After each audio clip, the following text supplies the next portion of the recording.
one final message. We're going to win the election. We're going to win it big. We're going to win it bigger than ever before. We're going to do things that nobody believed. It's going to be more important even than 2016. We are going to make America great again. Thank you. Thank you very much, everybody.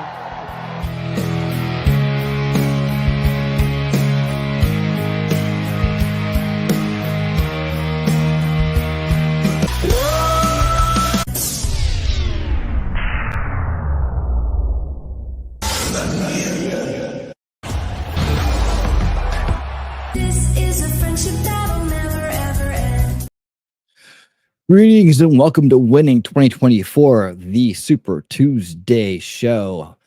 How's everybody doing this evening? Hope you're all living well. Man, we have made it, huh? To Super Tuesday. We've gone through all the initial primaries and now we are to the big one. The big one. Yes, we're going to be here for quite a while, so buckle in. So happy you guys have chosen to be here this evening. We're going to have a blast. There's a lot of places going on the night, but we are going to be rocking it. You will have a voice and we will be discussing as we go along. Many different places we'll be keeping up with the Super Tuesday primaries across the country tonight as they come rolling in. How's everybody doing out there? Thank you, Mimsy, and for Wolfram for getting here early and dropping those links. I appreciate it so much. How's everybody doing out there? There is Shelly. Hey, Wolfram. She says we are rocking and rolling and on our way. Wow, we got 7 watching on X tonight. Hey, how's everybody doing on X over there? Leave me a heart. Leave me a comment. Let me know you're out there, man. Thank you so much for watching on X tonight. We're going to be covering this all night long. I appreciate you being here. There's Wolfram saying hi back to Shelly. Woo-hoo. All right. So what we're going to do is we're going to be taking a look around to find what is the best kind of presentation for this evening. So what's everybody doing out there? How's your day going? It's raining here. What's it like where you're at? Right now, as it stands, Trump has 273 delegates. Haley has 43, and that's all that matters right now. And although I don't think that he can clearly win the delegates outright tonight, we did have some analysis last night on that, but he will be winning it within the next week or two, from what I understand. What's up, Rumble? How you doing over there on Rumble? Jelly's over there saying, hey, you guys are rocking the house. Check it out. Yes, there's the Rumble feed. Up and well. Up and well. Man, so happy you guys are here tonight. We're going to have a blast. Because this is going to be history in the making, I believe. It could be. Or it could be some kind of major swerves happening, which would be interesting as well, though we don't want to see that. We do not want to see that. We'll be checking in with a lot of different broadcasts tonight as well, but we're really going to be taking a look at the live results mostly. All right. Let's see. I'm trying to figure out which one I want to use right now. Let's see. There was one I used to use all the time, but it's just, you want to be able to trust them. Let it go. These guys suck. See how their map looks. I like the ones that have the big maps on them and that have all the let's see, the Super Tuesday tracker, Super Tuesday results. It's interesting. I like the one with the US maps. I'm looking for that right now. What's up, y'all? Yes. Hey, welcome everybody. Welcome. Especially on X. Wow, we're cranking on X tonight, man. This is great. This is actually the biggest crowd I've had on X ever. So I appreciate you guys being here. Please leave a heart, say hello. I do see your comments in StreamYards. If you're on X watching, I do see your comments in StreamYards. Let me see how this looks. So that's that. Where's the map? Man, I remember a couple back, man, the maps were just so easy to find. I like Okay. I like the big maps. I'm trying to remember which one I used to use. Let's see. I have updates map. Big Super Tuesday. 2027 map. There we go. Yeah, I think this is the one I used to use. And these guys suck, but they got the big map. Yeah, here we go. This is how it's looking right now. Let's pull this up. Where'd it go? What's up, Lady Autumn Sky? How you doing? Welcome. Welcome. We're just everybody's rolling in here, man. We are set to go tonight. There we go. Let's pull this up.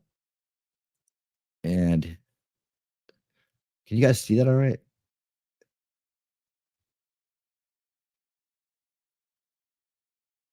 So these are what we're looking at here tonight. These are the states that are going to be going.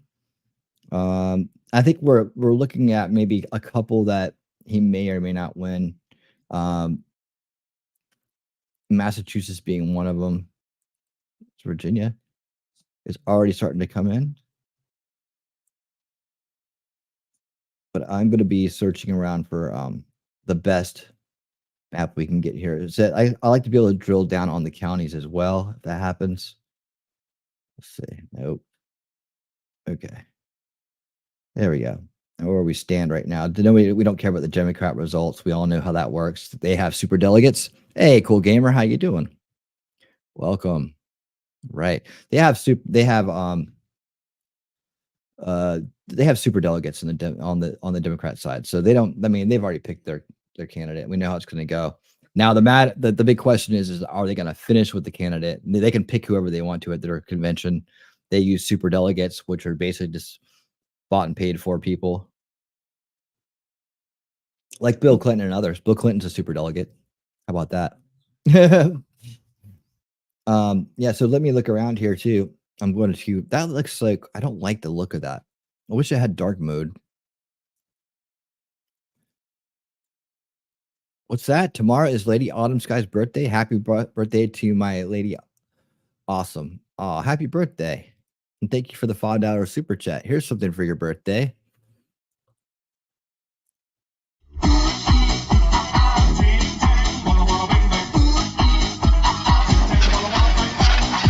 Oh my. And happy birthday to Lady Awesome. We love you. So happy you're here tonight. We're going to hang out and watch this wind come rolling in. Yes, we are. Now the results themselves will start coming in here in just a little bit as the polls start to close. That's when the excitement starts, which is really strange too, because like usually Georgia is in Super Tuesday and it's not. It's like we have I think there's a separate Super Tuesday. There's Super Thursday. Hold on, what's the date of today? Today is okay. So next Tuesday is going to be a lot of other states as well. So it's weird how they're breaking this up. We may have to be back here next week for another edition here to watch some of these other states come rolling in, because I think that's where you're going to get like Georgia and Florida and a lot of these other states that haven't gone yet will be next Tuesday as well. I don't know why they're having 2 Super Tuesdays, but okay. We'll hang in there. But yeah, I think that like I said, I think by next week or the week after that should be locked up the delegates, at least for the nomination for Trump. So we'll be keeping an eye on that, and everything will be moving forward as planned. Hopefully, they usually don't pull too many shenanigans in the primaries, though. Like not when it's like this, right? So I'm not expecting Haley to suddenly pull a Biden 2020 on us tonight. I'm not expecting anything like that. But we'll keep an eye on it. It's usually like the midterm elections. You have to keep an eye on the shenanigans. Of course, with the general as well, right? Now, Trump did say recently, and it was early as last night, as recent as last night, that they were going to be ready to move and prosecute on all election interference, election shenanigans on the spot. I don't know what that means, but I hope it means that they got it under control. Man, I do not like this map. Is it a little better? Okay, I'm going to start looking around for another map here. Happy birthday, Lady Autumn Sky again. Thank you so much for being here, everybody. We're keeping our eye on it. Next update in 1 second. Nothing new yet. Okay. Results counted in 8 p.m., 8:30 p.m., 11 p.m., 9 p.m. So coming here at 8 o'clock, we should be getting Alabama, at 8:30 Arkansas, at 8 o'clock Massachusetts, Maine, Oklahoma. And then Virginia is already happening. Why does it say Trump plus 41? Has 0%. Okay, so there's already something to come in for Virginia and Vermont. That's what that means. Texas and Tennessee. So lots to keep an eye on tonight. It says they're shading in. Why is there no color? Usually they have color. I'm gonna look around for a different map while you look at this one right here and talk to everybody. How's everybody doing this evening? Oh, and yeah, I hope you feel better. How's everybody on Rumble doing over there? Rocking and rolling?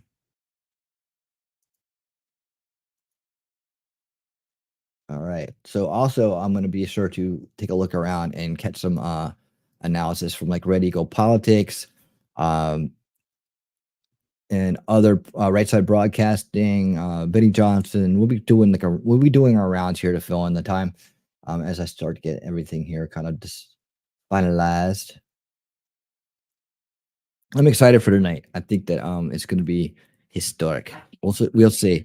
Maybe it'll just be but either way, a win. All we need to do is win. We need to win this out and keep the momentum rolling. I'd like to think it's like a runaway freight train, that can't be stopped.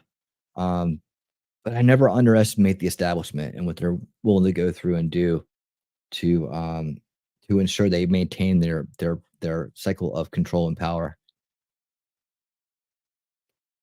So we will keep an eye out for any kind of reports like that as well. All right. So while that's going on, I'm going to click over here and keep looking for that map that I want. What was that other political one? Let's see. Super Tuesday map. All right, there we go. And I also wanted to take a look at this. Where is the right side? Let me refresh this. There we go. Let's see what Red Eagle Politics is up to right now. Look at our preliminary report here. Let me get him up and rolling.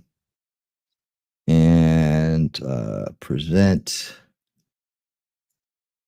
I'm going to put that map next to me here in a second, but I wanted to go ahead and bring in Red Eagle Politics for a little update. He's going to win Texas in the primary. I'm going to be voting in the general. That's really what matters. I'm doing my part to get people voting in primaries. I've contacted many people who would not have voted in Michigan and got them to actually submit their ballot. So I would have to say I'm doing my part. Technically, you could say that's like one of the cardinal sins of political commentators is not voting in every single possible election. But it's like, got to do what I got to do. If it was a close race, I would have literally just flown up there. But it's not really a close race. But, other people shouldn't take it for granted. So GJ says Norfolk doesn't get a hard L. It's pronounced almost like you were saying Norfolk. Yeah. Okay. Dude, that's exactly right. Most people hear it as it's Norfolk. It's Norfolk. That's how you say it. Norfolk or Norfolk. You get the gist of it. It's not Norfolk. Trying to lose monetization over that. That's bullshit. It's Norfolk. That's okay. That's how you know if someone's from there or not. How they pronounce Bill it. Grape Juice says first time voting for president in Massachusetts. Proud to vote for Trump. Love the videos. Well, thank you. Let's see. Apparently, so people are saying Vermont is in. That. Let's check Vermont. Let's check Vermont. Do we have Vermont? So good. Trump's winning Vermont so far. Where are the results from? The results are from a county that's kind of up in the Northeast Kingdom. That's not surprising that Donald Trump is winning that, but still, I mean, if that's the margin there, they say Trump's going to win by 9 in Vermont. Trump might win Vermont, folks. He might win this primary. That would be Let's awesome. see. All right, let's see. Crunchkey says, New Jersey for Trump. Keep up the great work, Rep. Thank you. Let's see. Did we read Lil Grape Juice? I don't remember. Said first time voting for president in Massachusetts. Proud to vote for Trump. Love the videos. Bertrand Du Gouchelin says, greetings from France. It's 1 a.m. on this side of the Atlantic. It's going to be a sleepless night, but it's worth it. Leftists are not ready. Well, thank you. We got people from all over the world in chat. Rocket G102 says, did you see the Hogan Maryland polls? Tie and +7.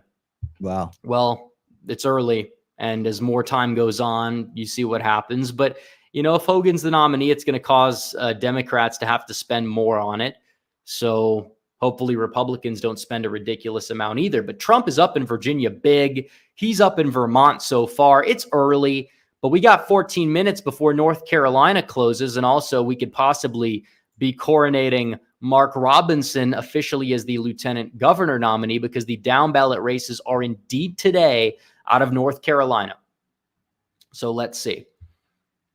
Robill One says, just left my polling place in North Carolina. Trump and Mark Robinson all the way. Well, you did your part. Mark Robinson is awesome. Hopefully he gets in the governor's mansion this fall. Hopefully Dan Bishop can be like the first Republican attorney general of North Carolina and possibly forever. So, I mean, they got to be getting ready to call Virginia. There's no way. I mean, they've got to be getting ready. It's Trump by 22 on the needle. They have him up by 30 or 23 on the, if you round it up. So I don't know why it's Trump by 22, but either way, he's up big. He's winning big tonight. Johnny Heartdog says 3,000 views should equal 3,000 likes. Well, hit the like button. Let's get to 3,000 likes. Let's get to 168,000 subscribers. We are knocking on the door. So let's get there. At least let's get to 168. Right. We'll see if we can hit 169. 170K, we'll see. Maybe later on. Yeah, we're trying for those numbers too. Snips127 says Trump is currently winning Prince William, Virginia. If that stands, he is sweeping. Well, let me check. That's Prince true. William. Yeah, he's up in Prince William. He's up in Loudoun still. He's down in a few counties. He's down in Roanoke City, but that's Roanoke City, and he's only down by 4. Yeah. So he's in a very, very strong position. He's up in Prince William. I know it's early. He might not win all these counties, but you know, if these results stand in any way, shape, or form, he's in a very, very good position. The counties that are almost all the way in, or at least 32% in Colonial Heights, he's cracking 80%. In a lot of these small rural counties, he's cracking 80%.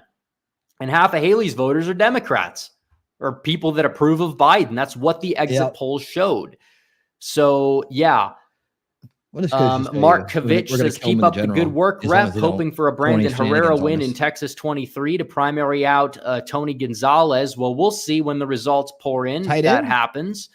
Let's see. Cameron Campbell says Trump just won Vermont according to Fox. Is that 5? Oh, Fox News, I would assume, even though it looks more like the 538 mascot on the emoji. But yeah, I mean, if Trump is one, if they called Vermont for Trump, we know Fox is very, very erratic with their early calls, but now they say on the New York Times he's going to win it by 9. I wouldn't call it that early. Virginia should get the call. Virginia should be called right now. 12 says, would you be looking at the Democrat primary too? Yeah, we will. We've been doing it a little bit. Ryan Hendricks says, who do you think the best VP pick for Trump would be? That's a $30 super chat. And I can't give a specific answer. I've given people a list of people that he's considering, and I like all of them to an extent, but I'm not thrilled with any one of them. It seems like his pick is not going to be somebody who is going to enthuse the base a ridiculous amount, and it's likely not going to be somebody who makes the base angry at him. I think it's going to be one of the few, you know, is it going to be Kristi Noem, Lee Zeldin, Tim Scott, Elise Stefanik? Some people are saying it could be Vivek or Tulsi Gabbard. I think those are long shots. Ben Carson is another name that's been thrown in there. So there's plenty of picks he's going to consider. I don't know who he's exactly going to choose. Probably not. Easy, the legendary, says, I don't know anything about. Let me just put him to the side here real quick. Yeah, I'm pretty excited about Vivek being the BP pick. So I think that would very much excite the base. Let me see. Put him to the side here. He can talk, but I'm going to talk. What's up, Angry Conservative? How you doing? Who else rolled in here? Jacob Castro. How's it going, Jacob? Welcome. All right. So it looks like right now we got Vermont happening, and we got Virginia. Well, thank you for improving the professionalism of the stream. Rob Guy says Sarah Huckabee Sanders is the best choice.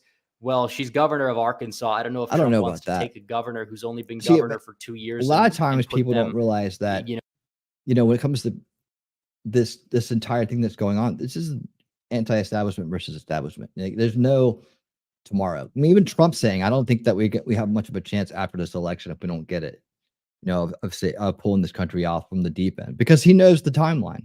We know the timeline because we talk about it all the time on the channel, specifically on Monday nights for Unrig the Game, and also Wednesday nights for Unveiling Reality. But we talk about it a lot, that, you know, the control oligarchs, the global ownership class, the ones with the big plan for the future, right, that they're rolling out with all their money and their resources, you know, they don't quit, they don't stop, and then when they say they're going to do something, they actually do it. You know, they actually follow through and do it. They actually have people, money, resources, time, and everything else committed to it 24 hours a day. Every day they get up and do it. You know, so blowing it off, thinking that it's not a real threat, well, that's just them winning. That's just them beating you, really, is what it is. You know, and you can't just throw it down, but blah, blah, blah, blah, blah. Anybody with a pish posh attitude about this doesn't have their survival instinct on. And right now, that's where you got to be. You know, they're telling you what they're going to do, and they're going to do it unless there is resistance to it. And it has to come from a political and social angles. Like, we have to put the pressure on, and we have to put people in power that will start to remove the enablement for all the corruption that's going on in our system. That's taking people out from where they've been for decades, canceling arrangements with globalist organizations, creating laws that negate any kind of advancement towards their agenda. I mean, these are the things we have to do to stop it. It's not allowed to go through. Like, there's no future where it goes through and everything's okay. There's no future where their agenda goes through and things go back to the way we want them. There's no future like that. So every day is a fight for reality, and we are here to win reality, right? We are winning reality. We are not going to lose it to a bunch of weirdos and demoralized individuals who revel in the suffering and the disgrace of others, right? Who have no care or concern for the innocents in this world, and they only seek to enhance and grow their own power. And that's just, you know, you can't lose to somebody like that. You can't lose to somebody like that. Let's check in. 168,000 subscribers. Let's get there. We're about 130 away. Mike Oxard says Nikki wins the swamp. Congrats, I need to get there too. I guess. So please, well, yeah, but even then, Trump is winning Prince William by a lot. He's currently up in Loudoun. I don't know if that's going to hold. The other places, like Stafford County's not in at all. But yeah, it seems like you are seeing Trump do very well. Even Richmond City, he's taken a massive lead in Richmond City. Virginia Beach, he's up by 34. Let's go. I mean, you look at this, he's doing a very, very good job tonight. I think we can call Virginia. Other networks have called Virginia. Vermont, come join us still, on YouTube? it's early, but he's at 60 in Vermont. If you want to join us on Rumble, I mean, that's huge. They go by city. You can find us here, I think. They're going by city. They're not doing it by county. They don't have county results up here, but still, you're looking at this and it's like the cities that are in, Trump is in a very, very good position. I mean, he might not win Vermont, but it seems like he's going to. He's up by 8 on the needle. And if Haley can't win Vermont, I don't think she's winning Massachusetts because it's a semi-closed primary. I don't think she's winning a single state tonight if this holds, which is not a sure thing. But he's up by 23. 2% of the vote is in. He's doing fairly well. So this is a good night for Trump so far. It's a long night. It's supposed to be a good night for Trump. He's up by 30 in Virginia with 10% of the vote in. Let's go. John Cordisco's Corner says, is there anyone popular in Pennsylvania as a VP choice? Not that I know of. Grant Peterson says, would you support Ken Paxton? All right.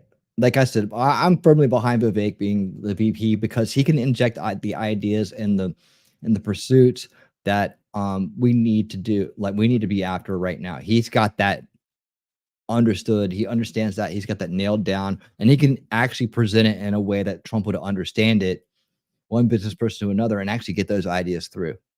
So, he will make sure that he keeps his eye on the ball and looks out for the weirdness that may come running through from one angle to another. We need somebody that vigilant and that high energy in there. We don't need anybody else. We don't need another politician. And I don't understand where Red Eagle thinks that won't be exciting the base, but he's definitely he definitely has his opinion on it. But he does great work when it comes to the elections and the polls and everything like that. He's built this channel up, and he's done a really great job with it. So I definitely value his expertise when it comes to the counties like and the Biden polls is and how going they to work. get 400,000 votes in Virginia.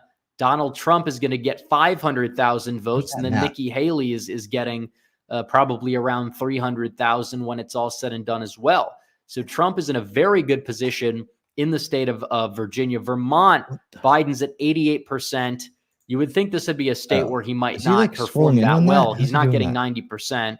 Trump got, I think, above 90% in nearly every single state. Biden only seems to have done it in South Carolina, which, again, you had ridiculously low turnout compared to past election results there. Virginia, surprisingly, Biden's margin overall isn't even that bad. So 13% of the vote is in. Trump now leads by 28,000 votes over Nikki Haley in Virginia.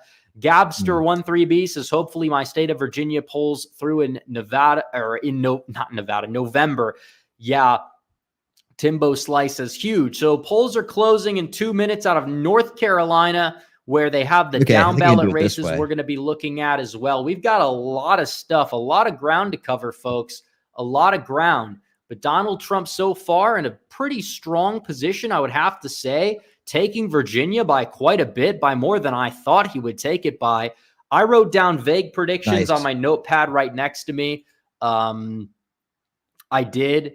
And either way, you're looking at this. I wrote down that Trump would win Virginia he'd get with between 50 to 65% of the vote. Seems like he's on the upper side of things. I thought he'd win it by 20. I thought he'd win it by a South Carolina type margin, which might be true, but he's winning right now by 35. That means he's getting close to 70. That's like a Michigan margin. Vermont, I actually said that Haley would probably take, but seems like I'm wrong so far. Now, there's a lot of vote left to report, so we'll see. It's going to be one of the closest states of the night. And then we have North Carolina, which is semi-closed. I believe Donald Trump is going to end up getting, if he's winning Virginia by 35, he's winning North Carolina by close to 50, because the exit polls were a lot better in North Carolina that we saw for Trump than they were in Virginia.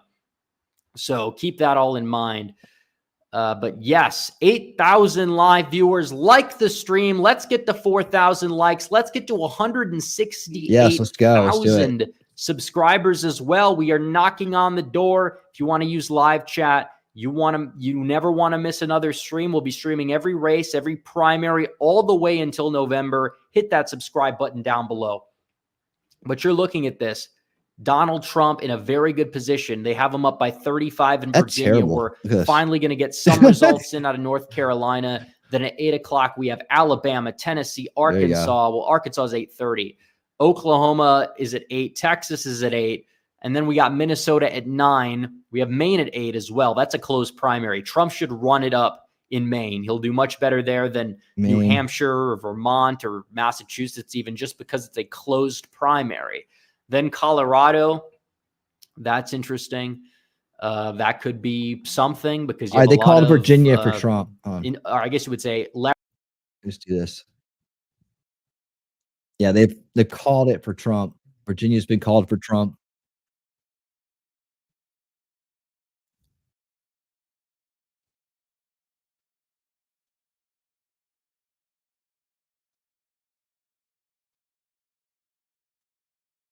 So we look at California, Alaska, Utah. They're concerned about whether it's a closed primary or not.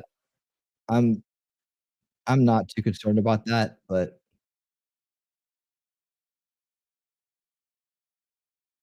let's see.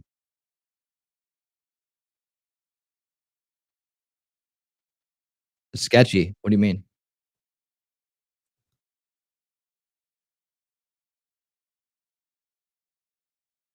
Okay, cool. All right, moving along. Let's see.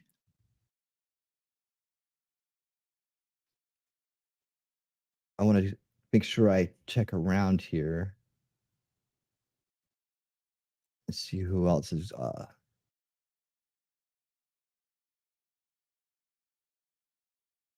keeping an eye on that. And I'm doing that because we're just we're waiting around here, so I want to get some different perspectives. Look like Benny is not live. Okay, Benny not live. Oh yeah, he is. All right, here we go. Let's see what he's looking at. He's okay. Everybody's looking at the same damn thing. Awful. Hold on. There we go. I should fix that. All right. Let's check in on Benny. Let's see how he's doing. Okay, yeah, it's already there. Good. All right, here we go.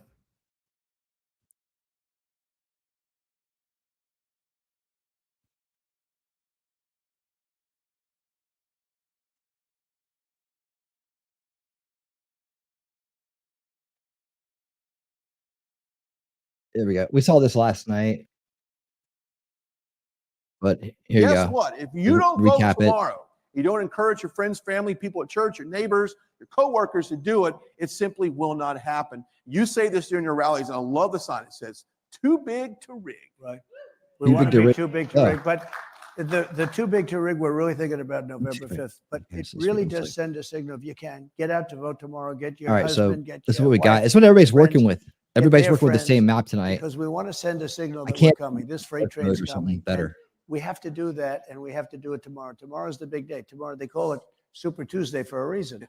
And Super. I think it's going to be record-setting. I hope so. But that sends the James signal. Barr, what's up? Because Message what we're really 911. doing is we're aiming at that November 5th date. And I said it at the beginning, and I'll say it now as we close up.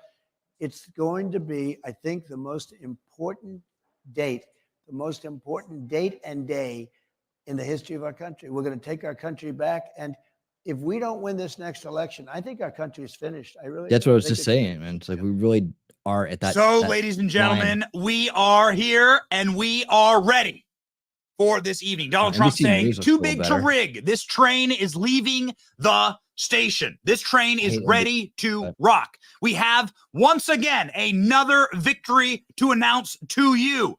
We are working on, I think we have loaded a brand new Donald Trump victory stinger. We're going to be doing this live, okay? We're going to be doing this live. We are building assets, much and we are better. building celebration, and we are building energy right now live with you. Another Donald Trump victory to announce. Let's go, man.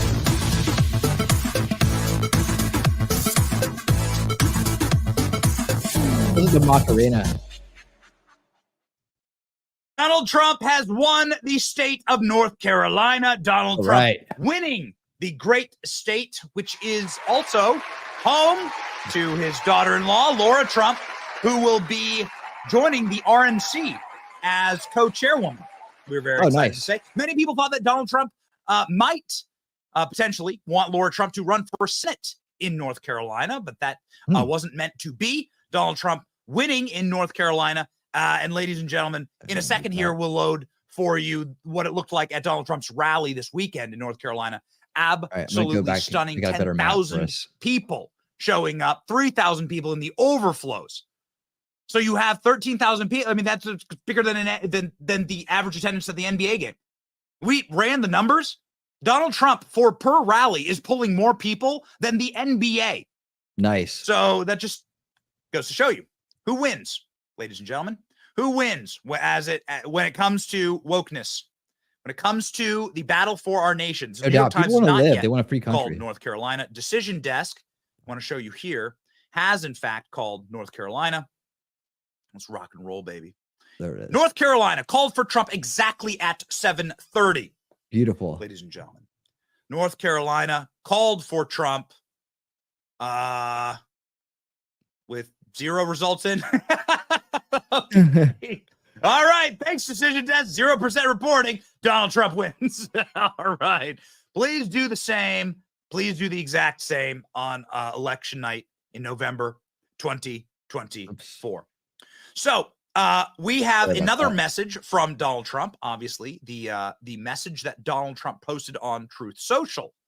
Royce, we have that specific asset loaded up with the with Donald Trump's logo and icon on Truth Social. Please make sure that that is up, and get me a link. Let's go here.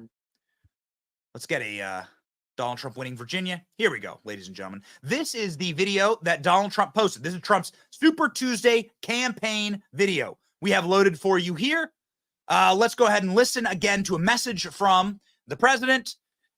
We will be going live at some point tonight to Mar-a-Lago, and I have a very, very funny thing to tell you about how Nikki Haley intends on spending her night. Yeah, not good. Yes, you're gonna laugh. Here, first off, ladies and gentlemen, here's Donald Trump's sort of advertisement. Here's his newest ad, sort of his newest message that he has sent out to his supporters. This is the last thing Trump posted before the results rolled in. His Super Tuesday messaging. Let's go.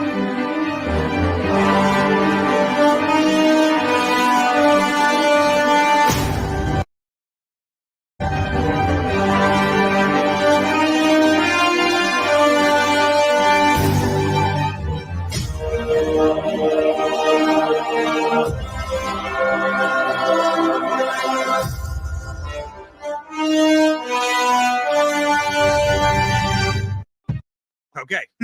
All right. So if you know, this is the Marvel. That's the Marvel theme. So Donald Trump as a Marvel superhero. This is the Donald Trump. The superhero is back, right? The hero is here to save the day. So Donald Trump posting the Marvel theme, speaking of the Avengers and putting a team together. Mark Robinson is projected to be the winner of the Republican nomination for governor in North Carolina. Mark Robinson is so based. If you're not familiar with him, he is a rock star in the making, a rock star already. This is the guy, man, we should do that. ALX, we should grab a tribute clip about Mark Robinson, his message about firearm ownership. It's incredible. The story of Mark Robinson is incredible. It really is remarkable. He's just like a citizen who was disgusted at his town in North Carolina putting in new gun regulations. And so he went and he gave this impassioned speech at his town council meeting. He went thermonuclear viral, and now he's going to be the governor. He wasn't even a politician. Kind of very much a Trump story. Just cared a lot about his local community, was passionate and on fire for something, and God had a path for him, man. So Mark Robinson, big time victory, big time W. Mark Robinson is heading to the governor's mansion in North Carolina. Let's manifest that. Mark Robinson, a friend of the show, and has been on the show before, and it is very, very exciting, ladies and gentlemen. We look forward to a lot of calls for Donald Trump tonight. I want to show you sort of before too many results start rolling in here, want to jump over to Mar-a-Lago, sort of show you what the live shot looks like there, where Donald Trump will be speaking later this evening. We do not know exactly when. We do know one thing, though. Nikki Haley will not be speaking, ladies and gentlemen. Nikki Haley not going to be speaking. Here we go. We have Donald Trump as Captain America, as an Avenger. Very good. Well done. Nikki Haley won't be speaking. So check this out. Hold on just a moment here. Nikki Haley, who was crowned Queen of the Swamp. Just a reminder, again, Nikki Haley has won a single state, not actually a state. DC is not a state. It comes with a delegate or two. Trump campaign statement on Nikki Haley being crowned Queen of the Swamp. This is a real statement. This is a real timeline. Appreciate the moment we're living in. We will never get this again. Like, this is so special the moment we're living in. This is an absolute 100% bona fide statement from Donald Trump. This is not a meme. This is not from the Babylon Bee. Trump campaign statement on Nikki Haley being crowned Queen of the Swamp. Tonight's return results in Washington, D.C. reaffirm the object of the Trump campaign. He will drain the swamp and put America first. Nikki Haley has been soundly rejected throughout the rest of America. She was crowned Queen of the Swamp by lobbyists and D.C. insiders who want to protect the failed status quo. The swamp has claimed their queen. Okay, so yeah, that is, it's called We Do a Little Trolling. It's called We Do a Little Trolling. Here we are. This is a message from the Nikki Haley campaign. Of course, we're on all the press emails, right, for every campaign, so that we get as much information as possible. We bring you that information.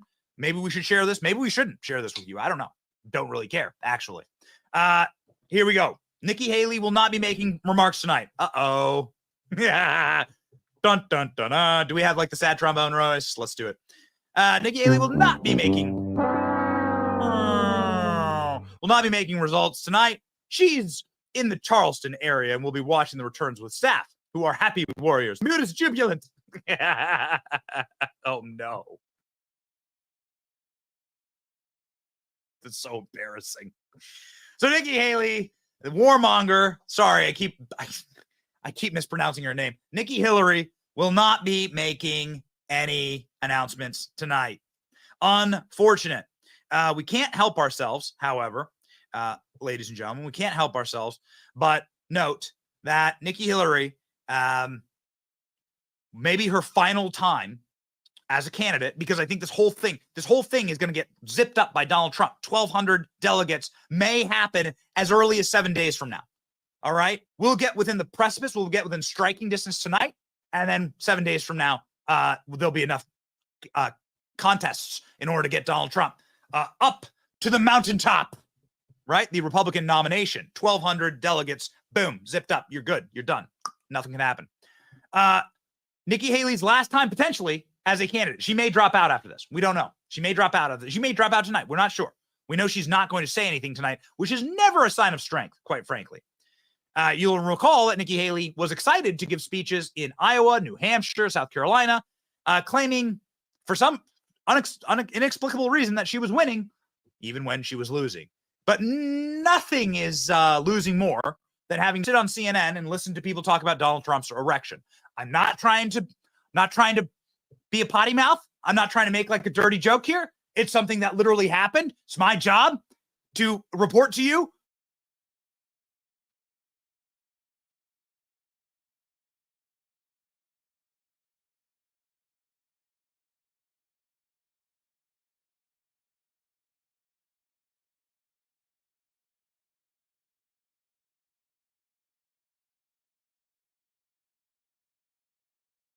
I would love it if you guys would follow me on X. We have quite a few people on X tonight, probably our largest crowd ever. And I appreciate you guys being here and hanging out with us, man. I would love to have you guys as a follow. It would mean a lot. I'm trying to grow that free speech platform along with Rumble. And I put the links to both Rumble and YouTube streams in the chat as well. But thank you for being over there on X, man. I really appreciate it. Drop me a heart and please give me a follow if you will. I appreciate it. I look forward to hanging out with you. Inciting an erection lasts more than 4 hours. Please see your physician. I came back in at the right time, didn't I? And Jake Tapper, make sure your physician is Dr. Fauci. Please, I recommend for you personally, sir, Dr. Fauci. Go see him. I'm sure he has what ails you. Here we go, North Carolina. The New York Times is here, and they are late. They are late. You can see the differences here. These are live updates. So North Carolina has been called here for Donald Trump. Here in the results for NBC. There you go. That's pretty close. This is, of course, New Hampshire. This is Vermont. Like Vermont is counting their votes right now. You can see 3% in. Donald Trump is leading. By about 10 points there. Sorry, 12 points. I mean, so we have obviously the results trickling in here from these states. These are the ones that have been called. Hey, Robbie, can you please grab me how all little the states people and have the voted, timing? though. Because at 8 o'clock, in less than 15 minutes, a ton of states start announcing.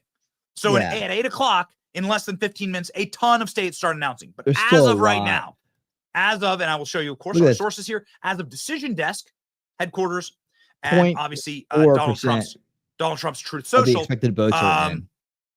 You know, we have the announcements Yeah, of North Carolina they're way and behind. Virginia. They're already so calling far, it for Trump. right? This is what we're looking at so It's far. like it's virtually tied. Ladies and gentlemen. So Nikki Haley's humiliation continues apace. They already know. Here's what it looked like in Texas, which votes also today. Texas will be closing their polls at 8 p.m. Eastern Standard Time, 7 p.m. Central Time. Yep.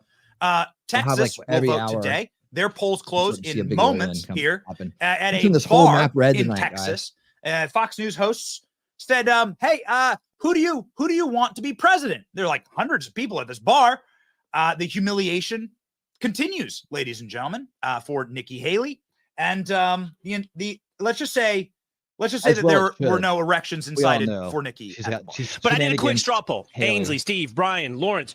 Let's just take the temperature as we start the morning here in Texas. If you are for Donald Trump today, Super Tuesday, let me hear you. All right. Anybody here for Nikki Haley? Okay. That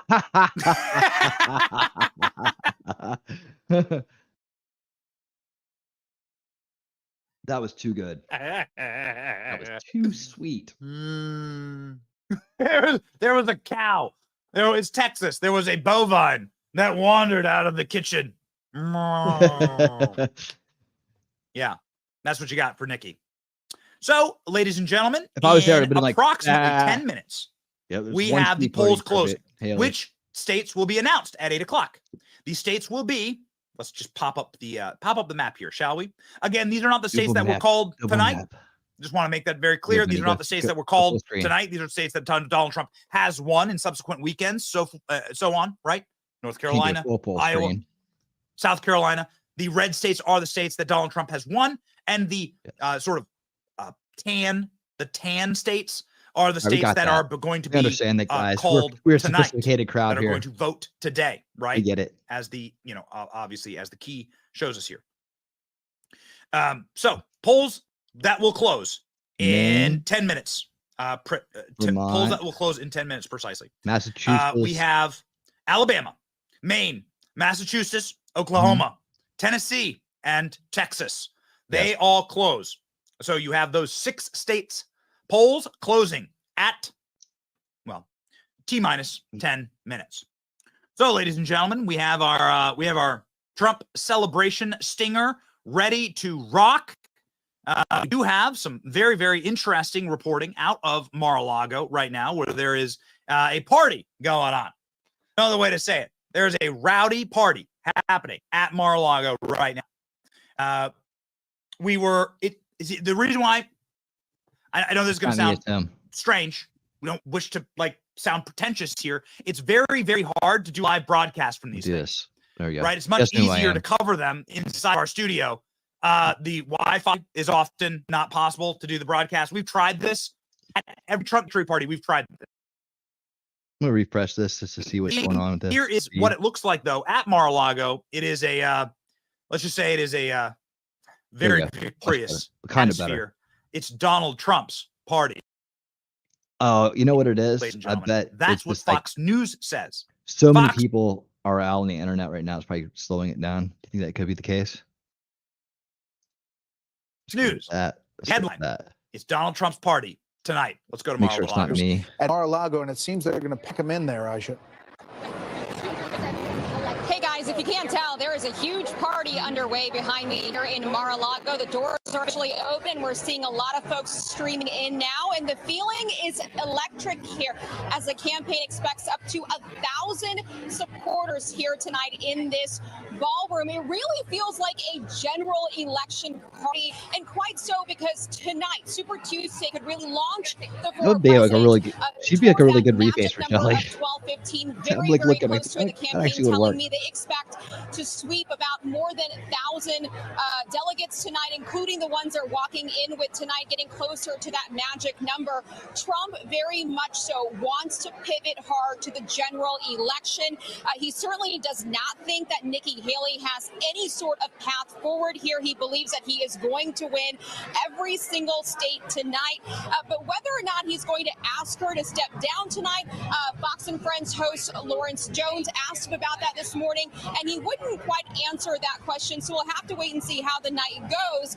He is, though, accusing her of dividing the GOP by just staying in this race. Put the now, pressure he'd on much her. rather be talking about the issues, the border, Pressure the has to be put on economy. her He'd for much doing rather this. be talking about President Biden. She's not and he'll get allowed to do that again, Brett and Martha, in dueling remarks again get away with this this weekend, nonsense. Saturday in Georgia, It's when Trump delusional and nonsense. both President Joe Biden will be campaigning just about 60 miles apart. Back here in Mar-a-Lago, again, the party getting underway. Just about 200 people, I would say, here already. There is no open bar, and there is a soda bar, a pop bar, if you want to call it, if you're from the Midwest. But no free alcohol, at least tonight here in Mar-a-Lago. Back to you guys. Well, thanks for that update. Sounds like it's going to be a short party. Yeah, that's not a big party. She's a All right, drinker. let's bring in- She's a drinker. They get to 1,000 without an open Mama needs her bar? wine. I don't know. That's a good question. It's time to bring in the panel, if you haven't noticed. Bring in Mama needs Laura her Ingram, wine. Dana Perino, and Harold Ford Jr. That's when she starts styling Laura, what are you herself. thinking tonight? Well, this is a big night. Even if they don't have the booze at Mar-a-Lago flowing, this is going to be a big night, obviously, for Donald Trump. He's cruising to the nomination. I think Nikki Haley, look, she has given it her all. She's crisscrossed the country. She's raised a huge amount of money. I think for the last year, she's pretty much represented the more kind of establishment old Bush wing of the party better than anyone. Rhino, and yeah. she's attractive, she's Call it what it articulate, is. she's very Call it smart. what it is. She's tried to go at Trump. And I don't know how you could have done it You know, any be better putting than her she did it. I in the don't establishment's think lap. there's a big audience for that. There's some audience, but not enough, clearly, to really motivate Which the is people great, to turn out to vote in the way she needs it. That's the way it's we a have to populist keep this party, for and right now it's Donald Trump. generations, guys. It's not just Right this now one. it's Donald This is the start Trump's of it. party. Ladies and gentlemen, I want to note that the New York Times seems quite slow. We need this to evening. run Not like I things really for care. This is the only time we really generations. look at what the New York Times has to say. She's We the are old Bush watching of the Decision party. Desk, Yep. Old which Bush. is a site that is quite good, right? New York Times. Old, We're watching unkept, here at NBC. ungroomed Okay, and who they are calling and how they are calling these states. Bush. So these are the states up for grabs tonight. The tan ones, ladies and gentlemen, in approximately 6 minutes. 6 of these states close their polls. And so we will be getting more data and more results in approximately 6 minutes. As we have noted, Donald Trump has already been victorious in Virginia and in North Carolina this evening. Those are the 2 contests that have been called. Here is the call for Virginia, and we got some very interesting information out of North Carolina. Donald Trump will win Virginia's Republican primary. This was former Governor Nikki Haley's really best chance to win a state other than Vermont with significant delegates. That would have been shameful, Virginia. So with this, good job showing he up goes tonight. on to this Keep it first going into win general. tonight. He is predicting not that could be ever 15 lit. wins tonight. The former Things that have president happened in the past as you happen look at again. the board, we'll see if that holds up. I know Speaking you of the people. board, Let's go to Bill Hemmer and get a look at what happened in Virginia. Good evening again. It looks like a just tale of having 2 good states, times in really. I'm going Virginia. to break this Yeah, down not for you in paying Virginia. Remember the A lot of population mind centers. control there. A lot of mind So control. Virginia again going. fear. You can see here the Talked about before. Mar-a-Lago A lot of party pre-state fear there. rocking and rolling. And ladies and gentlemen, we are ready again for the results here in approximately Keep it 5 down. minutes. Now, information out of North Carolina. Donald Trump has won every single demo in North Carolina. Fascinating. Donald Trump I had to quiet the room winning there. every demo with the exit polling. Haven't seen that, quite frankly, ever, because, well, typically you don't have the data that fast. But apparently Donald Trump has done a clean sweep in the state of North Carolina. This is a state that Democrats think they can flip blue. They think that they can find like squishy suburban wine moms driving Priuses to Whole Foods and flip it, right? Don't think so. Don't think so. Dominant performance. Here's some data out of North Carolina. Haley's 16%, Dominant. a trend we've seen throughout. Okay, there we go. Now the numbers are He just picking up in North dominates Carolina. with That's why I like. party faithful. Among That's independents, 2%. which made up 34% of the overall electorate, a far smaller share than Oh, Republicans. it's showing on that You see screen now. here, Donald Trump even bests Nikki Haley with independents. 49% to 45%. Yes, she gets close with independents, but she needs to win independents if she's going to win some of these races. Among college voters, again, Racist. Who wants to win the racist share vote? of the overall electorate. This should be a place, as you see, where Nikki Haley gets substantial support. She's going to win the but racist Donald vote. Trump still wins in North Carolina with college graduates, 51% to Nikki Haley's 45%. She doesn't overtake him there. Non-college graduates, where Donald Trump runs up the score, here you go. It's 56% of the overall electorate that are non-college educated voters. Trump wins 80% of them. They say that, but do they know that for real? 15%. So, Aaron, non-educated, big, or does that just mean big people that are in shares college? of the electorate, and where Nikki Haley needs to overtake him, Donald Better? Trump Yeah, actually there we edges go. ahead of her All there as well. Just 6% in Vermont. monster numbers for Trump. No, winning every single demographic. And you are seeing that now across the board. You are seeing that now across the country. Versus Joe Biden, it gets even worse. Donald Trump winning the youth vote. Donald Trump cutting Joe Biden's support with black voters in half. Donald Trump tied with women voters. Donald Trump tied with Latino voters. There is no path forward for Joe Biden. There is no path forward. Now, I don't know what you think about this, ladies and gentlemen, but there is word out that Donald Trump is already going to begin his primary election, general election campaigning starting next week. Going back to the states of Georgia and potentially New York. Donald Trump potentially playing for New York, saying that Democrats have botched it bad enough inside of the Empire State and that Donald Trump thinks he can snatch it. He can claim it as a prize. Is that possible? These are the rumblings going on right now that Donald Trump will be vying to potentially claim New York's, what would it be? 25 electoral votes? How many electoral votes for New York? Let's check. Let's check, boys. This is the reporting on that. Hey, bud, let's party. What's up? Tell you, we have there are some orders for content at the company. If Donald Trump does a rally in Brooklyn, which is what everyone's talking about, or Madison Square Garden, one or the other, we shall be there. You want to talk about something that we will figure out how to go live for? That's the one. That's the one, ladies and gentlemen. This is the party at Mar-a-Lago. You can see here the crowd rolling in.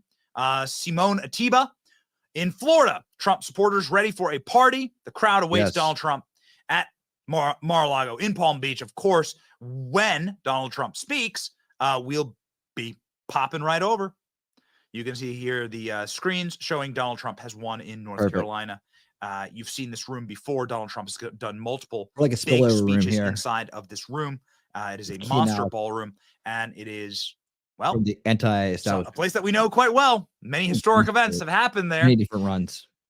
Ladies and gentlemen, will Donald Trump be able to win New York, or is it? Would that just be a waste of money? We've come a long way. Have they wired the system? Are there too many shenanigans there in New York? Is that why they are bringing so many criminal illegal aliens to the state of New York to ensure that that doesn't happen? We'll see, ladies and gentlemen. Here's the reporting. You've gained ground, 20 points with black voters. I mean, what's the operation going to look like in this general election?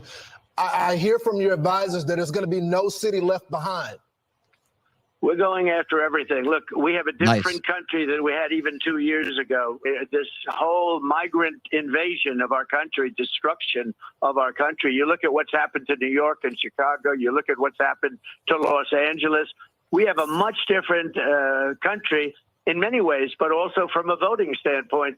People that were modestly happy 3 years ago are devastated right now. Their country has been invaded. They can't go to hospitals. They can't go to schools. They can't use their playgrounds for their kids. They cancel out the little leagues. I read today where little leagues are being canceled out all over the country because you have migrants living all over the parks and the fields. Our country is a mess, and I think you have a much different country than you do. We're going to make a heavy play for New York. We're going to make a heavy play for Virginia, states that generally don't go Republican. I think they're going to go Republican in a lot. I think they've got, frankly, I think the Democrats have themselves a big problem. Donald Trump saying Democrats have themselves a big problem. Well, yeah, I mean, it's done fairly, then yes, it will, right? But yeah, that's it's the fairly part, isn't it? Trump should play for New York. Obviously, Donald Trump's from New Absolutely. York. Play for Donald Trump is very, very every popular place in you New can get. York. Every single week, there's a new man on the street that gets dropped from Brooklyn. And by the way, it is 8 o'clock, ladies and gentlemen. The polls are now officially closed in 6 different states. Trump is victorious in those states. As of right now, there has been no change to our map. No change. You will know Donald Trump is victorious because we have a super badass stinger that we shall play for you. Yeah, ladies. Nice. Yeah, so like as long as it's done fairly, right? It's done honestly. Like, you see, you can look at it and say, well, it seems like because of the way things are, that everybody, common sense would tell you that everybody's going to, want this to go away and turn it around, right? But then comes the rigged game, right? And then they roll in the rigged game, and then you're like, well, dang, why is everybody so nuts, right?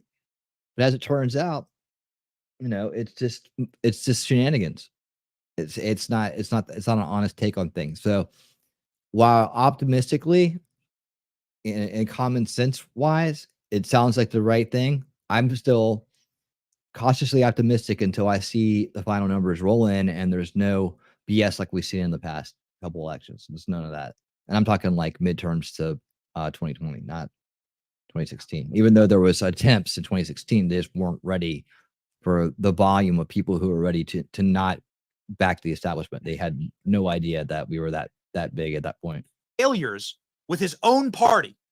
This is particularly special, ladies and gentlemen.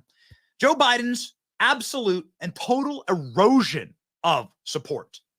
The inability of Joe Biden to even win with his. The whole thing is nobody really supported him in the first place, right? They just backed him because he wasn't Trump. It was a spite vote. Spite voters are a real thing. Party. The collapse is nigh. This is a very salty clip. And so on this program, we salt our libs. Okay. We have our gigantic thing of salt here. We encourage you to leave salt shakers in the comment section as we salt the libs of CNN here as too, they report on the candidate that they propped up and got into office. They literally inflated Joe Biden's human skin suit, right? Got to get that on. Got to get that tight, right over the lizard skin. And make sure that you put the glass up under his nose, make sure that it fogs up. Okay. So he looks human. And you make sure that Biden, whichever Biden it is, gets marched out correctly that day. Okay. Still walks like a robot. They haven't figured that one out yet. They're going to get that Biden version 6.7. They're going to get that. He's going to learn how to walk correctly. That's right. But ladies and gentlemen, so all joking. That's right. So, hey guys, again, we got 26 watching on X tonight, man. That's awesome. Guys, please give me a follow, man. I really would appreciate it. Just reach right up there and click that follow button, man. It would mean a lot. I put out 4 shows a week. You'll get lots of content here, and I'm always streaming on X. So please just reach right up there and give me a follow. I appreciate it. A similar story that we've been seeing over the course of the last year. He is losing ground with some key constituencies. Take a look on the screen here. You can see the New York Times poll there on the left compared to the 2020 exit polls. Now, one is a poll and one is voters coming out of the voting booth telling us what they did. But nonetheless, those under 30, Biden has a 12-point advantage in this poll. Well, it was twice that in the 2020 election. Among female voters, Biden is tied with Trump in this New York Times poll this weekend. He had a 15-point advantage. You see with black voters, he's got a 43-point advantage. That's substantial, except in the 2020 election, it was a 75-point advantage. And then if you look at non-white voters without a college degree, you see he's got a 6-point advantage over Trump, but that was a 46-point advantage in 2020. So what are you looking at? You're looking at the complete and total collapse. Royce, can you grab me that screenshot, please? Give me that screenshot. I want to sort of jump into that data. I'm going to put him mute here real quick. We'll get back to it.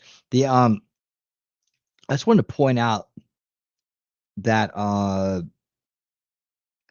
Haley is close in the state in Vermont at 14%. It's a fight up there going on. Look at these people, man. 122 people voted for Ron DeSantis despite themselves. 78 people voted for Chris Christie. This is just ignorance. And even 60 people for Vivek. Why would you do that? Why would you do that? Vivek told you to vote for Trump. DeSantis told you to vote for Trump. And there's nearly 200 people, and this just goes to show you people don't always get the message, right? So even if they're on the closer to the right side than the establishment side, even if they're closer to the truth, they still don't always get the message. And that's frustrating right there, because I mean, in this case, okay, yeah, the Christie people are just idiots, right? I don't even know who. If you're voting for Chris Christie, you really don't have a clue. But, and no offense, but you just need to pay attention and maybe hang out a little bit more, because Chris Christie has been nothing but corrupt and evil for his entire career. But there you go. Ask anybody from New Jersey; they'll tell you. Let's get back to Benny real quick.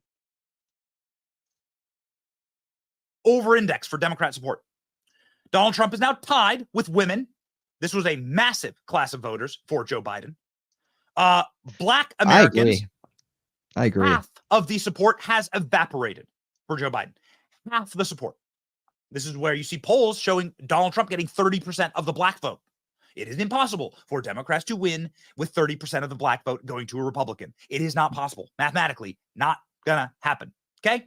Not going to happen.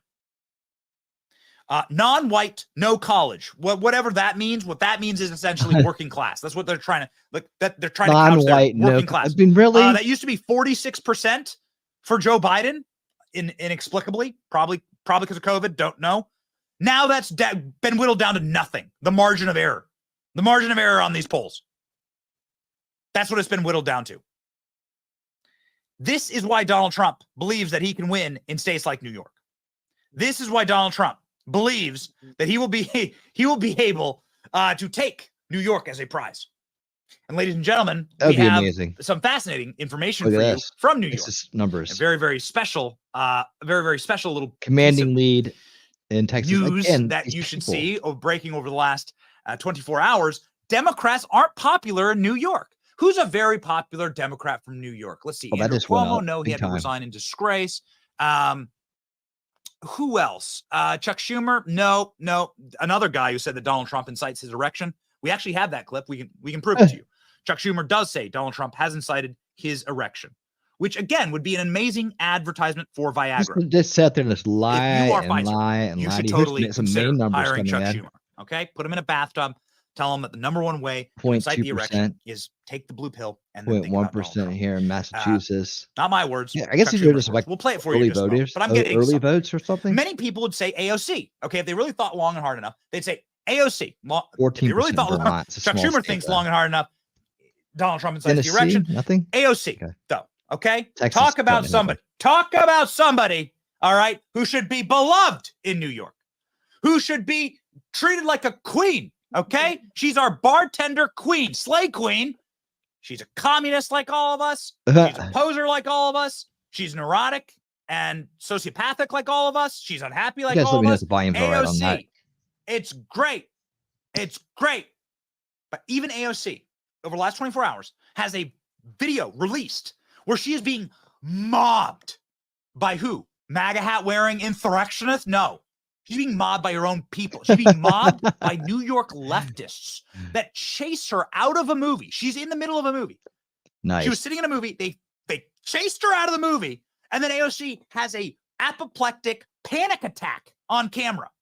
I'm simply trying to reinforce that. Yeah, that's what happens when you side with evil, woman. Maybe New York can be one. Maybe people are actually sick of the frauds like AOC.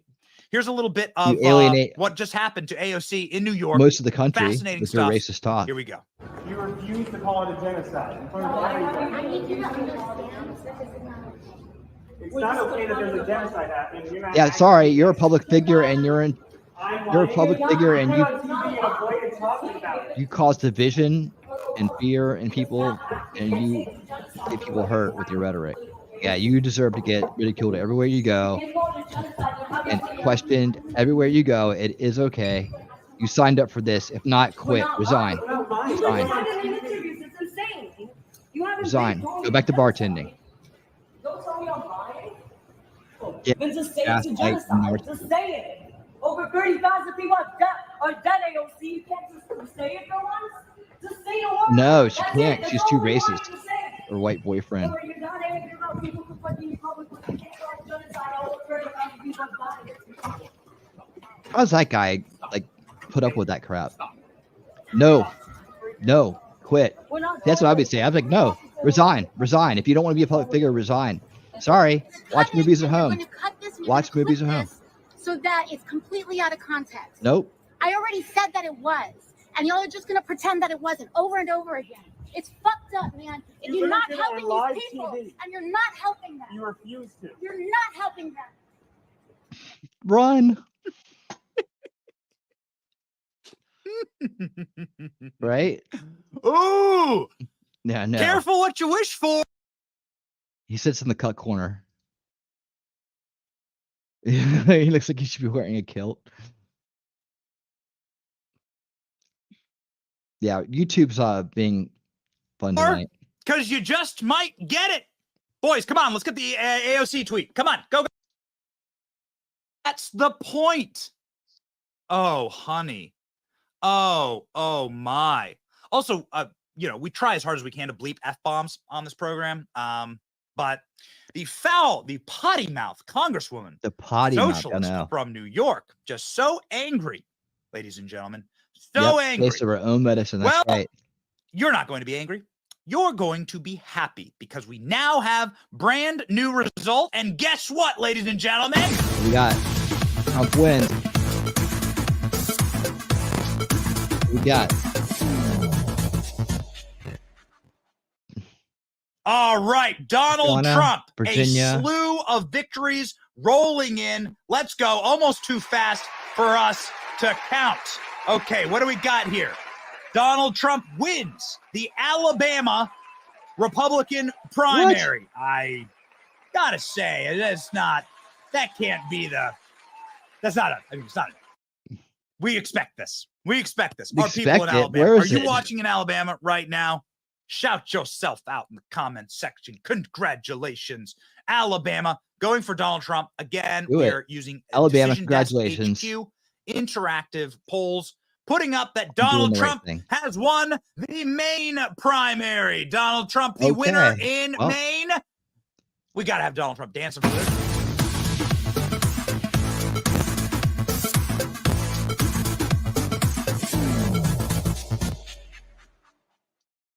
Donald Trump has won the Oklahoma primary.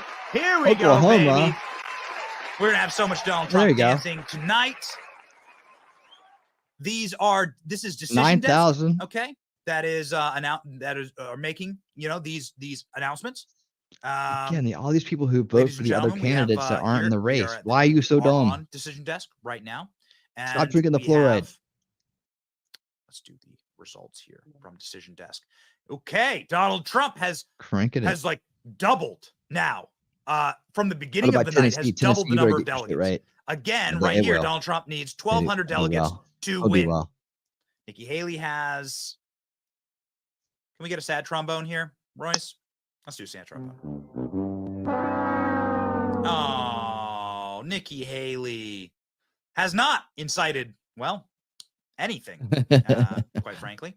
Here, Nikki Haley has 43 delegates.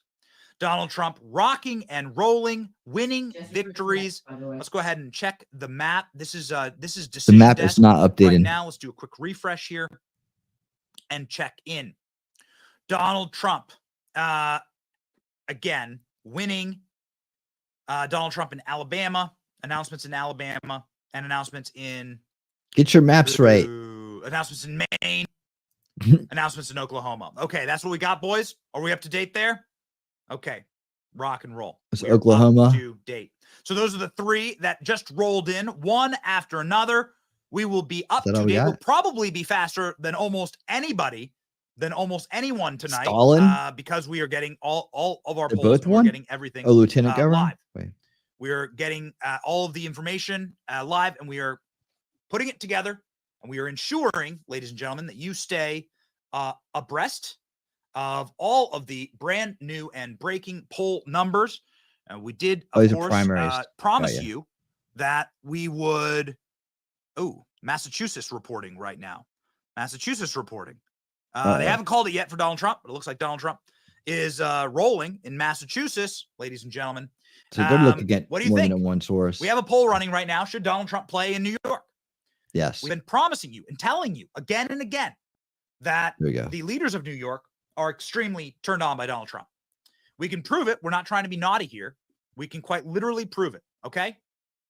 I don't know what else to do other than to show you the evidence of that. I would never make a claim like that without supported evidence. And more importantly, this has been read into the congressional record because this evidence, it comes directly from the Senate floor, right? The Senate floor itself. Here we go. Chuck Schumer in his own Viagra ad for Donald Trump. What? He's the guy who said it. Don't be mad at me. Trial. But make no mistake, there will be a trial, and when that trial ends, senators will have to decide if they believe Donald John Trump incited the insurrection against the United States. I don't know what else to tell you. Everyone keeps saying, like, take us at our word. Listen to the words we're saying. Close race in Vermont. Listen to the words we're saying. Massachusetts hasn't changed. So they called it. You keep telling me Trump. Is that y'all are turned on by Donald Trump? Pretty good lead because you keep saying it. Your party continues to tell me 17%.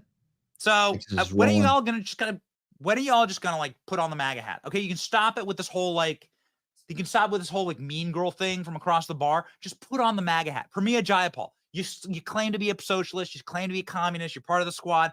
Put on the MAGA hat. It feels good. All right. You don't have to play this game. We can see it in your face. We can hear it in your laugh. Let's talk about the fact that President Trump incited an erection. No. Yep. You did it. Yep. You're all thinking the same thing. Maybe we should talk about that too. The president incited an insurrection. Senators. Why? Why not just Why not just put on the MAGA hat? And we could even get an extra skinny, extra teeny. Well, actually, it wouldn't be. Again, these people that we let sit up there and just lie to everybody and gaslight and manipulate reality. This is what I'm talking about. This is what I want to go away. Hey, Nacho Kitty, how you doing? Welcome over there on the Rumble side. So good to see you. It's just their faces, you know. Every time I see their faces, they sit up there and they lie and they laugh about it and think it's so damn funny. It's just disgusting, and that we let people get away with this. So we're gonna do a rewind and a catch up. Thank God he was sitting down in the election, which they did, for trying to coerce Ukraine into helping him in the next election, which he did, into inciting an insurrection, which he did. Everybody agrees he incited an insurrection, right? Yeah, exactly. It's always in the eyes, ladies and gentlemen. Always, always. Show you where the maps are right now. Okay. Well, wait. Ho. Ladies and gentlemen, the New York Times rolling through and calling Tennessee for Donald Trump. Have we seen that elsewhere, boys? No. Have we seen that elsewhere? New York Times has called Tennessee for Donald Trump. Okay. Well, Oklahoma, we heard they haven't called Alabama yet. So we have like different, we're just going to show you sort of like a broad brush here. There's Tennessee. Boom. Tennessee for Donald Trump. Tennessee, roll. There we go. Rocky Roll top. Tide. Rocky top. Oh, no, sorry. Tennessee.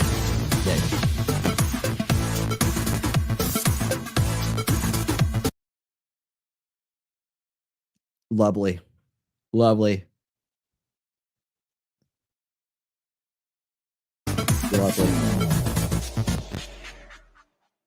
Okay, Tennessee numbers are in. Baby. 80% right now. We are rolling. 4% in. I love how they do that. We are rolling. Ladies and gentlemen, the question remains. Can Democrats even get more excited? Can they get more excited for Trump? They've admitted to us how Trump makes them feel, how they can barely stand it when he's around, how they get hot flashes in the room. They're like little exciting an erection. Girls, heartthrobs, Elvis, Swifties. They're like Swifties around Donald Trump. It's the hair. And the orange skin, they're suckers for it. They love this. Suckers for it. They can't handle themselves. And ladies and gentlemen, Okay. there's only one man that we would. Real quick, that's well and good. Now, the fact that these Massachusetts numbers aren't coming in, and they have Haley stuck at the winner spot right here at 1%, when all these other places, this is a small state. Massachusetts is not a big state, right? You got Boston and something else, and that's about it. But you know that these numbers aren't changing. This is where I start looking out for shenanigans. You know, just little. It's a minor red flag, right? But it's just like, what's the hang up here? What's the hang up? Why is it taking so long? I may not have all the details, but it's like, okay, now it just went up to 2%, and now Trump jumped ahead. Okay, so good. So that's why we keep an eye on it. And then yeah, Tennessee looking strong over there. And oh yeah, let's jump back over to Benny. At the U.S. Capitol on January 6th, an armed that there was something called an insurrection at the U.S. Capitol on January 6th, an armed revolt without arms. But today in the Senate, Chuck Schumer accused Donald Trump of inciting a different kind of uprising. Rick Leventhal has that breaking news for us today. Why?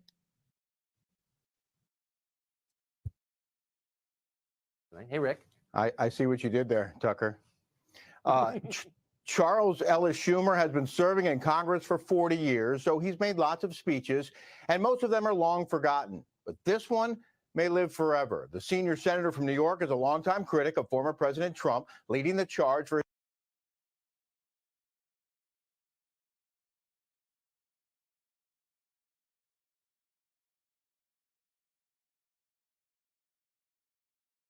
his impeachment trial scheduled to begin Monday. Schumer says YouTube's being a it will be kook. a full trial and it will be a fair trial. And then he said this. Senators will have to decide if they believe Donald John Trump incited the insurrection. Yep. They'll have to show them, United and States. they'll have to decide if he incited it. Here's So the which one erection. Is it both? We don't know, but it's trending on Twitter and inspired Did this Donald tweet Trump- from Daily Donald J. Wire Trump writer Matt cause this Walsh, who erection? says, I am ready to declare incited the erection the funniest political gaffe in American history. We should build a statue to Chuck Schumer to commemorate his achievement. That statue will only be from the waist up, though, to be safe. For the record, Tucker, I also cover wars and natural disasters. And erections. Thank God it's Friday. Which is why you were the perfect man for that story. Rick Thank you. Leventhal, thank you so much. Great to see you. Good question, Lex. Welcome. Ooh, vintage Tucker ages like a fine wine. Ladies and gentlemen, I'm gonna keep speaking fighting it. of someone who whines quite a lot, Meghan McCain saying, worst Super Tuesday ever. No, poor Megan. No. Poor Megan. It's a Super Tuesday. Poor Megan. Are triggered by Mark Robinson winning in North Carolina. Somebody who we lovingly refer to as Pee Wee Herman is having a salty meltdown on MSNBC. Oh, no. In fact, there's so much salt actually flowing on MSNBC that we will do something very rare. And we're going to salt the lib again. We will salt another lib on the program, and we may even do it a third time. We don't know. We have so much salt. Our cup runneth over for salt on the program. So we are going to salt the lib. We encourage you to leave salt emojis inside of the comment section. We will put your salt emojis up on screen, as many as we can. They come flowing in fast. I hope You guys got some salt out there? I really do, because there's been so much salt this week already. Trump 9-0 decision. Big Fannie Willis and Nathan's hot dog see some salt going emojis down rolling. into the weenie Roll roller it, guys. Roll it. earlier this week. It's only Tuesday. matter where you and there's are. already been salt just flowing through the streets. But ladies and gentlemen, we have another Salt That Lib. Here comes Pee Wee Herman on MSDNC. All right, let the salt flow.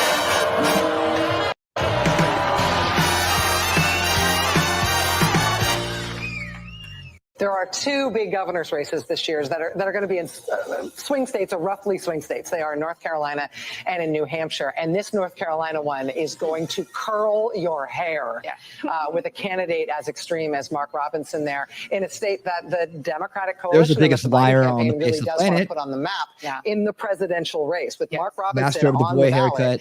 as a Holocaust denier, running against the man who would be the first Oh Jewish my president of Jesus. North Carolina, coming off of two God. terms of That's very like a tag popular team duo you North don't wanna ever Carolina see. Democratic Governor Roy Cooper, who is, we just saw both barrels Girl, tonight give going that for hair both back. Biden It ain't and your hair. Stein at the two men at the top of the ticket there in North Carolina. It Boy. just puts North Who else can Carolina we add on to the this? map We have politically Brian this year Stelter in like they there. have not been since the Obama And years. it is. There's plastic surgery. I man. would like to keep our salt flowing, ladies and gentlemen, as we move on over to That's CNN, a man, baby. asking if Nikki Haley will ever win a single state. I have an answer for you, CNN. The CNN openly opining, saying, She "Oh wasn't my too bad, but you knew what she was going to Nikki go Haley into. may not then, win you know, well she anything." was not hot. And as we have I reported think to you she used to have earlier blonde tonight, hair or something. Nikki Haley didn't she? will not be speaking. Donald Trump will be speaking later tonight. Nikki Haley will not be speaking. We do have a live shot of Where are my Mar-a-Lago salt that we shakers will at? bring to you Guys, right now. There's the salt live shaker in the shot. chat. Okay, Let's go. we are ready to rock. Let's rock and roll Again, it. ladies and gentlemen, for your viewing pleasure, we do these from the studio because it is very hard to do live shots, to do anything other than Yep, she was blonde. this, right? Until Donald Trump speaks. So you can see Mar-a-Lago is popping. Haley's Rocking ahead by and rolling. 3 in We Vermont. know for a fact a couple of our friends are there. Marjorie Taylor Greene is 3 there. votes. Posted And a selfie. all these idiots being who there. voted for other Looking candidates, shame on happy, you. dapper So as ever. ridiculous. Ladies and gentlemen, Please come to my show so I can continue help on update you on how with things tonight's programming. work Nikki Haley not in this giving a world. speech. You Again, either Nikki Haley not vote giving a speech. with the establishment Donald or Trump against will it. be giving a That's it. speech, There we go. presumably Thank you, Outpost. when Somebody the was states, listening. when most of the states are called, although Somebody Alaska, was I think, listening. gets called at like 1 a.m. So we'll see. Here is Nikki Haley being openly opined on CNN. Will she win a single state? CNN asked. 4% of the vote, 3,601 votes. He's 456 votes ahead of Nikki Haley, who has 44.9% of the vote. Again, that's with only 10% of the vote in, but still, at some point, we're going to see whether Nikki Haley is able to even make one stand in Vermont this evening, because her campaign thought maybe she was going to be able to at least make a stand of some sort in Virginia. We've already Bullshit. called Virginia for Donald Trump. And Let's you see, just what- teed up what kind the of stand states did will she get make? votes in the minutes and then hours ahead. Half-assed You don't have to stand. follow politics There you every go. day like we do to think you're not Even with expecting all Nikki Haley these to beat Donald Trump in people Oklahoma, voting you're for not the expecting wrong, Nikki why? Haley to beat Donald Look, Trump when you drop in out, Alabama, their you're not names should come expecting off the Nikki Haley ballot. to I'm beat sick Donald of this Trump in stuff where people Tennessee. put other So the names. question is, can she do for anything voting for other tonight again candidates. to This is convince her stupid. donors it's worth staying on It's another ridiculous. Tuesday or another couple months and the like? At the moment, You guys we want see to change nothing. something? So you go Change back and that. look at the Vermont votes just again since you were here. No, you no can't updates vote since for you were here. somebody You're who's watching a not very running. tiny amount Sorry. come in. You need them up in Burlington. You need them in Rutland. Montpelier is the state They capital. have to be running. Again, a more They quirky have to be state, active. a They more can't be independent-minded suspended. state, where, as you noted earlier, the Republican governor, stupid. who is no fan of Donald Trump, has endorsed Nikki Haley. The Republican senator, no fan of And Donald look at Trump. all these wasted Susan votes. Collins has They're endorsed her here in wasted May. votes. So Does what that matter happens to a anymore in wasted vote? politics? Is it They enough? favor the establishment, because That's then you the big can't blow the question, because establishment one of out the by things, Donald Trump a is now larger the Republican margin, establishment. I think right? that's a fair They statement. want to keep But it he runs close against so that that they old can fudge the Republican numbers. establishment. Anyone who had a title or was involved before he got here, We have he to runs fix against this. them. And again, if you You just shouldn't look be at able the to map, you vote for pull it up, people who aren't it's running. amazing. I just want to pop. We've already projected this, but you look at this, right? So we are Uninstructed and no preference and uncommitted. That's 3 categories in Alabama. a lot of Outpost votes nerd, out explain still. yourself. We projected this. Only 2% of the vote is. Explain yourself. Only 10% of the votes in. You see? Nope. Ladies and gentlemen, Donald Trump ready to roll. Here's what the map looks like as of right now. It is exactly 8:30 p.m. Eastern Standard Time. Now, the one thing that is different here is that Maine has been called by the New York Times for Donald Trump. Okay? Vermont still hasn't been called. But we have Maine called. Here, Donald Trump sort of creating like a red wall across the country. The red wall. Like a solid from coast to coast. Let's go, red wall. You could Red wall. technically drive, I think, from coast to coast through Trump states by the end of the evening. Alabama has also been called for Donald Trump. but not reflected on this map. The maps do deviate. Here's where we are in the uncommitted, delegates. 420. uninstructed, Nice. no preference. Nice. Blaze it, Donald Trump. Blaze it. Lazy. How about this one 424 for Donald Trump at this current moment, ladies and gentlemen. And nobody voting for Nikki Haley. Our meme masters inside of the company created something very special. I hope so. For us, I hope so, Nacho that Kitty. shows I really hope exactly so. how the country will be treating Nikki Haley tonight, we believe.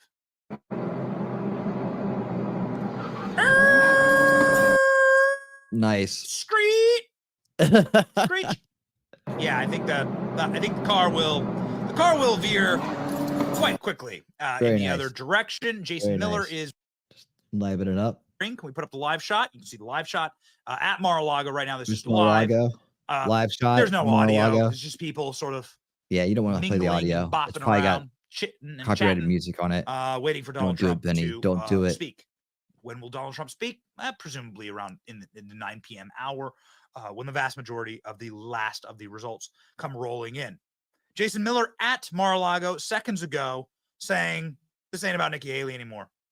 She's done. But this is much bigger than Nikki Haley. This is about beating Joe Biden in the fall. And with President Trump having such a commanding lead, now is the time that we need to come together. You look at state after state. We've had Virginia and North Carolina called already so far this evening, 13 more to go. This is the time to send the message, hey, Joe, you're fired. Boom. So they are moving on. This is what we've been hearing from the Trump camp. Some of our favorite people inside the Trump camp chatting with us about like how the next week's going to go. And they are going to be moving to do a big event in Georgia. Massive general election event in Georgia. They're going to stop talking about Nikki Haley. They're just done. They're done with Sweet. I hope it's close by, so I don't have to drive. What you're going to see here is a room. Donald Trump. This will not go to 69. I don't think. I don't think this will be 420-69. We'll see. We'll see. You can't ever count it out.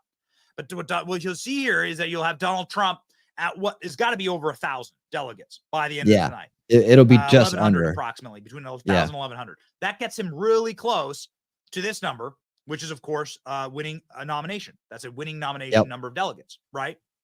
And so you'll have Donald Trump just Nikki Haley is ruining herself with every moment she's in this race of winning all of the delegates in order to ruining be her. the Republican presidential nominee, like officially. That's the chick that wouldn't drop out. Happening at a very fast pace. In fact, if you look at the calendar and you look at the maps, this might happen by next Tuesday. So maybe next Tuesday, bottles, Georgia, Florida, next Tuesday, a lot of big states next Tuesday. See. Rolls-Royce is already cringing. He doesn't want to have to figure out how to do a balloon drop inside the studio. We will do it. We shall do it, ladies and gentlemen. Unless, of course, Donald Trump accepts our invitation to come on the show live. And then we might play him this hilarious clip from Harris Faulkner. Here's Harris Faulkner talking to Nikki Haley on Fox News. Now, Fox News has been pretty nice to Nikki Haley. I have something to say. Fox News. Real quick. We got 31 people watching on X tonight. Thank you guys so much for watching on X platform. I appreciate it. Dude, guys, please drop me a heart, drop me a like. And on X, and please follow. I'm at 316 followers. That's where I've been since the night started. Would love to have 30 more, man. Love to have you guys join me. I do plenty. Just scroll down, see all the shows I do every week. We're doing Control Darks. We do deep dives on all kinds of issues. We see through the veils. We do documentaries. We do movies. We do all kinds of things. We got a great community here. I'd love it if you would follow me. I won't overload you with tweets constantly, but you will get live shows like this, notifications for the most part. So please just take 1 second and hit that follow for me and hit the heart, man. It would be a great night to really, really bump the numbers up on X tonight. So thank you so much. I didn't want to stay. What are you talking about, lady? You haven't. I don't get it. This is like Hillary Clinton math. There we go. She Thank did you. win the District of Columbia, which isn't a real place, right? So that's fine, but that's not real. It's not a state. Still not wrong. Still not wrong.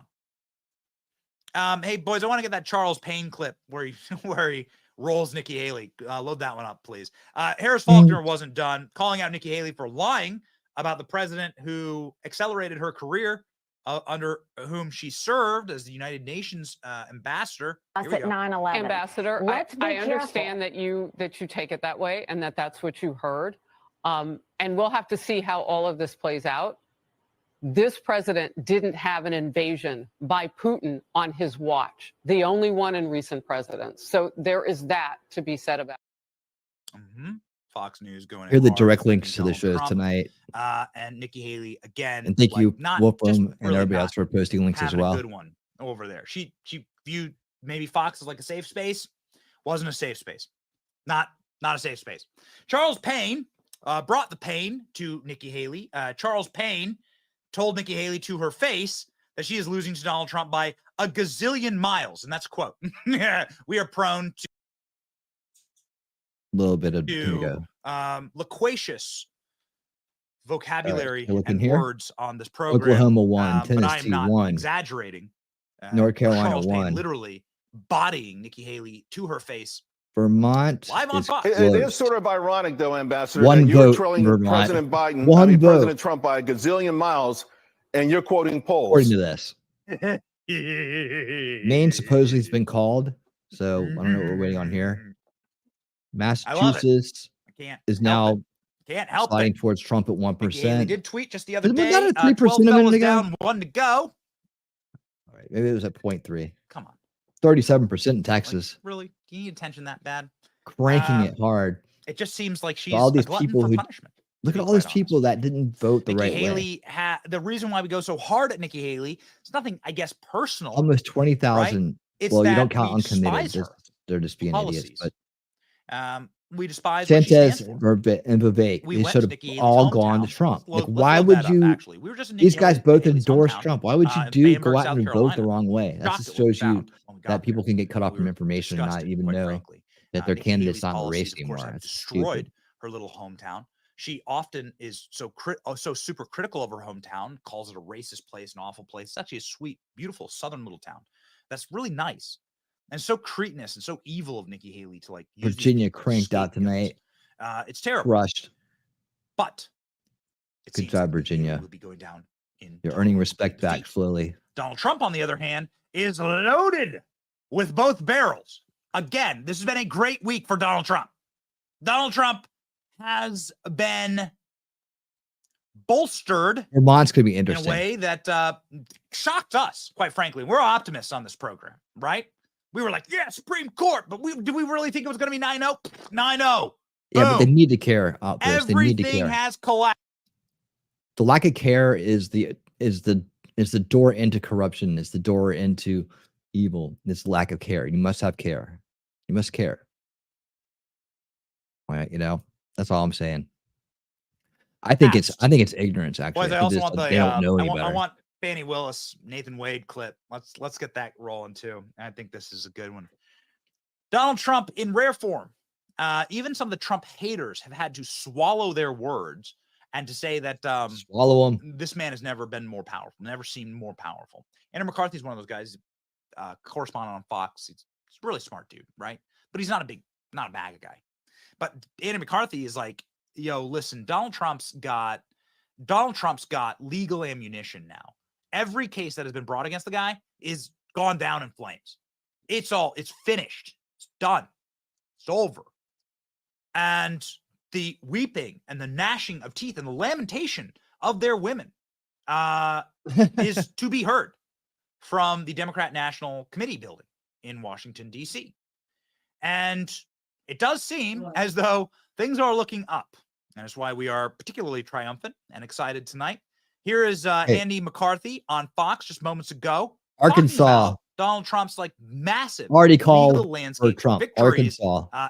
and how Democrats will not be able to get the result by 2024 and We certainly already won't be did getting the result Missouri and on Iowa. election night That's done. 2024. Arkansas called for Trump already you at got to get through, and 0.2%. the Trump team has sent a blistering Coming out letter to Alvin strong Bragg up in there saying Arkansas. you're proceeding with all of these trials and these things like Alan Weisselberg being in court again with a plea deal this week, and yet in their words, you are allowing people guilty of brutal attacks on law enforcement and murderers to just roam the city free. Well, look, he's in a political battle as much as a legal one, and he's fighting it that way. And he's got a lot of ammunition with Alvin Bragg, who is the paragon progressive prosecutor. and who does have a well-deserved reputation in New York for minimizing the number of cases they take and then taking the cases they have and pleading them down. Contrast this with the 76-year-old nonviolent Weisselberg, who he has now prosecuted twice in 18 months and is about to put in, I guess, Rikers Island for another 5 months. So jury selection starts, we think, on the 25th. Jonathan, how well do you think that's going to go for the former president, who so far has not found New York's court system to be very friendly in for him? Massachusetts? It's not very friendly, and it's a nightmarish jury pool. 33% in Vermont, only and it is rivaled by one Washington, vote? D.C., which he will also face with a special counsel. Still one vote. And, the fact is Vermont's that gonna be a tough even a one. hung jury in New York is quite an effort for the defense in a case like this. But Bragg is continuing to just pull out the stops. We just saw that in this case with the objections in the letter, that you get the feeling that he's running out and shooting the wounded before he gets to Trump. And the question is, at what point does a modicum of restraint kick in on any of this? But I think that the Bragg prosecution is the most flawed and questionable of all the cases. And I would be surprised if it could withstand appellate review. All right, gentlemen, much more to discuss throughout the night. We'll get to more legal. Ladies and gentlemen, we are very, very excited to pop back on here and announce that Donald Trump has won it.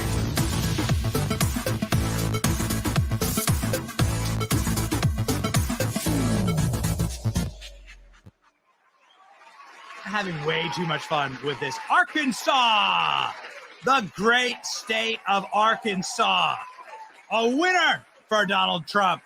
Yes. Can we get some Sarah Sanders clips loaded up? I want to rock and roll with Sarah Sanders. Let's get some Sarah Sanders, some classic Sarah Sanders clips. Sarah Sanders is, of course, the sweet, wonderful governor of Arkansas now, and she is doing an amazing job there. She's low key, right? She's like focused on her job, and she's serving the people of her state, and she's doing an incredible job, ladies and gentlemen. She's, I would argue, without question, one of the top 2 or 3 governors in the country. Again, she's low profile. I think she wants to like put her head down and actually do the job. She's quite aware that she's like famous for what she did in the Trump administration, which was regularly take the back of her hand and smack around some of the Jim Acostas of the world. But ladies and gentlemen, we are very, very excited to see what Sarah Sanders' future is. She's endorsed Donald Trump. She's appeared with Donald Trump at some rallies, and she's ready to go. This is very, very exciting times. Arkansas for Donald Trump. Here is the map right now. Arkansas. Red wall is continuing to grow. Rock and rolling. They called it. Boom. Minnesota, don't let us down. So we have Texas, which has votes that are in 40% in. Goodness gracious. Look at Donald Trump. Why haven't they called Texas yet? Right? You see these numbers? Look at it. Look at this. Zoom in here a little bit. Donald Trump beating Nikki Haley by 50 points in Texas. It's called a schlogging. Ladies and gentlemen. Beat down. It's really brutality at this point. Call Texas. Just be done with it. Be done with it. Call Texas. It's over. The goose.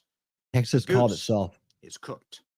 Here is the breaking delegate update from our weepy friends at CNN as they bite down very, very hard on the rubber ball gags that they carry, that they have in their mouths. At all times. They do their very best. The bite stick, right? Like you gotta hide the pain. You gotta swallow the pain. Okay. We gotta report what you got? That Donald Trump has 420, 69 delegates right now. I don't know. That might be mathematically off. Let's check. Well, we're also tracking Maybe delegates here tonight, Jake. And I got to tell you, one place that Nikki Haley is not getting anything is in the realm of delegates tonight. There are 865 delegates at stake tonight on this Super Tuesday in the Republican contest. We have been able to allocate 109 delegates so far, all to Donald Trump. Nikki Haley, 0 delegates so far tonight. Because she deserves 0. Story of the night. He gets none. Donald Trump stretching He gets his none. delegate lead to an almost insurmountable place. So far, 109 tonight. Look at now where his totals are to date in this contest. You need 1,215 delegates to become the Republican presidential nominee. Donald Trump, 385 now. Nikki Haley, way back at 43.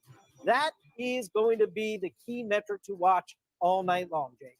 All right, David Giant. Let's look at the vote board here, the magic wall. What are you looking at right now? It would take a very magic wall. It would take all the magic and It's my Gandalf's magic staff. It's my Why? magic Okay, balls. Donald Trump, 468. There we go. Wait, 468. We will explain to There we you go. why we dislike Nikki Haley, and it has everything to do with the fact that we went to her hometown. We asked the people in her hometown, like who have been smeared and slandered by her as evil, vicious, vile racists, what they think of her. Like, hey, okay, so Nikki Haley says, I was raised in a racist town. So the best thing to do is to go to that town and say, are you a racist? Right? And like to check it. Are you a racist? So that's what we did. We wandered through there. It's actually a majority black town, Bamberg, South Carolina. There you go. So it made for some curious interactions. But what we actually found was a group of sweet people who were really kind and who were quite lovely and deserve much better. And we also found something quite horrifying. We found the reality of Nikki Haley's policies on that sweet little town, which were truly jumped out ahead in broken. Vermont again.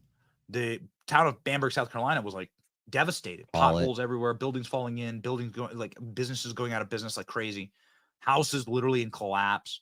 Nikki Haley's foreign policy, of course, puts billions of dollars into Ukraine and not in places Vermont. like her hometown. That's where the real competition America is. First would do the opposite, ladies and gentlemen. And I think people know. Nikki Haley's never come back to help you? No! Welcome to Bamberg, South Carolina, Nikki Haley's hometown. Nikki Haley talks a lot about Bamberg, typically not good things.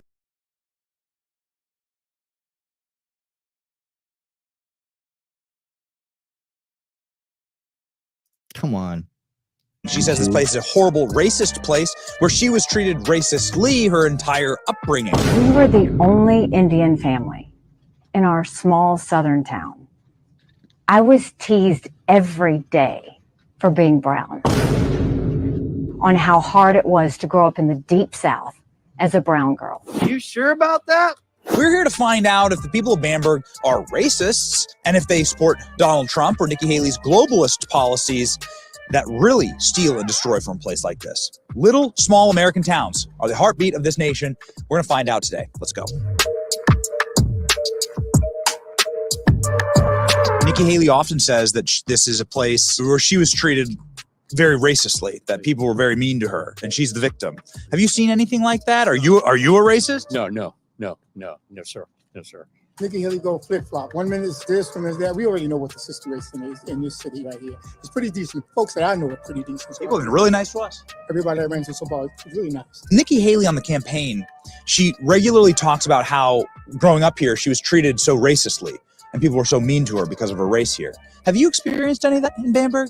I haven't. People seem really nice here, actually. Yeah. Nikki Haley has been out on the trail, on the campaign trail, saying that when she was raised here, she was treated all racistly and everyone was so mean to her. She was treated racistly. She treated us racistly. No Nikki Haley. That's an interesting. One more day. Let me tell you something. She ain't getting no black people nothing. The man's nothing. Bye. Thank you, sir. Okay, you'd be amazed at how many of those people actually wanted Donald Trump. You'd be amazed at the number of people who are like, Trump's who I want, actually. Like, that's my guy. That's my boy. Donald Trump. This is Nikki Haley's hometown. Nobody likes Nikki Haley.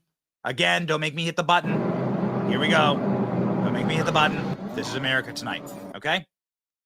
So, Nikki Haley, go down in flames. Joe Biden may be facing also a bit of a stiff night, let's just call it.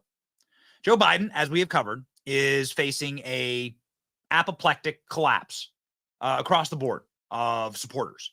Joe Biden is having a very, very hard time unifying his own party. Joe Biden is getting roasted by Barack Obama's campaign architect.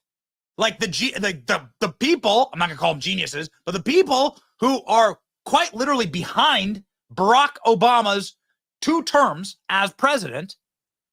David Axelrod, chiefly among them, the chief strategist for Barack Obama, is all up on CNN moments ago, being like, "Hey guys, I think that I think Joe Biden is not in a good spot." His critique is that Joe Biden is not able to unify his party. Earlier on, we played you AOC getting just absolutely mugged in downtown New York. And now we have the Obama architect up on CNN being like, "Hey guys, we don't have any chance. Joe Biden can't create any type of unity, and every single Democrat that votes for us is now breaking for DJT." Here we go. David Axelrod speaking doom to the Democrat Party. Oh, it is just delicious. It's so delicious. Salt if you got them. Look, use the ballot, not ballot bans. Use the people, not prosecutors. That was a conciliatory general election speech. If he can keep doing that, I think he's got a real he said shot. today on Fox News, we need to unify the party. And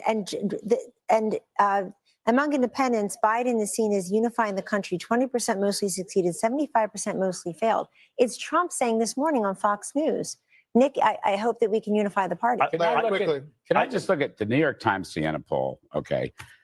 Of those who voted in 2020 for Trump, 97% intend to support him this year. 97%.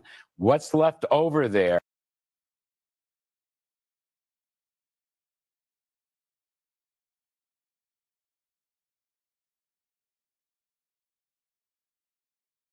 Hello. Is what I don't know. The Liz Cheney, Mitt Romney, John McCain, may he rest his soul in peace, kind of thing. When you look at the Democratic side of those voted for Joe Biden in 2020, only 83% intend to vote for him, according to the Times Siena poll. So I would suggest that Mr. Biden has a bigger problem unifying his party than Mr. Trump does. And as Trump goes into this working class coalition, which is African Americans, Hispanics, Asians, even women, even young people now, I think he's the one that's encroaching into Democratic territory. 10% of that Biden vote said they want to support Trump. Yes, 10% of them. Well, we're going to make some calls. The Fox News decision desk can now project that former President Trump will win the Oklahoma. Ladies and gentlemen, you're going to have to forgive me. I misread our production notes there. We are getting you David Axelrod on CNN dooming in just a moment. That, of course, was Fox News pundits, some of them working for Donald Trump or worked for Donald Trump, Larry Kudlow, and Kellyanne Conway, saying Joe Biden also cannot unify his party. We'll get you David Axelrod, 2 Obama alums, David Axelrod and Van Jones, both saying, yeah, we're finished.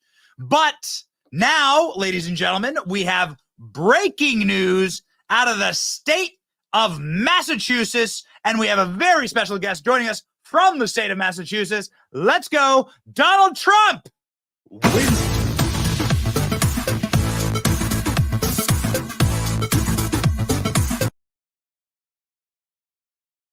Really?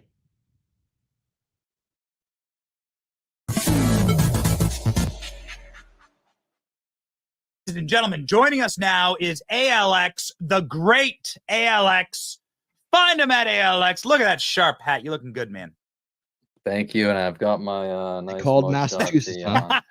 I went and voted at 7:30 this morning, and keep an eye on voted for Vermont. Trump, and it paid off. It looks like. I mean, this was one of the states that Haley thought she might have had a chance in.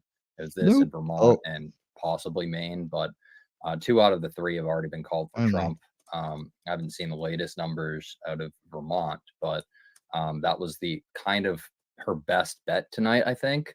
But it looked a little closer in Massachusetts earlier, but I think it looks like a 2,000 point. He's pulling away in Vermont, though. In Massachusetts, 44% in. and they called it at that. Sorry, Nikki. Little game didn't work. Honestly, like I've told you this before, but Massachusetts is obviously liberal, but the conservatives here are like ultra conservative. The ones that are here are Trump voters. And we saw that in 2016 in the primary as well. because he won by a landslide in 2016 originally as well. Trump took one, like your old like T-ball coach, and brought him up on stage in New Hampshire, right? High school baseball coach, but yes, so he is one of the police union VPs. So it's like the New England police union. So that's why he was up in New Hampshire, because it encompasses, Maine, New Hampshire, Vermont, Massachusetts, Connecticut, and Rhode Island. So, we're all kind of close. So yeah, he was up on stage making the endorsement. I knew he was like a Trump guy, but like when I saw it, we were like live during it, and I'm watching. I'm like, that's my baseball coach, and he's up there introducing Trump, and I'm like, oh my god, this guy's got to be like over the moon right now. It's so funny. So you got to be like pretty hardcore to live in Massachusetts. I mean, if you're a Republican living in that state, you clearly Trump's your guy, and all. You got to be generally working class. What do people typically think in Massachusetts as Trump voters? I mean, are they like saying we gotta eventually go to Florida? What's generally the vibe? It's kind of weird though around here. So where I live is central Massachusetts. In the city, it's called Worcester, but in Worcester County, there's all these surrounding towns. And there, if you look at the map, they're all red, like the, suburbs and just like more, rural parts of the state are all red. It's just the cities, kind of just like our country in general. The blue specks, it's like the city of Worcester, Boston, Springfield, all of these big cities are all blue, but everywhere else is red. So it's like you go 20 minutes outside of the city, you see Trump signs or Trump flags, like full on houses. I've seen like multiple of them just decked out in Trump gear. So I mean, that's really the issue there. It's like outside of the cities, it's generally like conservative towns. So I guess it's kind of those communities that are kind of, I wouldn't say governing themselves, because obviously the state government is, overly liberal, but like the more local governments are more he's pulling away. And, that's the struggle of living in states like this. But like myself, it's just like hard to leave family and all of that type of stuff. So it's hard to just like pick up and go to like the nearest red state. 75 in Texas. I don't know. 82 in know Oklahoma. Probably the nearest red state would be maybe 74, Virginia. 70, 88 in Alabama. Yeah. So that's really the struggle there. But it's mainly just the cities that 75, are 65. We live in a red. I mean, it's a red country, right? There's a single county in Illinois that allows the state to be one for Democrats. A single county, Cook County, where traffic cops are allowed to essentially declare that Donald Trump is not able to run for president. There's a single county. It's like the entire country is a red country with blue specks and blue dots. The country is for Donald Trump. But now you are seeing like on screen, it looks like the entire country. Oh yeah, they're not going to certify him. Trump. Nikki Haley have a chance? ALX, you're a big time data guy. Does she have a chance to like win a single state tonight? Mathematically, she doesn't have a chance overall, but her best chance is probably Vermont. I mean, I don't even think she's gonna win Vermont, but that's her best chance tonight. And like I said, the other ones were Maine and Massachusetts were her other two that were questionable going into this, and two of them have already been called for Trump. So if it's anything, Vermont, but I don't think she'll win it. So is there like, and there is clearly no path forward for Nikki Haley. So like, what's the play here? Like is she gonna run no labels? Is she gonna run like a shadow campaign against Trump? You have the people on MSNBC like fetishizing. We'll play a few clips, but you have them like fetishizing, like begging Nikki Haley to not drop out. Please don't drop out. It's really interesting because she'll go on. She won't go on stage tonight. We learned that earlier. But the last time she went on stage and made that point, she's like, I know I didn't win, but I promised, and I'm a woman of my word, that I wouldn't drop out no matter what tonight. It's like, okay, like the voters are sending you a message and you're not receiving it's okay it. if you change your mind. Who are you running for is really the question. But I mean, I don't think she'll drop out tonight. She might drop out when it's She's the laughing stock of the nation. She's the laughing stock of the nation. But yes, at that point, you just gotta chalk it up to either she's delusional or the real reason she's in it is she's waiting for Trump to like go to jail or something to happen so she can swoop in.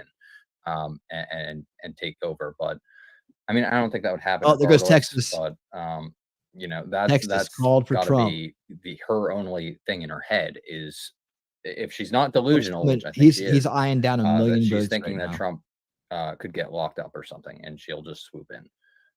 But I mean, she There you should have go. dropped You heard it out here first. after Iowa, Texas. honestly, after she Called claimed for Trump. victory of coming in third place. Let's So roll the clip. let's go. You know. It's like great. It's like graveyard robbing, right? It's like it really. She's like sitting there. She's like a vulture in a graveyard, like hoping that something bad happens to Donald Trump, right? Hoping that Yep. somebody puts Donald Trump in jail. Please. It's a grotesque. I mean, it's sick. It's immoral, but That's it's all it also is. like it's also They grotesque. It's like horrible. How can you call yourself a Republican? Real quick, they lost the ability to keep him off the ballot yesterday, right? So they lost the ability. So that was one strategy in the toilet for the establishment. The next is to hope that somebody throws him in jail somehow. That ain't going to happen. So what else are they counting on? What else are they counting on? Don't do something stupid, establishment. All right. Like he was going to drop out, like dropped out. And at that point, he's like, okay, she's the only opponent right now. And she's made it clear that she's just going to run to be the anti-Trump candidate. And she keeps saying, they called well, Massachusetts. people are voting for me. So that shows that some Massachusetts people don't has like been Trump. called for Trump. But as we've seen too, like a lot of these open primaries, and Massachusetts is an open primary, a lot of these open primaries, Democrats are voting for. And then we had another example today on camera of them saying, I don't want to vote for her in a general election. I'm voting Democrat in a general Yeah, it's a election. strategy. So They're voting that's, for her because she's the weaker further how candidate. she's delusional. She keeps saying these Republican voters are rejecting Trump, but a lot of them are Democrats. So, I mean, it's just feeding into her delusion. Ladies and gentlemen, I we go. interrupt the profound words of the great ALX to bring you glorious news. Donald Trump.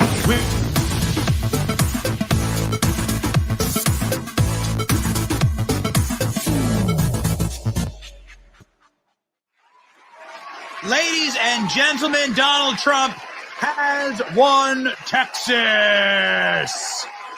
Let's go. There we go. A big yeehaw. Was that a rap horn? Was that a rap horn, Rolls Royce?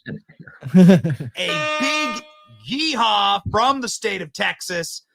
Ladies and gentlemen, Donald Trump with 45% in.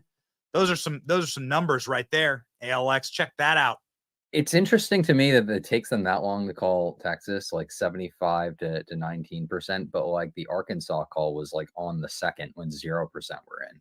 So I'd like to know like who's making these decisions to call these races, right? Because it's like that's insurmountable with 45% in, and we've been watching Texas and we're like, yeah, when are they going to call this? And then meanwhile, Arkansas, it's like polls are closing in 5 minutes, and then 5 minutes are up. It's like Arkansas has been called at 8:30. So I don't know how they make these calls, but yeah, we kind of expected Texas to go to Trump. Yeah, Ted Cruz also has won a Senate primary for the great state of Texas. We also, ladies and gentlemen, have another announcement. Very important. Donald Trump has won.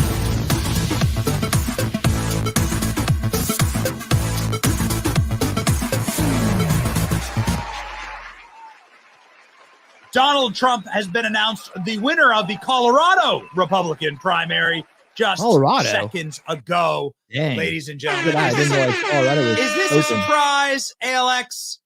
Colorado already, huh? I don't think it's a surprise. I do think it's a surprise for Ms. Griswold, who wanted him off the ballot. But yes, I don't think it's I don't think it's a surprise. You know, Ken Buck was probably the only anti-Trump person there, and he's not even running anymore. Lauren Boebert's running in his district, but We his get another district one here. is Unless he already pro-Trump called district Massachusetts as I can't well. remember. Most of the district, if you look at the map, all voted for Trump. So that's why, like in you know, when they're talking about supporting Just Trump filling or up the not, red.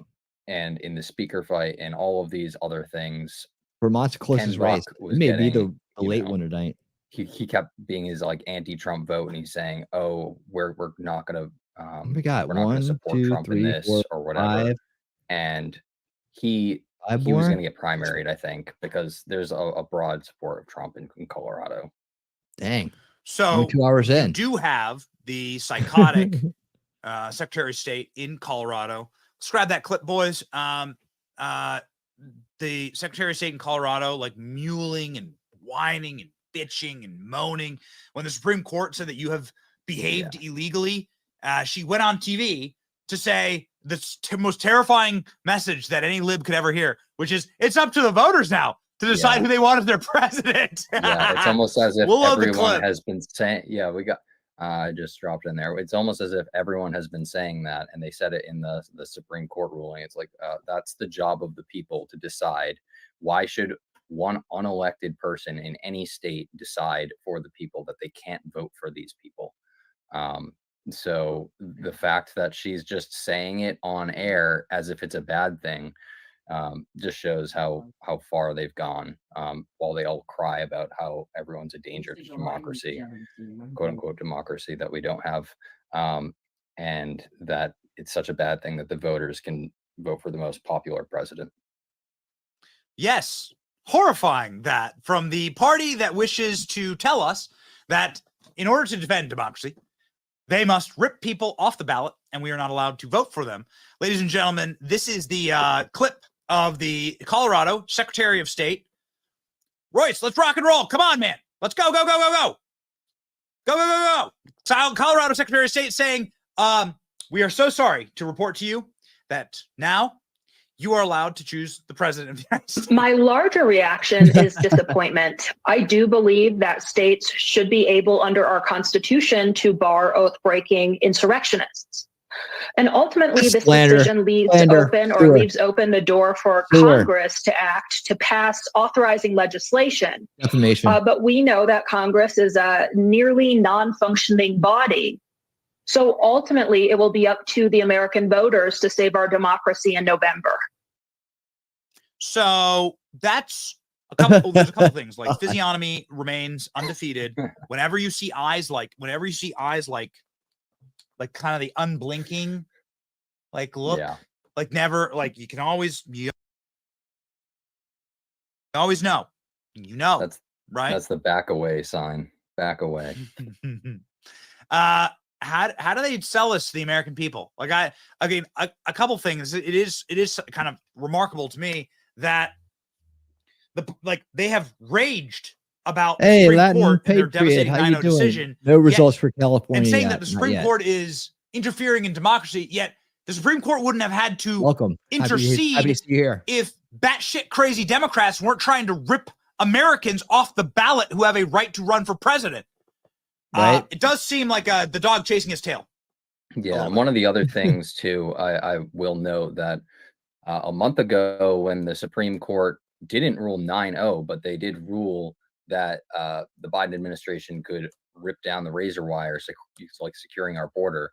Everyone on the left was saying, "Oh, the Supreme Court ruled it; it's final. If you oppose it, you're opposing the law." And then when they come out with a 9-0 decision, you have people calling Obama and Biden, judges. Oh, those are MAGA judges, and this is like the job of MAGA, or they're doing the bidding of MAGA. It's like, okay, these people were nominated by Obama and Biden, so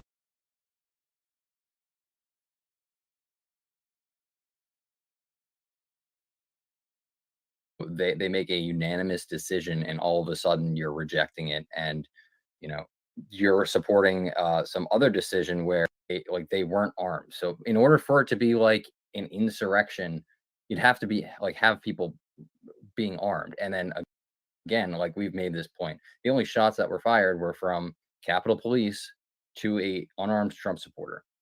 So where was the insurrection? Yep, There that's was it. no There was insurrection none, that day. So but they how could still Trump be an push the insurrection? narrative. So well, it's interesting word games that they play. Trying to be honest, they're trying to these maintain days, the and we've been establishment following this very narrative for closely, those in the first ALX, fail. and obviously you and I work hand in glove, and we have for years to put the show together. They have been using word games. Now they are no longer calling it an insurrection; they're calling it an erection. And They're calling it an I erection think now. they are. I think they are. I think they're trying. They're trying to move away. This is something that's actually quite fascinating that we didn't really cover. That I read Victor Davis Hanson the other day. He's like, you realize now that the Supreme Court's decided there wasn't an insurrection. That's what this is. So This no, is like Latin, effectively Latin. the I said Supreme Court saying California there doesn't was have no any results in insurrection. yet. Donald Trump went on Probably gonna be trial. one of the He later was ones acquitted. tonight. Of course, The Supreme Court West Coast and all affirms that and affirms Colorado Congress's just came in, capacity to say it. So the Supreme Court has now decided. We'll see. Right? So the narrative is now officially vaporized. Now it's gone. Now it's like officially gone. They have thrown everything. They have thrown everything that they possibly could throw at Donald Trump. Martha McCallum essentially saying all the arrows in the quiver have been fired at Trump, and none of them have hit. You come for the king, you best not miss. Fox News now admitting the Get Trump has been a failure. We're here, Moms for Liberty. A lot of different types of Trump supporters are here, really supporting the president. The crowd is jubilant. There they go again, very excited. Now they're cheering for us, I guess. I was able to ask if there is alcohol here, and there is. There is a cash bar, though. There is a cash bar, and I was able to ask the campaign if they're going to maybe pop some champagne later tonight. They said they'd get back to me. That's good. We'll get back to you. Watching the right channel. Well, yeah. And they obviously have a lot to celebrate. Even Vermont's so a far real, tonight, as real we thing to wait watch for right some now. more states to come in. Let's bring in Sean Hannity. Sean, good to have you with us. You know, And that's just for the is Queen's remarkable, Sean, Fleet. on this That's all it Super is. You know, it's not Tuesday, for, when you look back over the like it's last gonna make or several break the race. years and all of the times that many people looked at this situation and did not see the incredible resilience of Donald Trump, of this political figure, and his extraordinary commitment to doing this over again. Biden got 10,000 despite the fact that in every Maine. arrow in the quiver had been thrown and fired at him over and over and over. So far, Ladies and gentlemen, what you We'll see what heard the final there results are. is the Donald Trump victory rally in Mar-a-Lago. We actually have a live shot of that right now.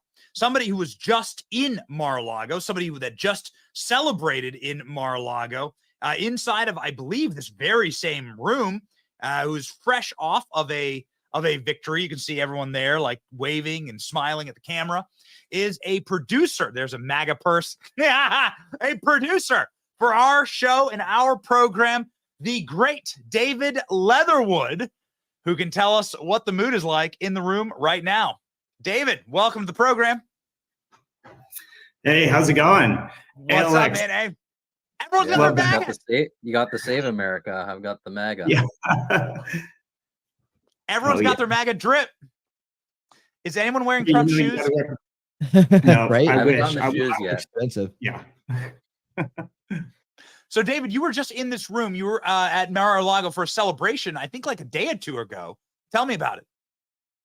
So I was actually at the happiest wedding you've ever been to at Mar-a-Lago. And it actually was absolutely phenomenal. I mean, you know, I've been to a lot of great weddings before, but the wedding in Mar-a-Lago there's nothing like it. And Tony Bennett's son actually did all the music. So it was just stunning. What it does sound like it's a raucous event tonight. You are seeing a live shot from Mar-a-Lago. Donald Trump's gonna hop up and speak here. We're not exactly sure when that's going to happen, but we have signals from his campaign that it will happen quite soon. David, what do you expect? What do you expect the president to say tonight? Well, you know, a few years ago, he warned us all. He said, we're going to win so much, you're going to get tired of winning. And that's kind of how it feels right now, because it's brutal, honestly. And it's brutal for Nikki Haley to I'm not getting watch tired. this slaughter. I mean, the winning watch is this all so much. day long, But all I do night think long. what we've heard is that he's ready to shift his focus to the general, right? And one thing that I love that I'm already hearing him say is too big to risk. Haley won And I think DC. when we look back at It's not even a 2020, state. we were kind of in a very similar even a spot state. where Trump was dominating, his support was overwhelming. And it feels eerily similar Trump to that. won the Virgin but Islands, by the way. we all remember Didn't know. 2020. That's when they unleashed a bioweapon on the world and all chaos ensued. And so I feel like in this moment, it's kind of like, what's going to happen next? And I think Trump is going to start setting the stage for the next kind of era of this election. Yeah, so Go ahead, that's going to Chris. be general election on. Donald Trump. And we've seen that energy from Donald Trump taking full front stage this weekend. Donald Trump had that 2016, 2020 energy back. It's something I think maybe I've never seen before. ALX, you and I just went to a Trump rally in South Carolina. It was just rocking. What's your major takeaways from that rally? So I noticed he's pulling a lot of his classic go-to stories and his lines that he was talking about the windmills. So he's going back to his roots of, the off-the-cuff speeches. And yeah, the energy, like me and you were talking, I'm like, this is like 2015, 2016. You made the point, you're like, it feels bigger than that at this point. Like we saw the line outside. I don't think I've ever seen a line that long I've been in my fair share of Trump rallies, but that was a long line. We ran it and it was like a 5-minute clip, and then we sped it up into like 30 seconds. But like it was so long of a line. And then they got them in there pretty quickly as well, and then packed that stadium. But yeah, we're seeing the tone shift to more of a general election focus, and I think that's what we're going to see more of after tonight. But I do like his off the cuff, kind of raw 2015 energy, and he's going more like harder on illegal immigration, which was kind of where he started his campaign in 2015. So we're seeing a lot of that type of rhetoric again. So that's where I think he's going to get a lot of the crossover voters too, like the independent voters, because they've seen this crisis on our border. Like people like Elon Musk, that's one of the raw issues. They're seeing these, people sleeping at airports, all these camps, and then people in Massachusetts, hey, take in these migrants if you can or whatever, and then the next day they're on their doorstep within the hour. So like that type of stuff, people are saying these policies are ruining cities, and at this point you're complicit in an invasion if you don't vote for Trump. Yes. So I would highly recommend this. If you ever get a chance to go to a Trump rally live, do so. If you get a chance to go with ALX, please consider it done. You must go, because what you'll have if you go with ALX, who watches Finally, they turned Colorado red on and the he's probably map. seen ALX. Do you think you've seen over 1,000 Trump speeches live now? I would say so, yeah. Wow. What you'll 1,000 have live? there is you'll have sort of a play-by-play of what Trump's about to say before he says it, and it's really special. Live, like in person? Donald Trump was going funny, F-A-N-I, funny, and ALX was like quoting him before he even says it, because ALX knows the speeches. But I don't think anyone could have predicted what Donald Trump said this weekend when he was talking about Nathan Wade and his experience. I think here's the energy that we're talking about. David, you're a particularly hilarious individual. You love a good joke. I want to get your take on this clip. I was indicted by Fannie in Georgia. Fannie. How did that work out? It doesn't like it when I go to that frame for some reason. And her lover, Nathan Wade.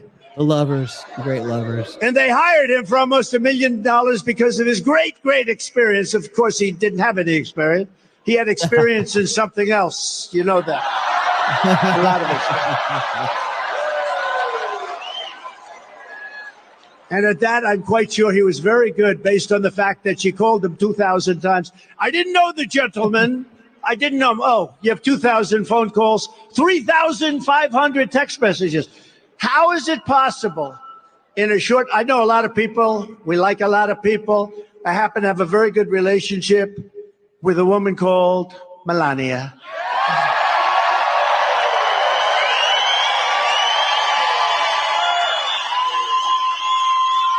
But I would venture to say in all the years that I've known her, I might not have called her 2,500 times. I know I didn't send 3,500 text messages. Okay, all right. This clip went thermonuclear. This is vintage Donald Trump. David, what say you? Hey, we got 63 people watching on X tonight. Please give me a follow, give me a heart. Thank you so much for picking here to watch this tonight with us. We're a great crowd here, man. And we do a lot of shows. We do 4 shows a week and we cover documentaries, movies. We do deep dives, analysis and media analysis, anti-establishment all the way. Go Trump. Let's go. Please follow, like, and share. Man, I really would appreciate it. Best night we've ever had on X tonight. You guys could make it even better. Please just follow and a like. I would appreciate it. Let's go. Trump 2024. Grown to love. And part of the reason why we love it is because it's hilarious. Not make these jokes. He cannot go up there and riff with the people and get the crowd laughing in the same way that Trump can so easily. And I know, like, I haven't been to 1,000 Trump speeches, but I've seen a few, and that man just goes on. They'll say, oh, he's going to speak for 45 minutes, and he'll go on for an hour and a half. And by the end of it, I mean, I remember one time in Miami just soaking wet, and he just stayed up there. He just kept talking. And I think Danny might have been at that rally. Yeah, I mean, it's Trump in his prime, and we love to see it. Yeah, it does seem like we were witnessing something quite historic. ALX, your take on Donald Trump's esprit de corps, right, at these speeches? Because it does seem like he's what we've heard from his team is that he's a guy who just absorbs energy. So we keep asking, ALX and I keep asking the people who are about as close as you can get to Donald Trump, who's going to pick for vice president? You know, what's this decision? What's that decision? We always get a similar response back, right? The man absorbs the energy of the moment. He tests and he feels the water. He's willing and able to like change his opinions. And he's a guy who like lives off of that rolling energy. And it seems like he's really bringing that to the trail, right, Alex? Yeah, for sure. And then one of the other things I'll say about what you just said about connecting with the audience and absorbing energy is he will riff off of the audience. Like if the audience says something, he'll say a close eye in Vermont here. Yes, and then repeat what they said and then riff off of it.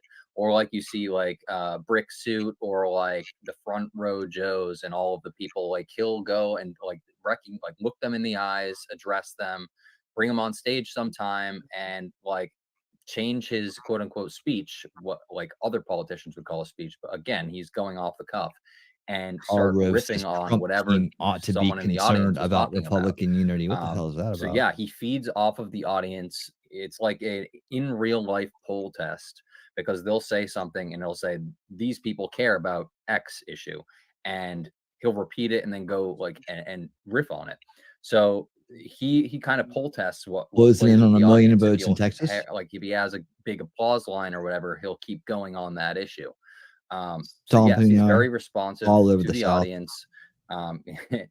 He loves everywhere. like making all of those everywhere, jokes. just stomping. And when he gets his applause lines, he'll continue down those paths. But yeah, that's 70 in North Carolina. 100% not like any other politician. 63. And I heard some news before we went live that a very special someone may have or may not have been in Florida talking to Donald Trump this weekend about other issues and maybe VP and whatnot.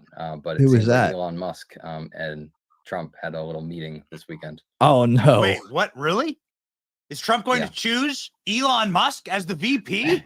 That would be. I mean, that would be the African American choice.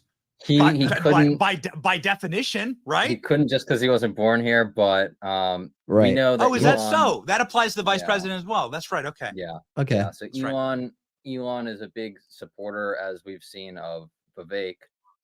He's done a few spaces with him, and he really likes Vivek. So if I were to guess that he would probably want Vivek as the vice president. I think he said that publicly too, on X that I'm he saying it wanted, publicly Vivek as well. as a VP. It's the right choice. I can tell. So, It's the yeah, fit. I think if they met, and it seems I could like be, it could be wrong, but Vivek's the he's fit probably hearing it from because he can from him as well. present And we things heard Glenn Beck Trump needs to saying focus that on or be Trump's aware hearing of that a lot. So in an honest, clear knows? way We'll that see. he understands. David, That's why. you're equally a guy that reads a lot of He's energy got his on finger on the the pulse of internet. a lot of You things live, Trump doesn't. Eat and breathe From the what I hear. internet and sort of the From his rhetoric. magosphere ecosystem. Interviews. They seem to really be turning towards Vivek. I mean, am I wrong in that? Like people, there's like a lot of groundswell Minnesota. grassroots energy for Vivek. Results in to be Minnesota. VP.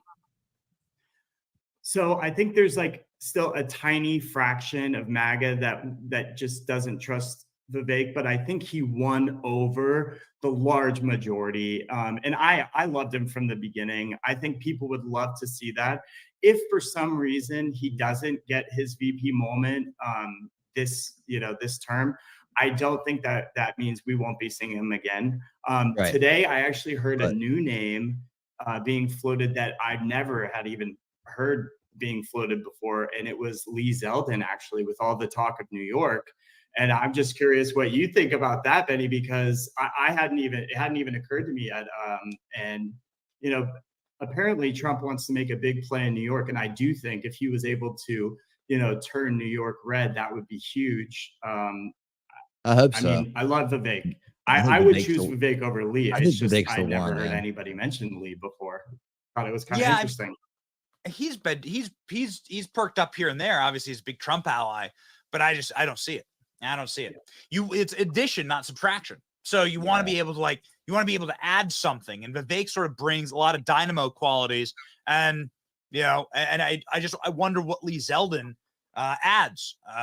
He doesn't currently hold office. New York, while I think that New York, it's going to be fun to watch Donald Trump campaign in New York, I don't see it. I think the state's corrupt. I think they have machines in New York, which is how you're able to get AOC. AOC is deeply unpopular. She still wins. They have machines that just turn out ballots. And so I don't see the addition. But we're not, I don't know. Elon Musk meeting with Trump. Now that's fascinating. So that happened, ALX? Yep, reportedly. Instead of rolling in? Wow. Well, a little background there is I Vermont saw the still- two jets land within 10 minutes of each other. Who knew? I didn't know if there was a coincidence. This was Saturday night after one of the rallies. So 10 minutes of each other they landed. I'm like, that's interesting. But yeah, it's being reported now that they met. All eyes on Minnesota Any idea what they talked and new Vermont. Real still. reports about like their conversations, but like I said, if Crushing I were it. to guess, it would be about VP stuff, and I am fairly confident that Elon would be. Hey, Marianne, over on X. Check which you out. I think would weigh I love very seeing the heavily X, in Trump's ear. chats. someone They all get Elon put up on coming stream. to him and saying Vivek. And like we said with Glenn Beck, There you go. he's hearing it from a lot of people. So if he's hearing it from a lot of people, and then Elon's coming in there and saying it, you've got to figure it. He's got to be, a pretty heavy weight on his decision making, I think. Yeah. Well, we owe Elon Musk a big debt of gratitude, particularly given the live stream tonight, where we are seeing just bombshell record viewership on X right now. I mean, it's amazing. We love you no matter where you are watching our program, but we really, frankly, enjoy the X platform quite a lot. Make sure while you're watching us there are 60,000 people currently watching live on X alone. So God bless Elon Musk. Make sure while you're there, you pop on over and follow the great ALX. Make sure that you also follow David Leatherwood and his Barbie background on his X account. And make sure you follow Winning Reality. Just click that follow button. It's right there. If you're watching right now, we just say thank you. We want to grow. We want to grow a community here, and we love the X platform. We are huge fans He's of the X echoing my platform, sentiments exactly. and Thank huge you, fans Benny. of you. So thank you again for making this a record-breaking evening for us. And we shout out to Elon Musk. Thank you guys Freaking for making awesome. a record-breaking evening for me as well. Amazing. I'm small potatoes. I'm huge just night coming for up in the live stream world. across the board. Thank you guys so much for being here. Look at this. It means a lot. Breaking photo Means a lot. of who Elon Musk recommended as VP for Donald Trump. Really shocking. Nobody knew. Oh, that guy right there. Straight out of left field. Well, it's funny too, because That guy 10 gets to minutes meet all after I kinds of, posted like- that photo, they got the news of the new CEO. And I remember everyone texting me, like, "Are you the new CEO?" Because it was like literally 10 minutes after I posted that picture. And, and also, I remember before I went on that trip, you said, "Yes, you can go, but please don't leave me for Twitter CEO." So I'm like, Benny, I swear it's not me. I was really worried that Alex would come. Listen, it's not worry. How can I be upset about such a thing? ALX and I have worked very, very hard to build up this little broadcast company here, and you're my boy. You're my boy, Blue, in the blue hoodie there. I couldn't say no though. I mean, if you had to go, it would be Elon's razor. It would be the most entertaining outcome if you did become Twitter CEO. Yeah, it would be Elon. It would, because you were banned, obviously, by Twitter 1.0, and then you would become Twitter. Then you'd become Twitter CEO. David, it would be the most entertaining outcome if you were cast in the new Barbie movie. I was thinking maybe Magic Mike 3. Okay. All right, boys. Do we got any states called? There's your state of Massachusetts right there, ALX. Look at you. Nice and red. See, that's not even close. They thought it was going to be closer than that. Nice and red, rolling through. Donald Trump by 20 points in Massachusetts. Rocking and rolling. Rolling, ladies and gentlemen. Okay. Oh, really close in Vermont, man. 3% right now, it looks like, with Trump. I don't know how many votes are actually there. It's Okay, so that's going to be a relatively close one. 58% in. Really close. We are seeing this fascinating thing, Pulling David, away in Minnesota. where Pulling away. Democrats are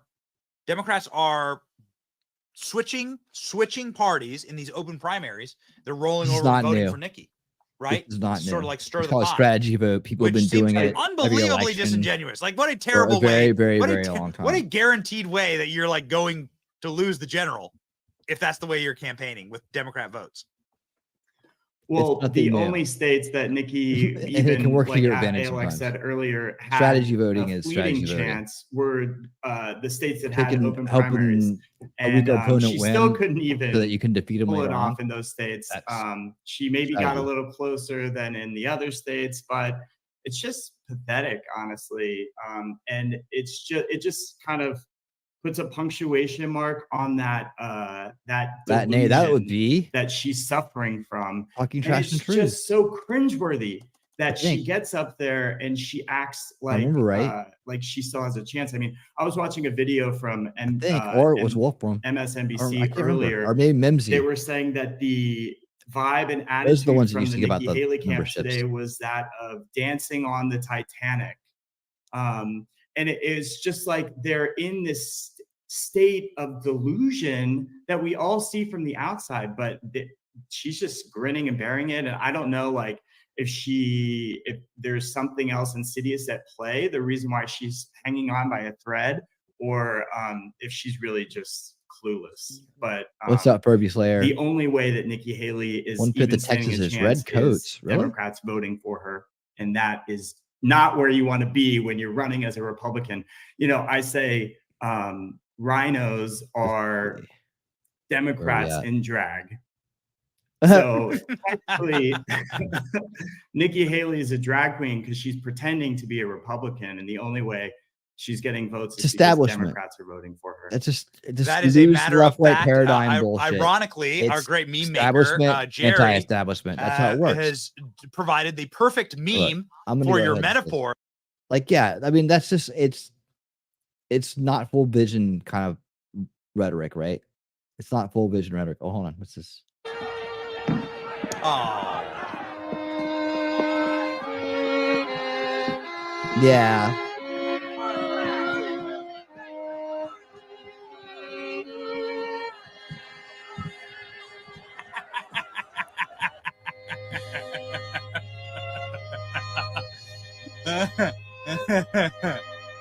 I'm not sinking. That isn't water. All right, That's ladies what it and is. gentlemen, just a quick moment here. We are a news show and we got breaking news. It's going to shock you all. Donald Trump wins.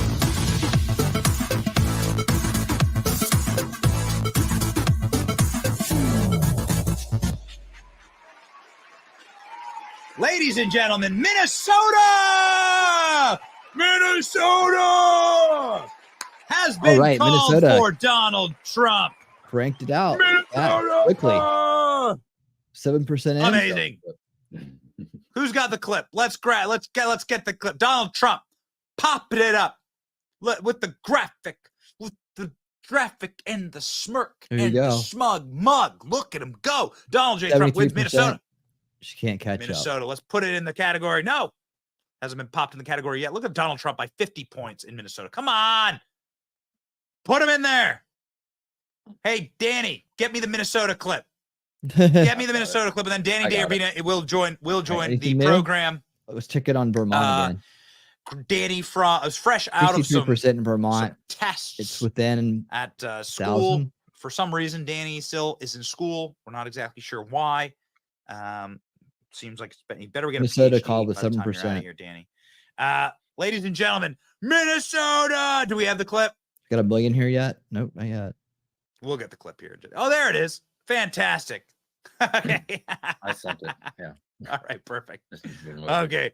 Let me know when we're okay. Here we go. All right. 3, 2, 1. Donald Trump says Minnesota. All right. Okay.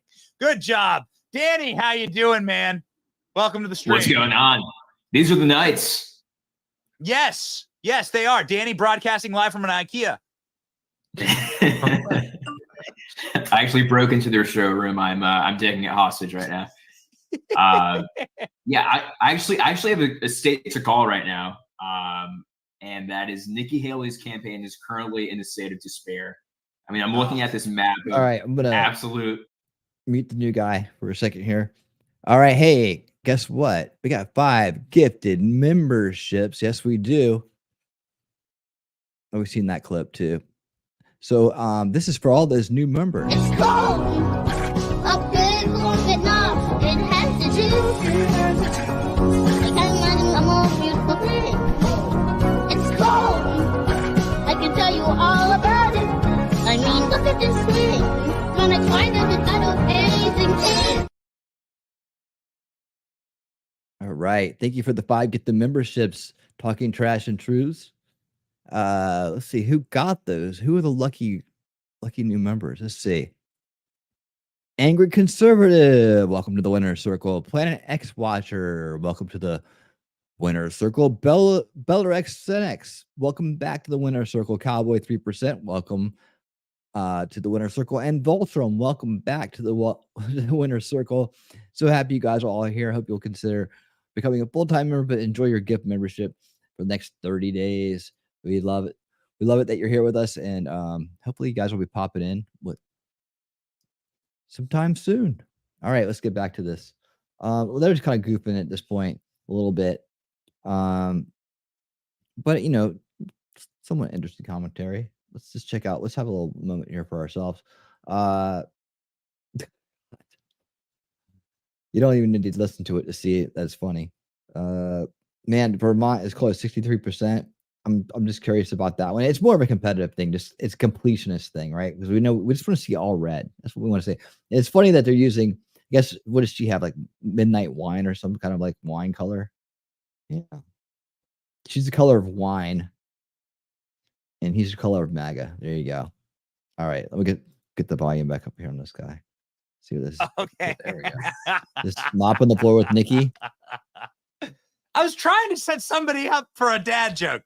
I was doing my best. I was doing my best. All right. It does look like that, though. I mean, it does look like it. We got the Nikki Haley. This is fine. Everybody should go give Jerry a follow. Jerry makes really, really good memes. Jenny. Jerry, am I allowed to out your meme account? Send me the link. Yes, David. Benny, you know how you make those shorts with the girls who say that they're only going to date a 6'4" super shredded guy who makes $500,000 a year, but every single time they're like some overweight slob and they're just like totally delusional. That's what I feel like Nikki Haley is tonight. She's like, she's just absolutely out of her mind, and she's just getting demolished. Ladies and gentlemen, we got the official meme maker for the Benny Show at almost 10K. Come on, get on over there at DA Memes. Get on over there and let's get Jerry over 10,000 tonight. The man does great work. The man does great work. Donald Trump doing great work tonight. Come on now, Here turn is the Minnesota map. red for us. Ladies and gentlemen, let's go ahead over to the New York Times. Okay, New York Times now filling in the states for Donald Trump. Look at that red wave. Look at that red wall. 53% in with Vermont.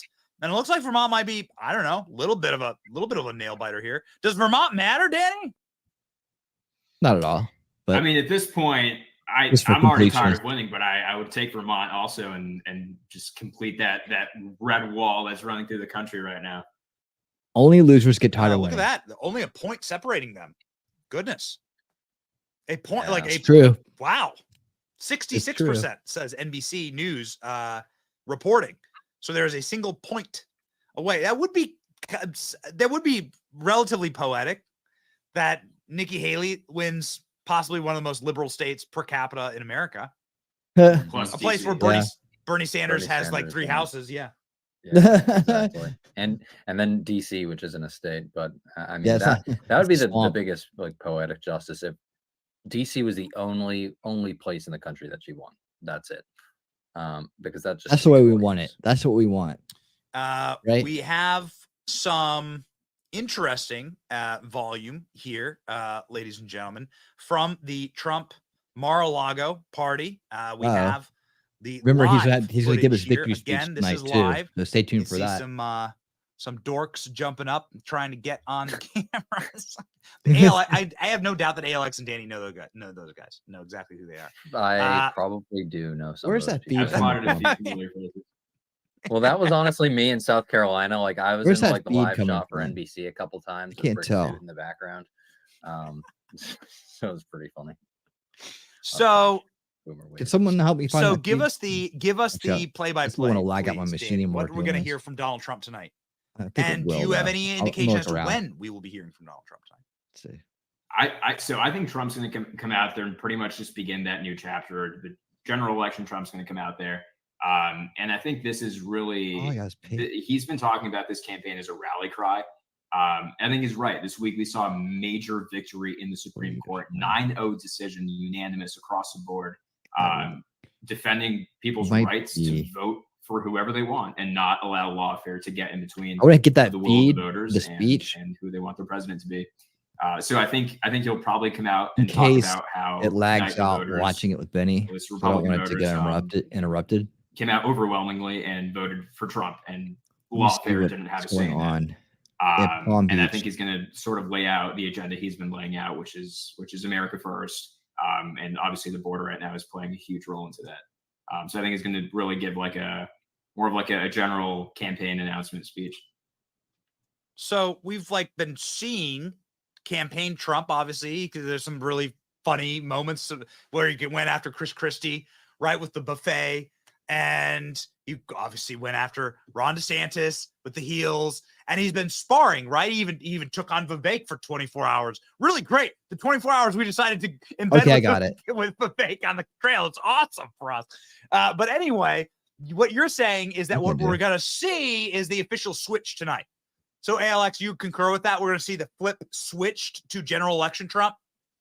Yeah, and especially he's not going to mathematically eliminate her tonight, officially, but especially I do think that's when we're going to see it is after tonight, but it makes the most sense. I mean, obviously after tonight, but once she's mathematically eliminated, that's when you move on, because it's I've already clinched this contest. There is no reason for me to speak her name again.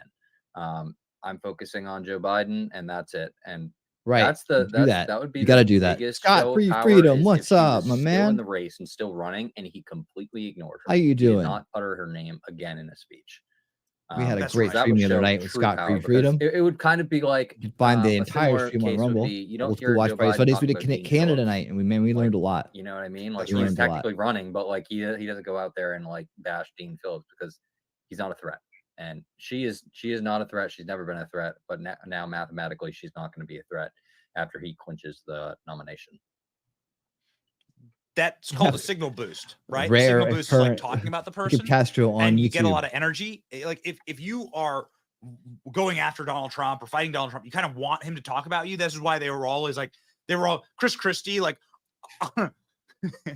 What's the line, Danny? Give us so the great. line. So many people are out on X tonight. I know you're dying to say it. Donald Watching Duck. streams on X. He went That's great. on for like I do 10 streams. minutes talking about Donald Duck, brought it up 4 like 3 weeks. separate times in the debate, and it failed I think it's miserably. 4 weeks. Clearly. Yeah. Something like that. 4 to 5 a week. Crawled his way over to Roy Rogers and ate his feelings, I think. I do 4 to 5 streams a week. So happy so many people are out watching on X, using the platform for a video tonight. You have all these very people that, cool. like, Nikki Please give me a Haley's been follow and a begging heart. for Donald Trump to Appreciate debate her, that. That's a like, heart. I guess it's a like Mike heart. Pence did the same thing. Something like that. It's craven. It's kind of gross. And you know what they're trying to do, right? They're trying to give a chance. We're gonna go to the victory speech here shortly. We still got a few more states to darken in. I see that they've now darkened in Minnesota for us. If Donald Trump just stops talking about you and makes you irrelevant, they're just doing filler conversation down there. So I'm gonna talk over them for a little bit, but we'll still be going right back to it. Yep, there it is. They filled in Minnesota. Anything new here? Nothing new here. Here, nothing.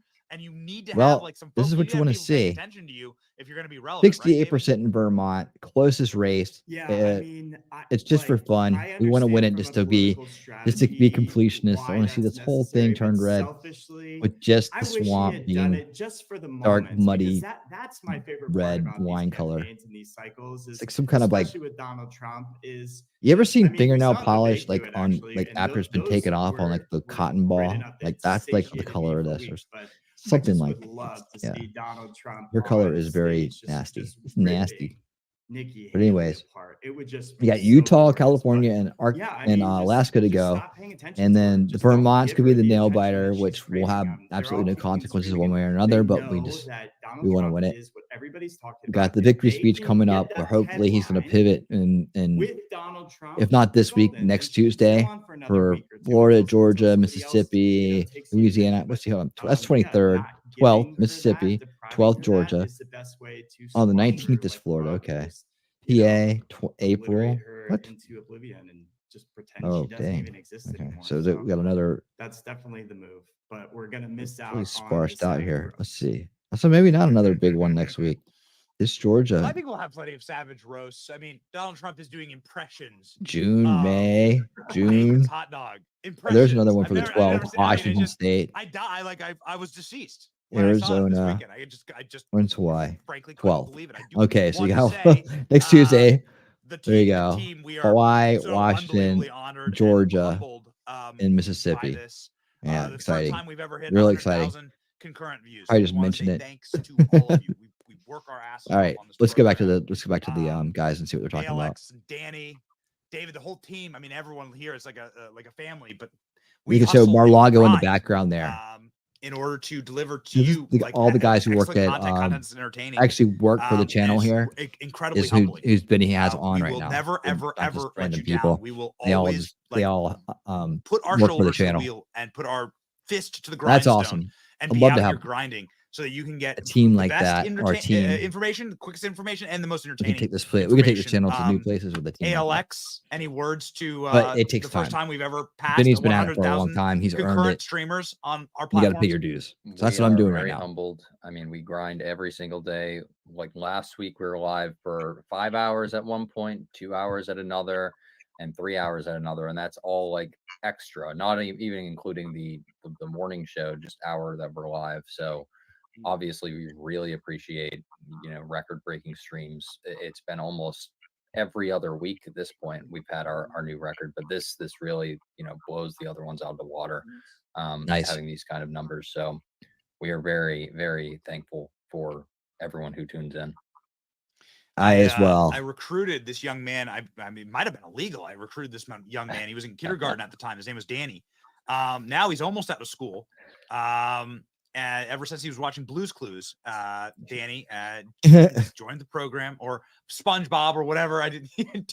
Danny, you're so much younger than me. You probably watched something totally different. When I was growing up. Okay, all right, great. Oh, great. Yeah. Oh, fantastic. Okay, boom. I'm gonna do the Nathan Wade. Got him. Yeah. I love the X comments. But Danny's again also been a part of the company for a very long time. It will be graduating this year, and has created some of your favorite content. Danny, your thoughts tonight on the vibe at Mar-a-Lago. We're obviously seeing quite a Graduated from the college camera at zoom in 21. That's pretty damn right good. now. Seeing a man. lot of people like orient themselves towards the stage. They may have made an announcement that Donald Trump will be speaking soon. This is quite an exciting moment. I mean, we've been through a lot of like interesting news events. This is going to be one of the top for me. This is amazing. I'm sure right now he's probably playing his typical like James Brown and Elvis music going on. It's usually the cue to like turn around and face the stage. But yeah, this night really encapsulates where our movement is right now. I mean, it's ascendant. You see the energy in that room. People are energized. It's red wall across the country. Massive viewership on. There you go. X will follow you back. Follow us. We'll follow honestly, you too. like, I don't Guarantee think it. Democrats, the left saw this coming. Like this sort of like like it just sort of came full circle right now, or full force right now. Like I would love to be a proverbial fly on the wall next to like at all these corporate networks and the control rooms next to their like soy lattes.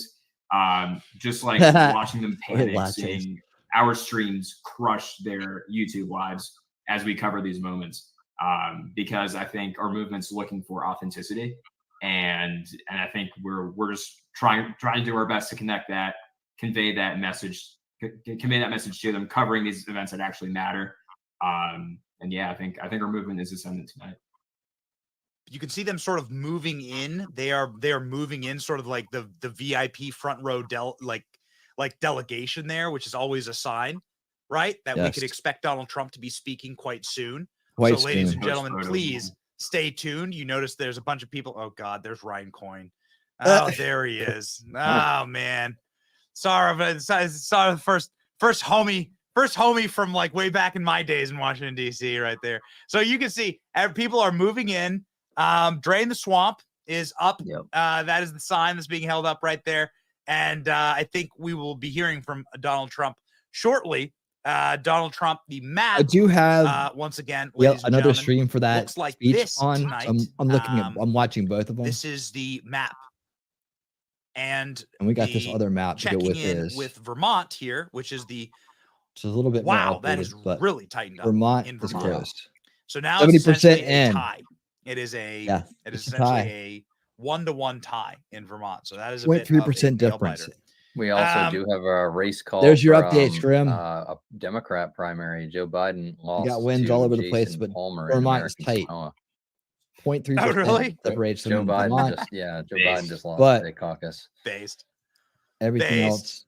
Utah, California, and Alaska have not come in yet. Wow, that's big. Everything else came in for Trump. Ladies and gentlemen, this sent Trump's in just a bearing down a a million votes in Texas. Can we verify this? Rushing please. defeat. Widely disliked Texas Legislative House I think Speaker. that's true. Dale. I think that's true. David, how do we pronounce this? Dale Phelan? It's Dade Phelan, I think. Phelan. Yeah, okay. Yeah. Ladies and gentlemen, this is a member. He was the Speaker of the House in Texas. He's been defeated. We're watching this one closely. Wow. All right. That is down in flames. Republican establishment down in flames. Nice. You talk about a changing the guard, man.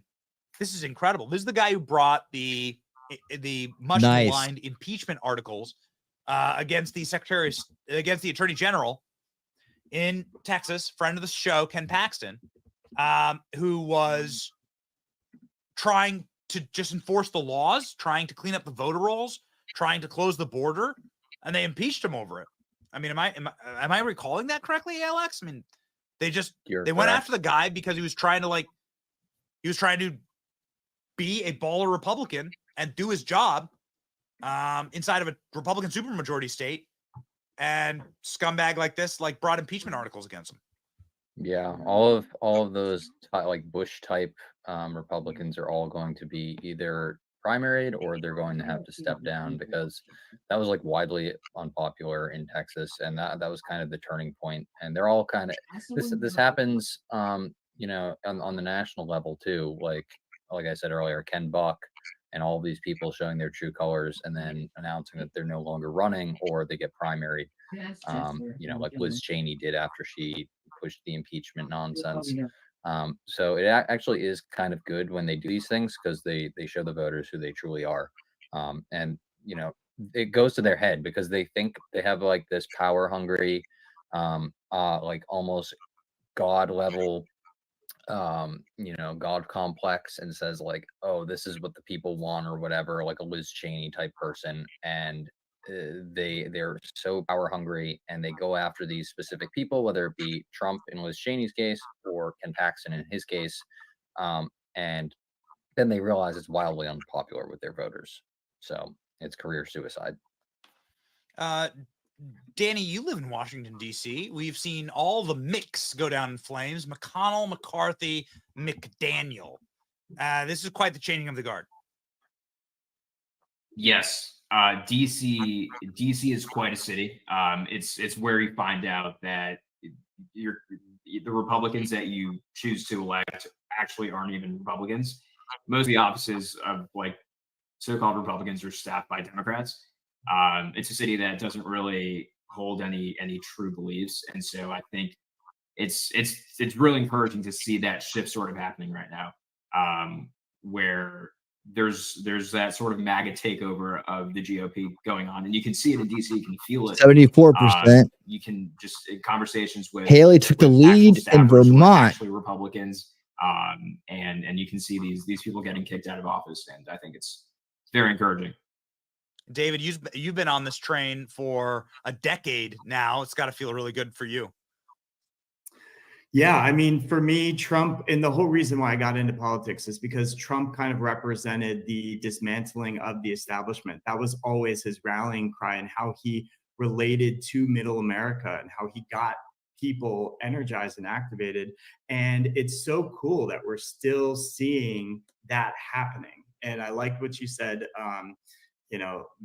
McCarthy, McDaniel, McConnell. Now we're seeing, these rhinos in Texas, and it's all collapsing, and it doesn't happen overnight. And that's why I've always been in it for the long fight. And I think Trump is too, obviously, at such a late age. Fight. I mean, he's still fighting every single day, and it's really I'll cool tell to you about a see. long And fight. also, kind of what you were talking about before with the stream.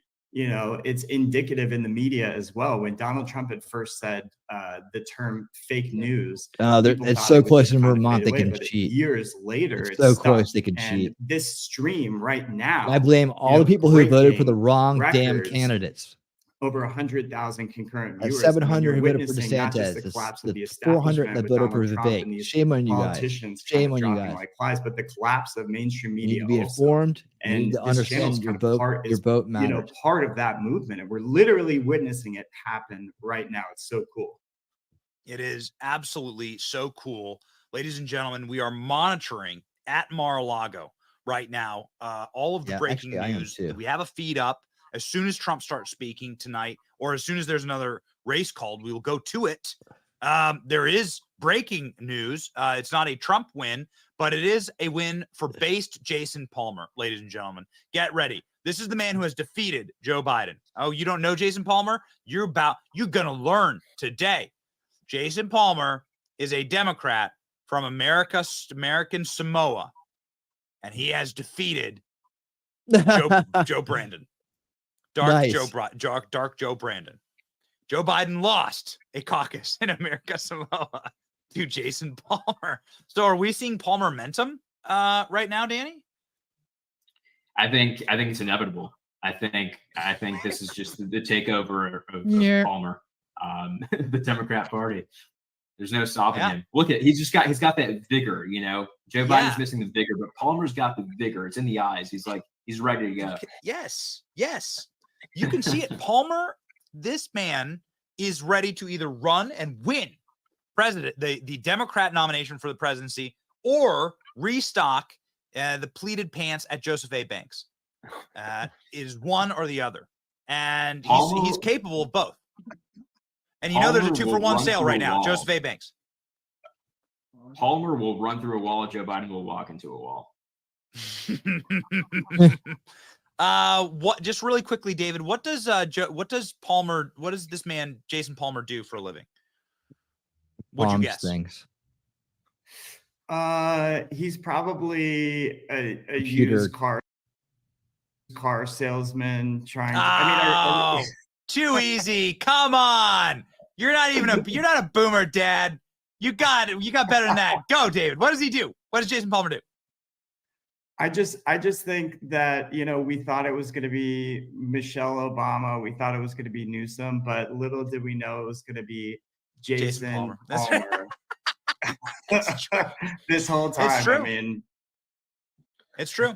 It's Palmer momentum. We don't know. We don't know what lies ahead, but we do know this: Donald Trump is in control of the Republican Party. Ladies and gentlemen, it's my personal honor to do our third Salt That Lib of the evening. We encourage everyone to drop salt shakers in the comment section. Okay, we are actually designing our own salt shaker at the show, but we have right now the prototype, the massive salt shaker. We salt libs on this program who hold back tears with quivering lips and cry on camera. The sodium must flow. The salt, it flows into our cup, and our cups overflow. And they've been overflowing this week. We have a clip from CNN of CNN holding back tears live on camera, admitting that there is no such thing as the Never Trump Republican Party. That effectively, that movement, the Rhino movement, is now dead. CNN announcing the death of the neocons and the rhinos and declaring that the Republican Party is the party of Trump. Ladies and gentlemen, get your salt shakers out for a salting of the libs on CNN. Okay, my screen came back. I'm good. My screen came back. I'm good. Percentage of it has actually jumped up even more. It's 88% of the delegates. So you look at the percentage. Donald Trump cannot mathematically clinch tonight, but he can get within 100 or so of what he needs, and he can do that next week. And so what you have here is, he has remade the party in his image. There are still some Republicans who are trying to take it away, like take it back. All right, that's over. That's over. There's no back. That party doesn't exist anymore. Right. It just doesn't. It just doesn't. Look at the House of Representatives. Look at what's happening in the United States Senate. Mitch McConnell stepping aside. And some of the more governing conservatives trying to keep their power even just within the Senate Republican conference. This is a new Republican the greatest party. thing he's ever done. And so you have a very formidable Republican greatest thing he's ever done for the country who has remade the party in his image. And I know a lot of people at home are asking, well, wait a minute. We still got some all more to saw go. January 6th. Wait a minute. They'll keep trying innocent to until proven guilty, but there's all these cases. They'll keep trying he to has come back. convinced them he won the last election. Never mind anything that happened since then. A majority of these voters are going to the polls in most of these states still saying that Donald Trump should be president. And so this is his party.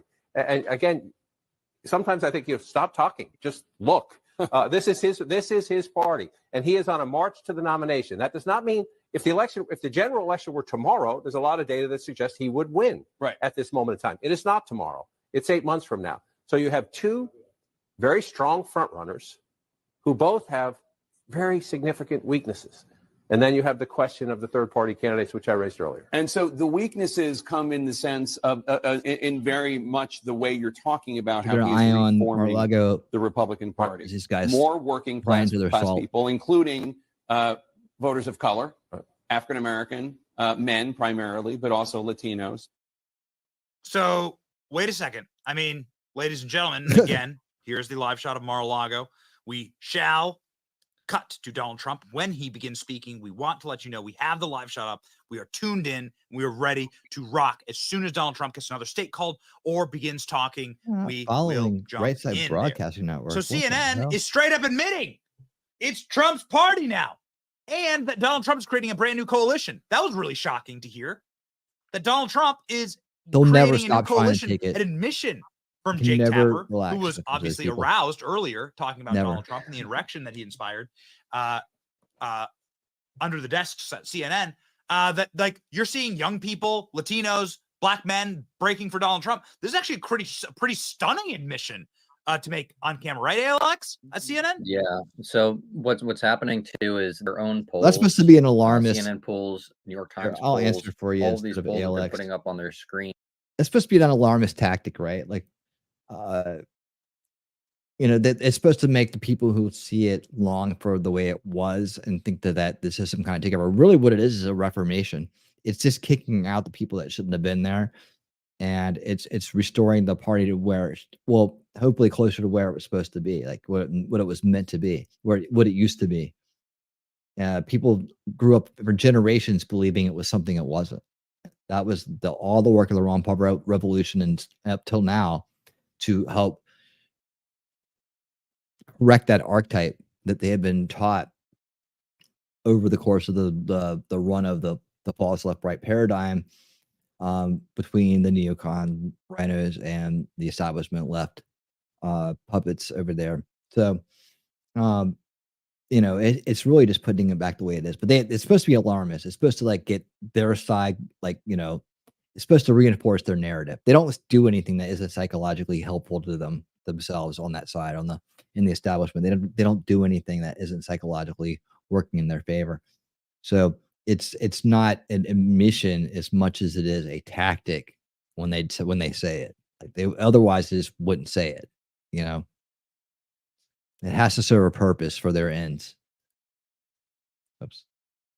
A true meltdown happening at MSNBC. David, I want to get your take on this, starting with the fact that the person having the meltdown on MSNBC has decided she hates Trump so much. Trump's inspired such an erection in her that, she's going to literally go into the barbershop and say, "Give me the Donald Trump." Haley's taking a bigger lead. Pure panic meltdown from Joy Reid on MSNBC. Oh, God. But Republican voters don't vote that way. They Culturally don't vote based on appropriated hair. economics or based on the benefits they're getting economically from the president. They're increasingly, from the Tea Party on, they're voting on race. They're voting on this idea of an invasion of brown people over the border. The idea that they can't get whatever job they want. A black person got it, therefore drive all the blacks out of the colleges, get rid of DEI. Yes. That is what they're voting on. They're just voting specifically on racial animus at this stage. It isn't about economics. No. What? That's like the biggest projection. Okay, so the lady who does her hair like Donald Trump is saying that appropriated. The person who stole Donald Trump's hairstyle is saying that Republicans are just voting on race. What the hell are they talking about, David? That woman is so delusional. She should be in a first of all, mental it's just institute. really insulting to imply that people are just voting based on race and not economics. The most basic example is every time anybody goes to the gas station to fill up. You feel that in your bank account, and it wasn't like that when Donald Trump. That's just in the example is just cascade from there. You don't have to be racist to feel the economic impact of a Biden administration. So just to start there. But also, like, she brought up the issue of border security to just diminish that issue into a race issue is so disingenuous to the real concerns that people have. It doesn't matter if your skin color is white or brown or black, it's a national security issue, right? And then it also does go back to an economic issue in cities that migrants are moving in, taking resources from Americans, legal citizens, law-abiding legal citizens, and now they're suffering because their tax dollars are going to resources for criminal aliens that are now invading their cities. So, and then also, we've seen people from all across the world, not just brown people invading the border. And then also we've seen people that have even appeared on terrorist watch lists. So it's not a racist issue. It's just a national security issue. For her to kind of diminish it to that is, she's pulling the Hillary Clinton, right? Just calling half of America deplorable. She's saying we're all racists. It's just hard. It seems to me, comes with the skin. It seems to me, Danny, that there's like one party that is incredibly obsessed with race and sees everything through the prism of race, no matter what. Like everything, like equity, all of it is racists make the tied biggest up deal out into. of race. There's something called it's critical race theory. It's like what DEI is, what the entire Democrat Party is founded on. To accuse the Republicans of focusing on race is, about as insane as saying that Republicans destroyed the border, right? And we can't close the border because of Republicans. Is the gaslighting going to work, Danny? It's not. And I think the meltdowns we're seeing all over, whether it's CNN or MSNBC, speaks to the larger hubris of our ruling class. And when you look at Big Fanny, Fat Alvin, Jack Smith, these are people who are weaponizing lawfare against the voters. These people are so perturbed that the will of voters might actually come to fruition as we're seeing Trump driving through like Atlanta, and people are chanting his name after being arrested. Like, we're seeing this. You're seeing reporters in the Bronx go out and ask what they think about Trump versus Joe Biden, and you're getting overwhelmingly positive messaging for Trump. I mean, this is like shattering whatever they thought, whatever stranglehold they thought they had over voters, particularly when it comes to race for some reason, because they seem so obsessed with it. As you can see, Joy Reid screaming, as she always is on the screen. They cannot comprehend that the will of voters might actually happen. So they're pulling every stop they possibly can to prevent Trump from destroying that stranglehold they think they're entitled to. But they're not. And I think this is the hubris of a ruling class. They're just collapsing before our very eyes. I feign to say that one of my favorite pundits, and I know we talked about it earlier in the show, and I misread the production notes, and so it was David Axelrod, and he's sitting there on CNN, and he's saying, like, the reason why we're so fearful is because Donald Trump will win. The reason why you're seeing the panic and you're smelling the panic is that Trump will win. The path for Biden to win is unbelievably narrow. And I think that the meltdowns are just getting started. I want to sort of preface this and buttress this with the fact that Axelrod, who is the architect of the Obama administration and Obama's election victories, is the one sounding the loudest alarms, saying Joe Biden's done. So all of these legal travails that he has, all of these indictments, all of these lawsuits and so on, has given him a chance to look indomitable, look strong, look resilient. And that's actually in some ways helped him. Now, the main cases haven't gone to trial yet. That could be a different story. But he's actually used these to propel himself to this moment. Yep. Talking very kindly about Donald Trump and his victories. And then David Axelrod saying that Joe Biden has at best a 50-50 chance in 2024. And this was a few months Former senior advisor to President Obama, David Axelrod, has been calling out the president's age as a big problem. Axelrod's latest comment, I think he has a 50-50 shot here, but no better than that, maybe a little worse. He thinks he can cheat nature here, and it's really risky.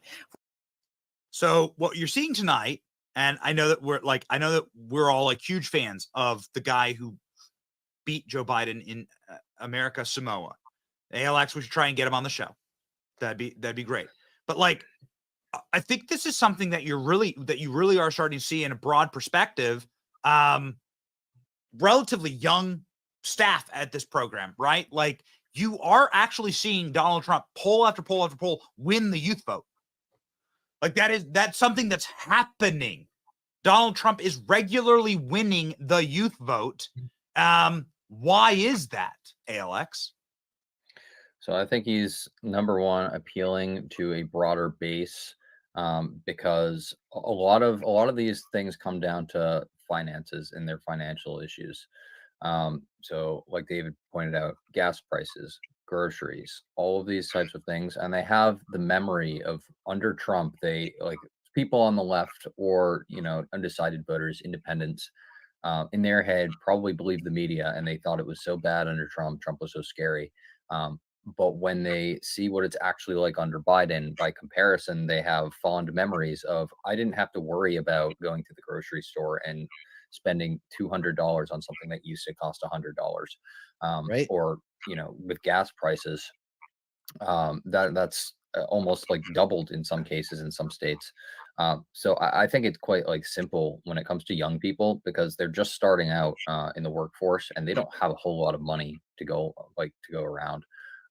So number one, I think when younger people start working and seeing how much the government takes of their money out of taxes is one of the other things that makes them more conservative, is because they're in college and they're supporting all of these socialist people and raise taxes, and then they get out in the real world and start making a little more money, and then they realize they're like, oh, I just got a raise. But it's like, well, you just went up a tax bracket, so we're taking more of your money. So they realize, they're like, oh wait, maybe I'm not for higher taxes for people they called rich when they were in college. So that's true. Expensive groceries or gas prices, it comes down to their financial issues, and it's in their own self-interest to vote more conservative rather than liberal. Yeah, and I'll add in also they have kids. They grow up when they have kids, so that's going to also we have what influence their looks like decisions. Donald Trump in the building, or at the very least, golden hair. Yes, at the very least, potentially They're the family scrambling. members. Let's crank this, Royce, and make sure that we may not get audio right now. Royce, please make sure we have a backup feed ready to go in case we have audio issues. Sometimes they don't take the audio until the principal is up at the mic, but it looks like Donald Trump Right, is Donald Trump's already up rolling there. in right now, or at the very least, the family. No, that's definitely Trump. Okay, got it. Here we go, ladies and gentlemen. Donald Trump.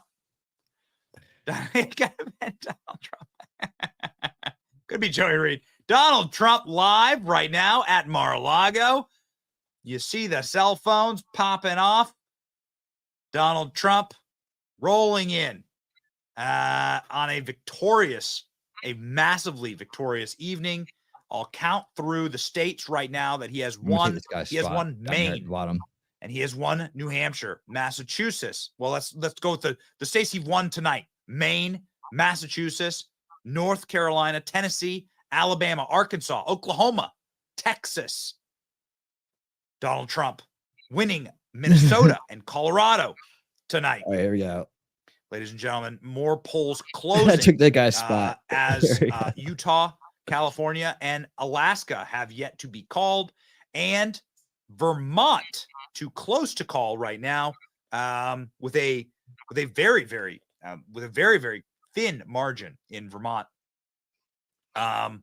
between Trump and Nikki Haley. But I don't think that's going to have much fear. That's going to cause much. You can hear the USA chants there at Mar-a-Lago. Well, thank you. Tuesday for a reason. This is a big one. There we go. And they tell me, the pundits and otherwise, that there's never been. You guys hear it okay? There's never been anything so conclusive. This was an amazing. Let me know. An amazing night, an amazing. I can switch up feeds. It's been an incredible period of time in our country's history. It's been sad in so many ways, but I think it's going to be inspiring because we're going to do something that, frankly, nobody's been able to do for a long time.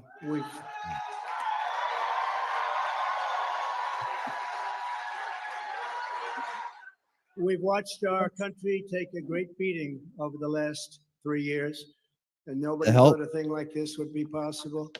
We wouldn't have Russia attacking Ukraine. We wouldn't have Israel being attacked. Iran, as you know, was broke. When I was running things, they were broke. They didn't have money for Hamas. They didn't have money for Hezbollah. We had no inflation. Inflation is destroying the middle class. It's destroying everything. Inflation, if you look back over the history, hundreds of years back, it's called inflation. It's called a country buster. And that's what it's doing to our country. What's happened with inflation has been unbelievable. A lot of people say, a lot of experts have said the stock market's the only thing that's doing well, and that's doing well because our poll numbers are so much higher than Joe Biden's.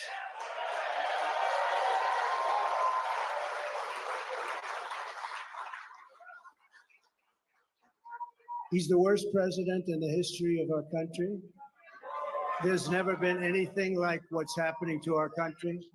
Today it was announced that 325,000 people were flown in from parts unknown. Migrants were flown in airplane, not going through borders, not going through that great Texas barrier that I was with the governor of Texas, Greg Abbott, the other day, and we were looking at the job they're doing. But in the meantime, they're pouring into California and they're pouring into Arizona because those governors aren't doing anything. They're doing nothing. But today it was just announced before I came out. It was unbelievable. I said, that must be a mistake. They flew 325,000 migrants, flew them in over the borders into our country. So that really tells you where they're coming from. They want open borders, and open borders are going to destroy our country. We need borders and we need free and fair elections, or we don't have a country. This is an incredible group of people.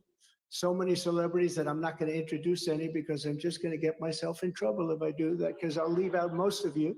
But this is a room chock full of incredible, talented people, like some of the guys standing right in front of me, right? Big futures, big, fat, beautiful futures. Oh, I'd love to be your age. I'd pay you a lot of money to be your age. But we have some tremendously talented people in this room, including tremendously talented political people that have helped me right from the beginning. We had the safest border in the history of our country. We built 571 miles of wall.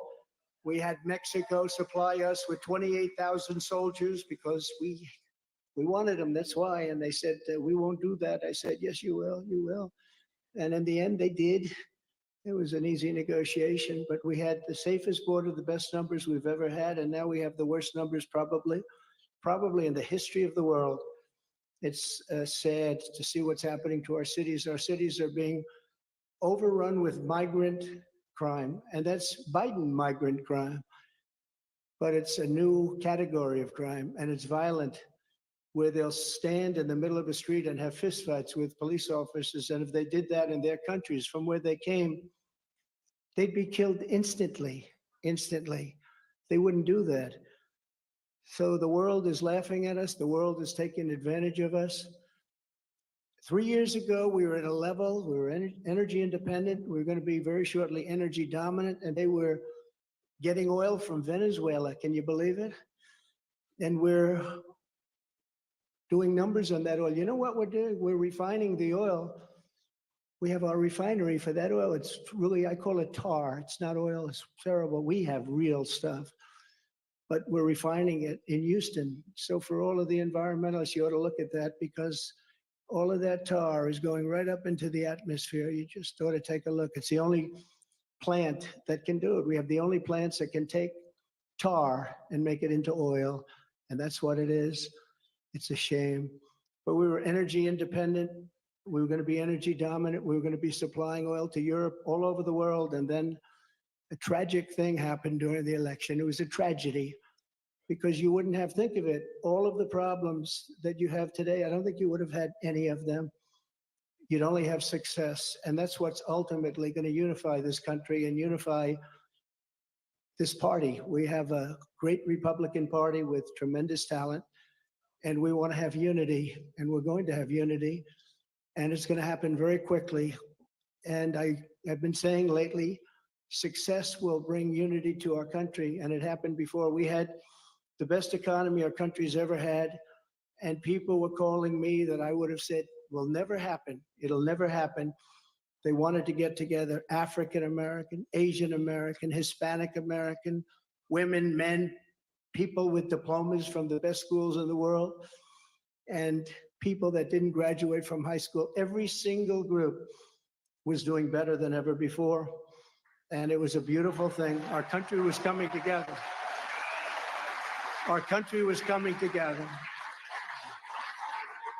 And now we have a very divided country. We have a country that a political person uses weaponization against his political opponent. Never happened here. It happens in other countries, but they're third world countries. And in some ways, we're a third world country. We're a third world country at our borders, and we're a third world country at our elections. And we have to stop that. We need a fair and free press. The press has not been fair, nor has it been free, but maybe someday they will be. They're being beaten up pretty badly. People aren't trusting them. They're not believing them. And really, it's a very important factor. The press used to be the policeman. It used to police our country. Now nobody has confidence in them, and we have to get that confidence back. It's so important for the success of our country. So important.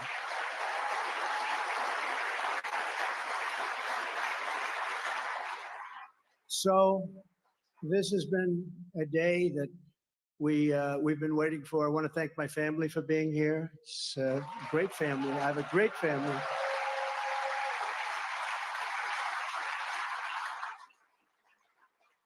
They've had it very easy since I decided to run for politics. They say, thanks a lot, Dad. We appreciate it.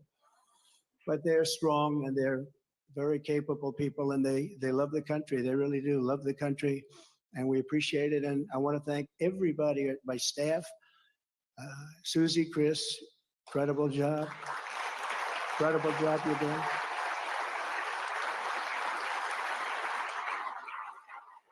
I read an article yesterday where it said this is one of the finest run campaigns that anybody has ever seen. That's pretty good, right? That's pretty good. It's really a statement. And we have no choice because November 5th is right around the corner. November 5th is going to go down as the single most important day in the history of our country.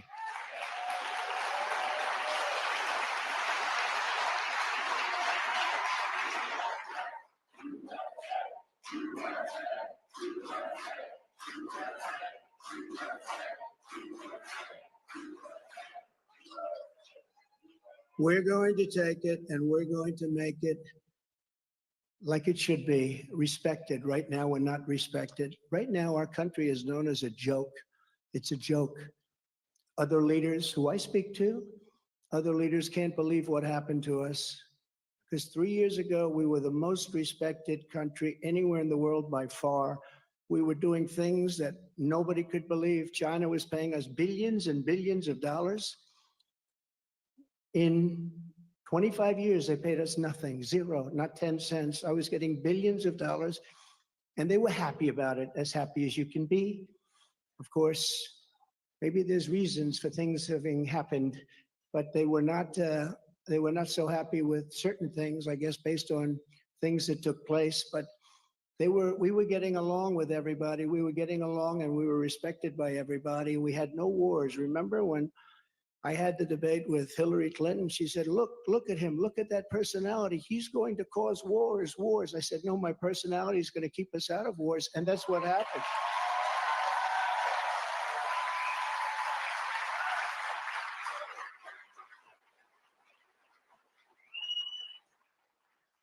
For 20 years, they were fighting ISIS.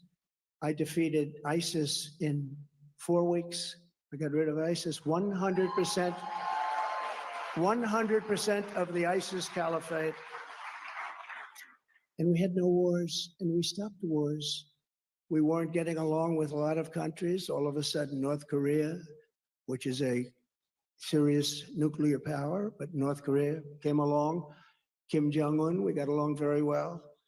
We got along very well with China until COVID. That was a little bit too much, as far as I was concerned. That was too much. Couldn't take that one.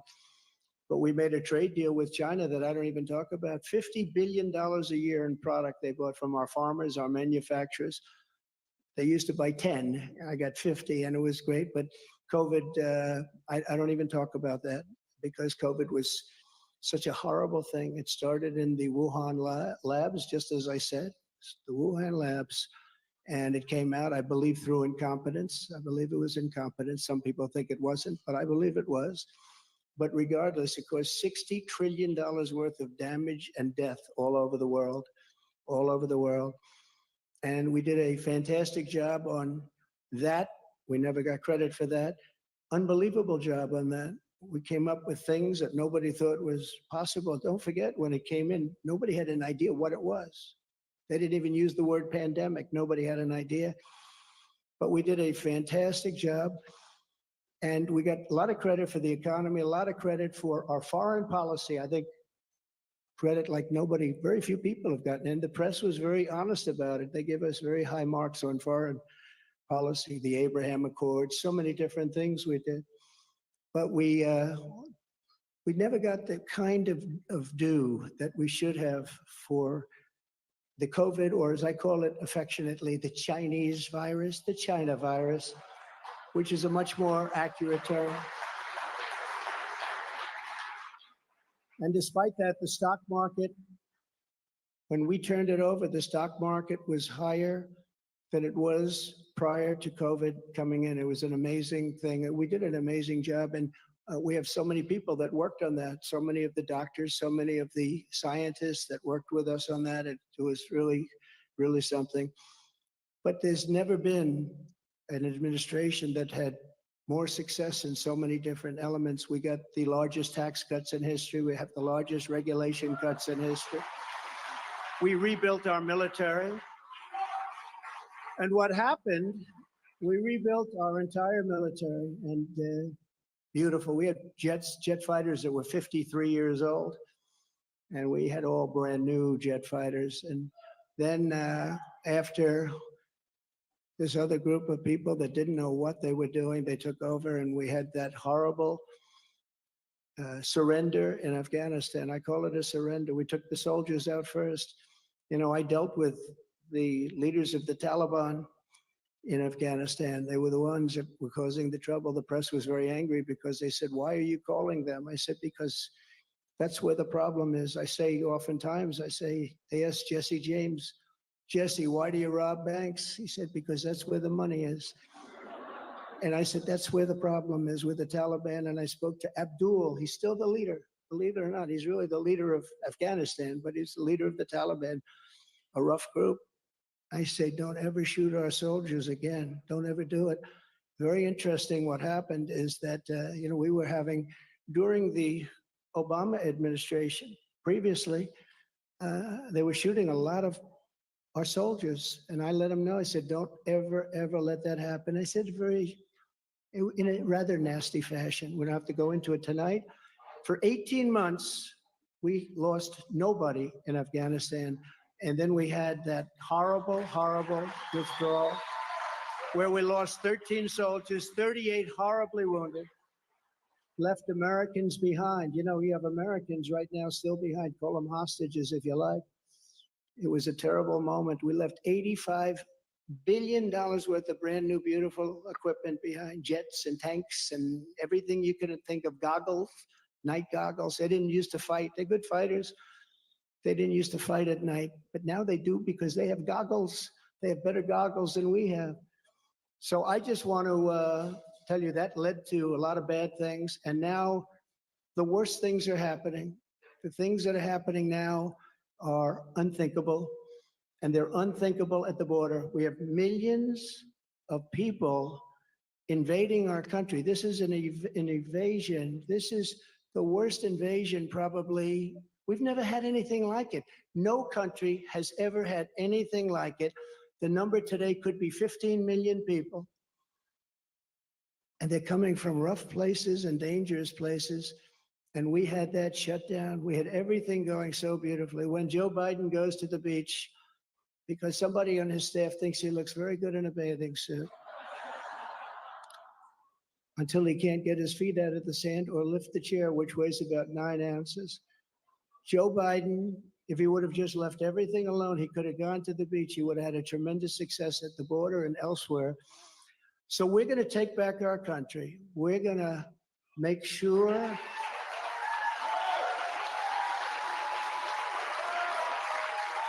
we are going to do it right. We're going to have the greatest economy ever in the history of our country. We're going to top what we did. We're going to become an energy center of the world. We were ready to become energy dominant, and they stopped that. But we're going to become energy dominant. We're going to pay off debt. We're going to do things that nobody thought was possible. You know, we hadn't done our second phase of the tax cuts. When we did the tax cuts, the Democrats fought us very hard. And now they say, well, I guess that was pretty good because we took in much more revenues after we cut taxes. And then we did all of those regulation cuts, and people were working and everybody was happy, and we were all proud of our country. But we're going to win this election because we have no choice. If we lose the election, we're not going to have a country left.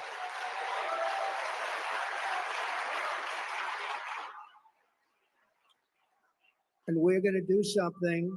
Thank you very much. We love you too. And we love our country.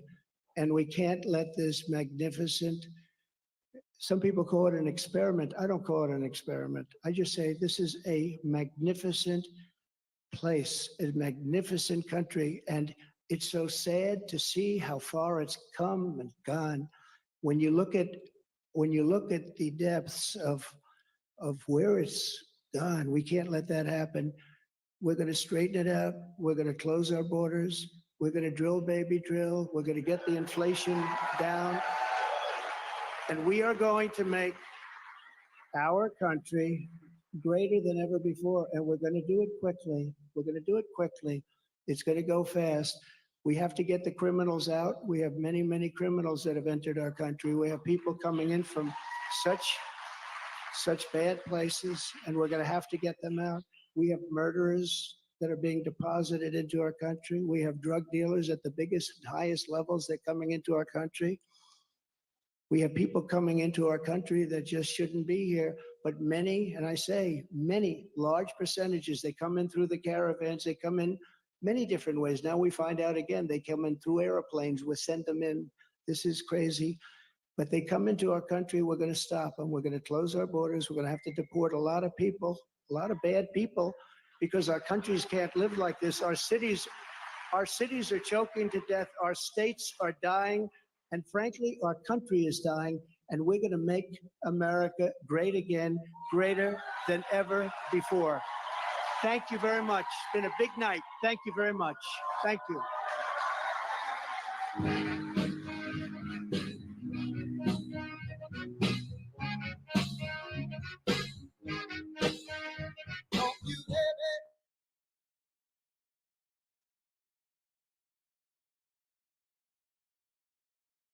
Trump, we will make America greater than ever before. They've destroyed our nation.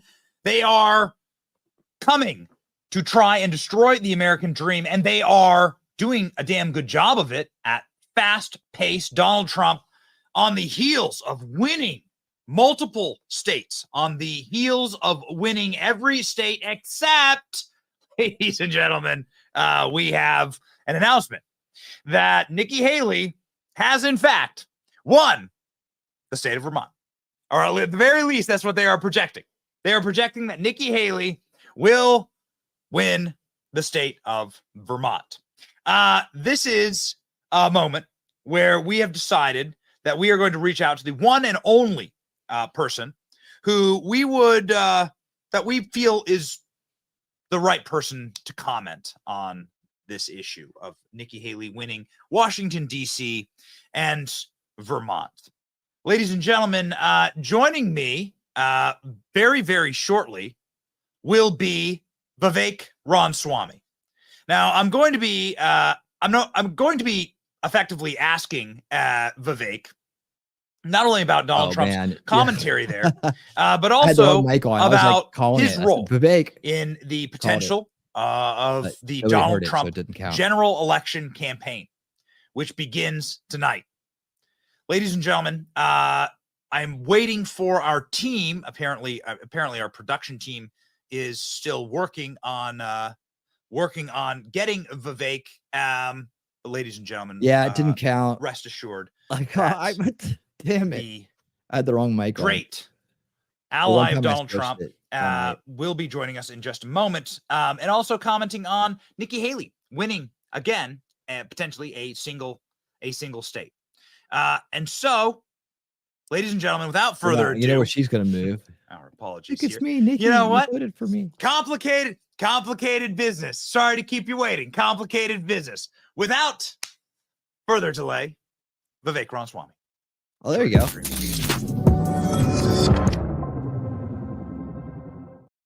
Vivek, what's up, man? How's it going, dude? It's a great night. Yeah, absolutely. I mean, I think that this Republican primary has been over for a long time, but it is over yet again. One more time tonight. I'm very sorry to report to you some terrible news. Nikki Haley has won Vermont. Well, it reminds me of DC. I think which are the provinces of Ukraine that she couldn't name? These are the ones that are actually their delegates are actually coming in for. So that the Ukrainian delegates voted in that DC primary, I think, and that's exactly what we saw there. She's more or less irrelevant, but she's a representation of what we're up against. And I don't just mean in our own party. I mean a managerial class that pervades both parties. And I think it's going to be the same managerial class that gets Joe Biden out of the way, which I think is actually the trap that we're at risk of now falling into, Benny, is we're now trained, right? I think to have some level of complacency, satisfaction about tonight. And so, yes, you say great night. I agree. It is a great night. I think that that's a danger. I think that kind of attitude can also risk creating a complacency. We got to be insurgent, not incumbent. We have to actually be the upstart, not the people who take victory for granted. Trump in 2016 was that. Our founding fathers were that. And I think that's the spirit we have to keep alive in 2024, rather than, just making this about defeating Joe Biden, laughing at the old man that can't put sentences together, tripping on stairs, all of which is true, all of which, the guy who can't stand trial somehow is actually, or even be a witness in a trial, is somehow competent to run the country.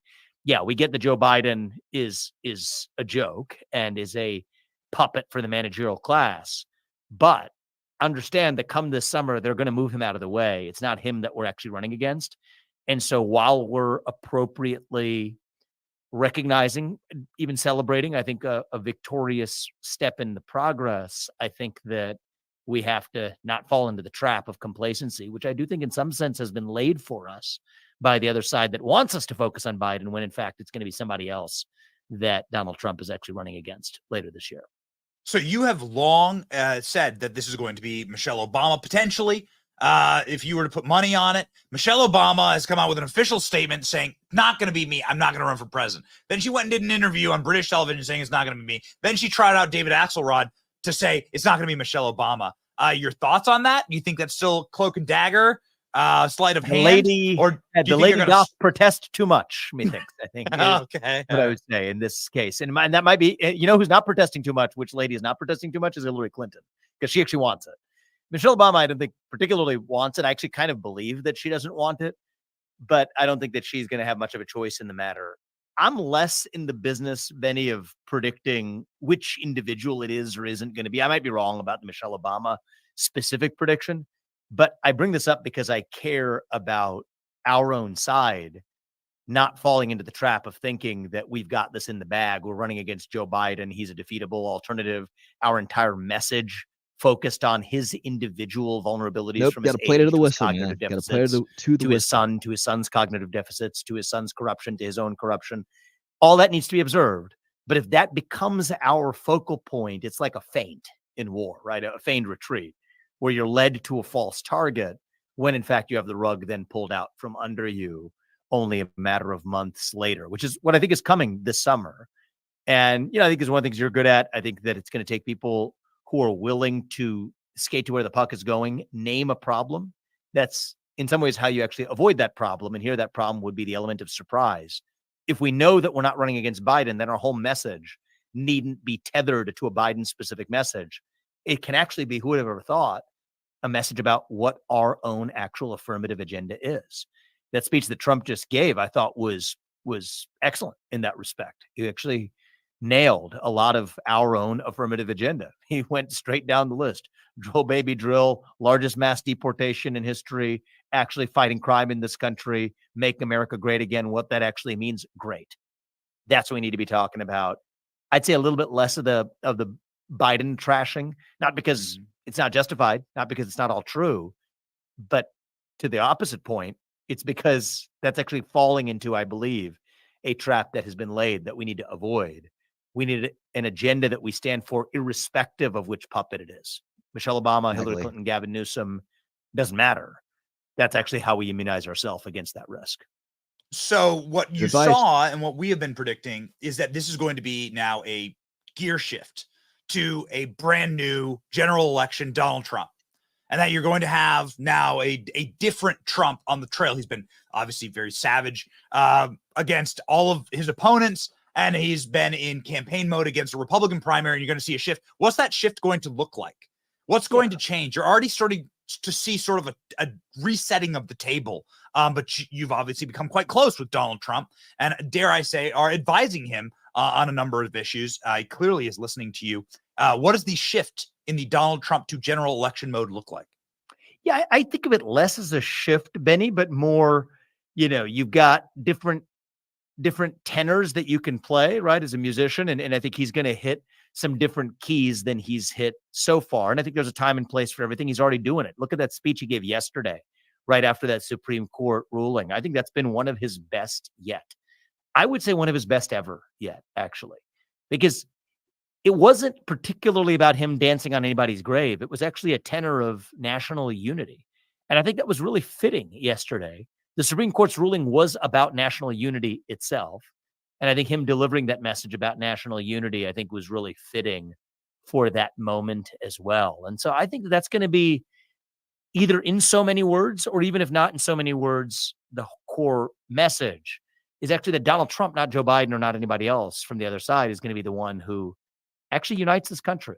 And I think that that's something that our side needn't be shy about admitting that we want. I think most of us don't want a national divorce. I think most of us do want to live in one nation under God, just as our founding fathers envisioned 250 years ago. And so I think Donald Trump is going to be that kind of figure from now through Election Day that revives that spirit of national unity in his own way. And I think that it's going to be his own authentic way. But I think that less of a shift, but more of an awakening of something that may have been less obvious to people who have watched him in the past, but I know is in his heart, and I think is coming out more and more. And, I do think that's the right way to go. And I am fully in support of that message all the way through the general election in November. So it's good night. And I'm glad you had me on for a few minutes, Benny, before we rocked and rolled. But thanks for doing what you're doing. I know that you are a father to young children, and I don't want to keep you. I have to ask you one more thing. Because ALX broke the news earlier in the call that Elon Musk was meeting potentially with Donald Trump, that both their jets landed the same place, and that they had a meeting. Now, you're very close with both these guys, and you've worked very closely with both these guys. And we've talked about Elon Musk publicly and how valuable, obviously, the X platform is to free speech, but also for just the future of the country as a free nation. Your thoughts on that meeting? I obviously don't want you to reveal anything that's private, but what's going on, man? I'll just take a big step back. I mean, I'll be respectful of my conversations with both those guys, and let's just take the big takeaways in terms of where we are right now. And you bring up two people who I think do embody a lot of that founding spirit. People who can achieve something with their own dedication and with their own willpower without feeling constrained. I think that's part of why I've frankly had, I think, a relatively fast and warm and natural friendship with both those guys. Is that part of what we miss in our culture is that right now you're told to shut up and sit down and do as you're told and work in your lane. Whereas our founding fathers were people who didn't believe in those lanes, right? You could be an inventor of the Franklin stove while also signing the Declaration of Independence, while also working on a remedy to a common cold. If you're Donald Trump, I'm going to start a social media platform that's a competitor after having been a real estate tycoon, going on to be the president of the United States. And actually, you know what? If I want to do some sneakers along the way, I'm going to do it. It's going to be Elon Musk, from electric cars to going in space to actually expressing his own opinion about what's happened in the border crisis in the United States. I'm not going to just swim in my own lane because I'm a person who transcends those boundaries. I'm wired in my own way the same way. Just because I'm a biotech entrepreneur today doesn't mean I'm not going to be an entrepreneur competing against a different incumbent like BlackRock. Doesn't mean it's going to stop me from running for president of the United States. That's the founding spirit we need to revive. That's what Thomas Jefferson and Benjamin Franklin and George Washington did. And I think that you see some of that in the likes of Elon Musk and Donald Trump in today's environment. And, I think it's a good thing when we live in a 1776 moment to have some 1776 figures who can step into that vacuum. And I love what each of those guys is doing. They're doing their part. I'm going to try to do mine. And you know what? I think that we're going to win the American Revolution in spirit. We don't have to fight the revolution. We have to just revive the ideals of it. That's the work we have cut out ahead of us this year. And I think both those guys are going to be important in making it happen. And I'm going to do whatever I can too. I mean, I think Donald Trump would look great in a powdered wig. You can quote me on that. All right. This is one man's opinion. Okay. Joy Reid has stolen his haircut. So maybe we switch it up, right? Maybe you get the powdered wig. Maybe she's pulling the founding father thing too, although I don't know if that's exactly what she's doing. It would be great if you started wearing a powdered wig. Two founding fathers to the renaissance of the founding fathers in Donald Trump and Elon Musk, something that you have paraphrased before, but I think something that is a really profound way of looking at our current landscape. It's revolutionary, Vivek Ramaswamy. And we thank you so much for being on our live tonight. We'll see, man. Thank you. All right.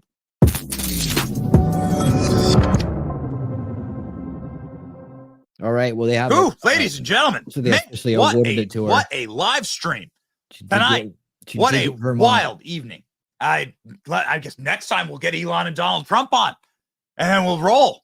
We'll just roll. Yeah, get 'em we on. want to say once again, thank you to Paul. our to X, to our audience on X. Yes. That is up over 100,000 concurrents right now, listening and watching.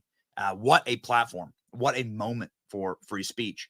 Yeah, and just to add to that, we got 71 watching on X tonight.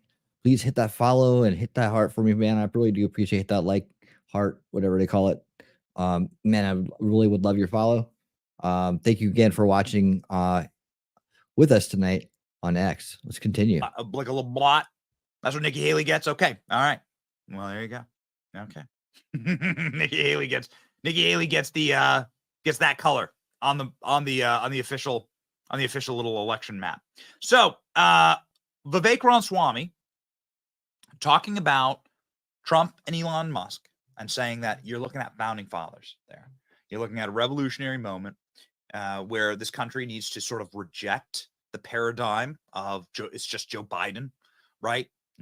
It's Joe Biden versus Donald Trump, and we're just going to hyper focus on Joe Biden and falling down the stairs. We need to look past that. We need to create a party and an actual message and a unifying message, and then bring that message forward to the American people. Thanks, conservative. Take care. Have a good night. Vivek is talking about. Now, obviously, it gets tiring, right? The question of will you be vice president? Will you be vice president?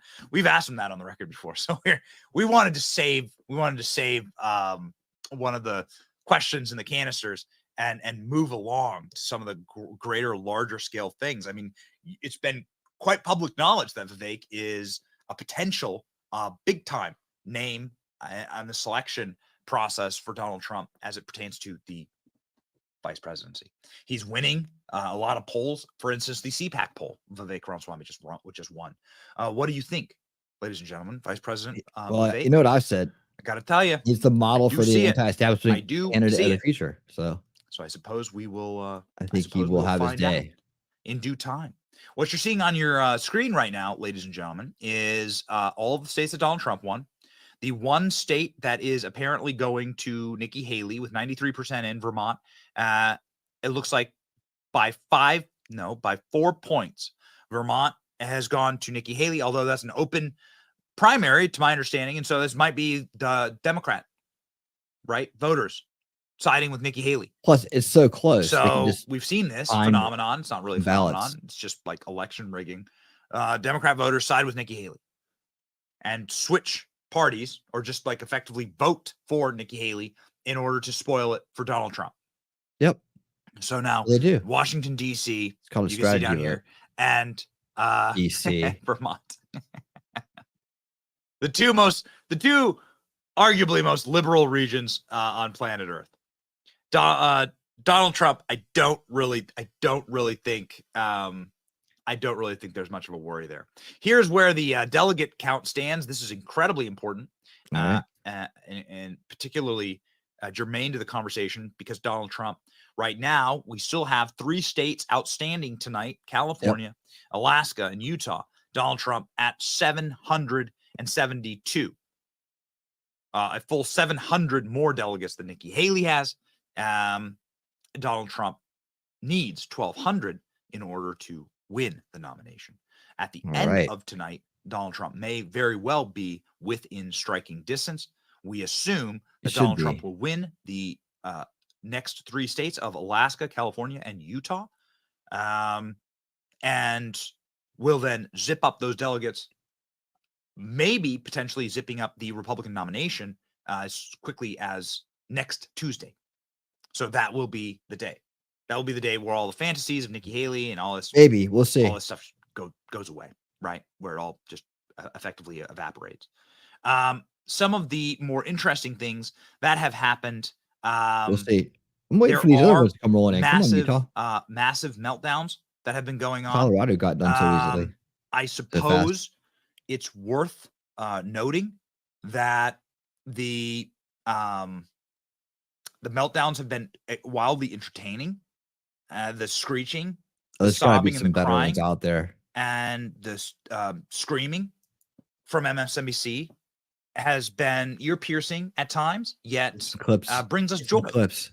Their tears, they taste like gumdrops, salty gumdrops. We can't help ourselves but play just some of the freakouts because it's important for you to know that, well, there are really, really miserable people in this world, and you shouldn't be one of them. Nope. And if you live a life of extreme fetishization of your political heroes and thinking that the world's going to end when your guy does or doesn't win, you'll end up like this. So obsessed with Donald Trump that you literally walk into your barber and say, "Give me Trump's haircut." I thought you hated Trump. Well, here we go. Donald Trump had one job. He had one crisis. He's saying, oh, all of these things were perfect. You had one crisis, bruh. It was called the pandemic. And you know what you did? You bollocksed it completely. You did so poorly at managing your sole crisis. The one hard thing you do, the reason he doesn't look old like Biden looks older, the presidency ages you when you do the job. Obama went gray because he was doing the work. Donald Trump looks the same as when he ran because he was playing golf the whole time. His one job You think was that to hair manage. color's natural? That too. But the reality is he had one job, manage this crisis. And he messed it up so badly that they had to do the stimmy. People love the stimmy. Why did they have to do the stimmy? Because 1 million bodies are in the ground. It was because of how Democrats. poorly he 1 million. managed an airborne virus. This woman is so delusional. She says, this is what you're missing out on MSNBC. You're missing out on people going, bruh, Trump did the stimmy.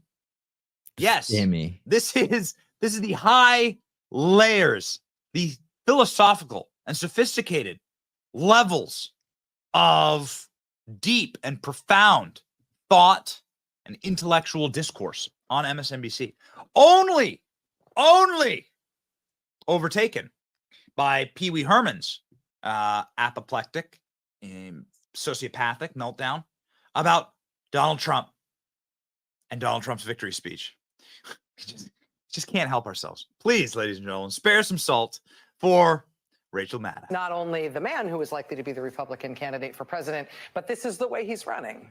Well, here's how we'll And- balance it. Yeah. Why don't we fact check the hell out of him? Yes, and we do that after the fact, and that is the best remedy that we've got. It does not fix the fact that we broadcast it. But it's honestly. stunning that he's saying these things Yeah. and people are But you hearing. don't, Let's just go through and it, you right? lie more. That we have the most devastating economy. Are you kidding me? We have had the best economic recovery of any country in the developed world. He's telling an audience right there, oh my goodness, the paltry oil production. We're producing more oil today than we ever have in the history of our country. Think about the American Rescue Plan, the infrastructure plan. We have created more jobs, 3.2 million more jobs than we had pre-pandemic. The problem that we do have is inflation. And so what Donald Trump does is prey upon the fact that people don't necessarily feel good and life's expensive. But when it comes to facts, here's something that's absolutely nonsensical Eat and your infuriating. crickets, woman. When people's wages go up, they credit themselves. They say, I'm good at my job, I just got a raise. But when everything costs more, they blame the government. And wages are up, which is a huge positive. And one of those reasons wages are up is all the union wins in the last 2 years. And remember, President Biden has stood with those unions. The most pro-union president in American Can I just give history. you 4 numbers? I just was literally Googling and I just pulled up these 4 numbers. This is the gross domestic product in the country. In 2019, it was plus 2.3%. In 2020, it was negative 2.8%. That is the election year. That is the reason Donald Trump didn't get reelected. That was part of it. 2021, it was 5.9. And I was just going to say that. I was just going to say that. And 1.9 in 2022. Those 4 numbers, 2.3, negative 2.8, 5.9, and 1.9. There's one factor in all 4 of those, and Lawrence just said it. Donald Trump had one job. He had one crisis. He's saying, oh, all of these things were perfect. You had one crisis, bruh. It was called the pandemic. And You had one crisis, bruh. Bruh. Some data in, ladies and gentlemen. Nikki Haley won Vermont, which had the least number of delegates up for grabs. If Donald Trump wins California, which polls close in just moments, actually All closed right. right California's going to be coming rolling in here any minute. Donald Trump gets all 170 delegates from California. So last poll had California going for Trump by up to 70 points. Nice. So we'll see, ladies and gentlemen. Uh-oh. Whoa. Here we go. We are live. It is 11 p.m. Eastern Standard Time, and we have an announcement. Ladies and gentlemen, Trump wins.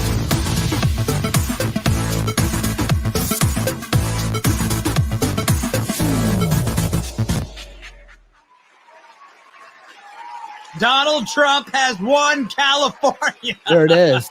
That's 169. Nice. Look at that. Delegates for the Donald. Oh, yeah, baby. Winner. And what does that do to the number of pledged delegates? Haven't changed yet. Come on, Decision Desk. Let's go. Here we go. Decision Desk predicts Donald Trump will win California Republican primary. Right now, 11 p.m. Eastern Standard Time. Decision made just as the polls close. California going for Trump. Donald Trump obviously has already given his victory speeches in no numbers. At Mar-a-Lago. You got it. And now I'm seeing everywhere breaking that Elon Musk is meeting with Donald Trump. Wow. Right in a second. Just incredible night. Just a wild evening. Ladies and gentlemen, it has been called the greatest comeback of all time. This is now what people are beginning to say about Donald Trump and about this 2024 race. It's never been seen before. What Donald Trump, never been seen. What has been said about Donald Trump right now, breaking on the airwaves on Fox News. The single greatest comeback ever. A little bit, maybe 3 or 5%. I think they're going to come from working class people. I think a lot of the Haley voters are protest voters. They're never going to vote for Trump. And I don't think she has a lot of sway over them. So I'm not sure what her bargaining chip is. I think tonight we should look back at the people who proclaimed Donald Trump's political death. Donald Trump is finally finished. New York Times, November 2020. Relax, a Trump comeback in 2024 is never going to happen. Politico. This could be the greatest political comeback story of all time. I mean, maybe some of you can remember something better than this, but if he pulls this off in November, and it's an if, but even to get to this moment, pretty much everyone was declaring him DOA. What does that say about all of us? I mean, maybe we need to spend more time with the American people, or at least I do, because I had my doubts at various times as well. And it says quite a bit about him. Yeah, he knows the pulse of the people. As a politician and as an individual, he has a lot of pull with a lot of people across this country. But oh yeah. So Fox News now admitting what obviously we have known for quite a while, which is that this is the party of Donald Trump. The old guard is done. There is no more old guard. There is no more Liz Cheney. There is no more mix in the GOP. What do I mean by that? McCarthy, McConnell, McDaniel, done. They're finished. They're gone. Okay? This is it. You had your chance. Kinzinger, Cheney got on the January 6th committee, sobbed and cried and mopped the floor with their tears. If you're Keith Olbermann and you're peeing as you cry, who knows? God. Not sure. He's the worst. Don't ever check. Don't want to see the footage of it. Either way, I want to get what the guy all admitted the worst yesterday put them on one panel together. on X that he pees on himself. He pees on his own face. Ladies and gentlemen, whatever it is, whatever that was, whatever embarrassing thing that was. Remember Dick Cheney coming out and doing an ad against Donald Trump? Donald Trump. Blah, blah. It's finished. It's over. The McCain wing of the party, the Romney wing of the party, it is DOA. It's no longer on life support. It is plotted. The moment is now. Ladies and gentlemen, Fox News declaring overwhelmingly for Trump. I mean, I'm always wanting something that I don't hear from all these candidates. I want it all to be about tomorrow. You have to talk a little bit about your record, but now pretty much everyone knows about Trump's record. So I would have liked him to say more about we're doing this. And he did some of that toward the end. And I think you could heard the applause lines were more about what he's going to do in the future versus the past. But all in all, this is an overwhelming rebuke of the old establishment. I know a lot of people don't want to hear that, but there's no other conclusion other than maybe Vermont. But right now, I think it's Nikki Haley's opportunity to reach toward the party that is moving and has moved, I would say, in a much more populist direction. Trump could have kind of reached out to her tonight, but I think at this point, it's probably if she wants to be in the party, it's her time to reach out to him. Britt, it's interesting that the former president does this a lot. He does not use teleprompter sometimes. He just goes out and speaks off the cuff, something that we don't see from President Biden. He is very scripted on a teleprompter. Good for him. Good thing, too. But at this moment, do you think... Oh, Britt Hume. Oh, yes. Well done, Britt. Way to make the point that you love the fact that Joe Biden speaks from note cards and calls on the press and gets the questions in advance. But I think he did make up for it, saying that Donald Trump has been right about Joe Biden the entire time and that the American public are ready for Trump 2024. That he would be able to stand there and point to the failures of an administration as drastic as these have been across issue after issue after issue. No, he is Biden much has created a vacuum. Well, he predicted it. Absolutely. He predicted it. He said he's going to open the border. He's going to drive inflation. During the entire campaign, pretty much everything he said about Biden has come true. And now it'll be a binary choice. Does everyone we're gonna wrap up here. We'll come back. What's that? Does everyone know what they're going to be for Halloween? The race is after Halloween. Yeah, exactly. What? Hilarious. Yeah, it's so funny. Hilarious. What a great joke. Thank you, Henry Ford, or whatever. I can't remember that guy's name. Utah. Come on, baby. Yeah, really? Utah. Rolling through, and then Alaska rolls through at like 1 a.m. So we're going to see what happens here in the continental United States of America. Rejoining the broadcast, of course, the great ALX is back, baby. Let's get a round of applause for ALX. What's up with Utah? Back and better than ever. ALX. Seemingly, we must have broke the news about Elon meeting with Donald Trump, because now it's all over my feed. Now we have and we have Vivek. Now we have Vivek added to that news cycle as well. Calling them both founding fathers.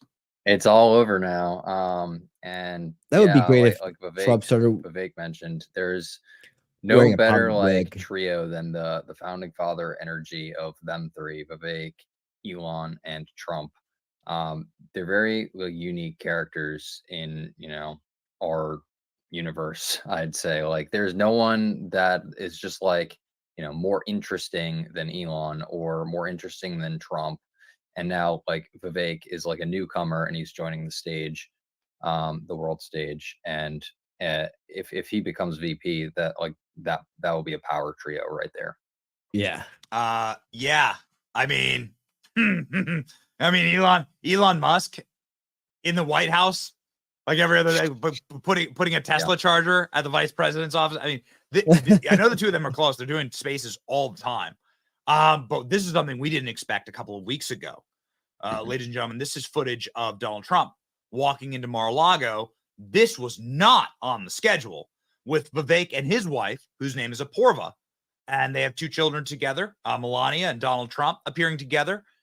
This also rare because Melania Trump's mother tragically passed away during this time period, and she'd been in the hospital a lot with her mother. Of course, prayers out for that horrible tragedy. Nonetheless, this was pretty remarkable. I mean, again, we didn't see a lot of Melania because of this family tragedy, but we see Melania walking in with the Ramaswamis into a Mar-a-Lago event. What is this? What do we take from this? It looks very much like at the White House or at the State of the Union, like we're going to see, where the vice president and his wife, or in this case, second gentleman, and I will say they won't be making out with each other in the current case. Okay, that's a little weird. But anyway, in a normal administration, that's what this looks like. It looks like a VP and his wife and a president and his wife. That's what this entrance looks like in a normal administration, not in the Biden administration, where Jill is, kissing the second gentleman or whatever. I hope that doesn't happen this week again. But they did kiss on the lips.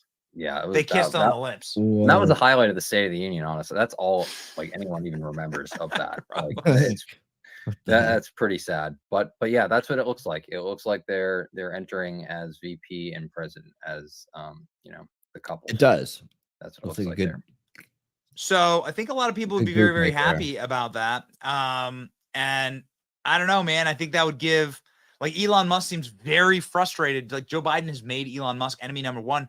You shouldn't do that, obviously, because Elon Musk controls low space orbit satellites that the Defense Department needs, SpaceX. Elon Musk is a massive contractor and delivery vehicle for an enormous amount of the weapons systems and technology that America uses to dominate the world.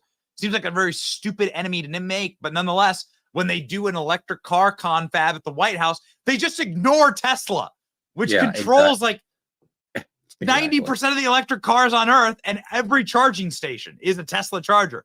So I don't understand. Like, they've made an enemy, I think, out of Elon Musk now, and I think they're going to pay for that. Yeah, and they're doing the same thing they're doing to Trump by going after him. Like the DOJ and all of them are investigating him for his hiring practices because he's common sense and says maybe we shouldn't hire foreigners to work on rockets, which are classified as technically weapons.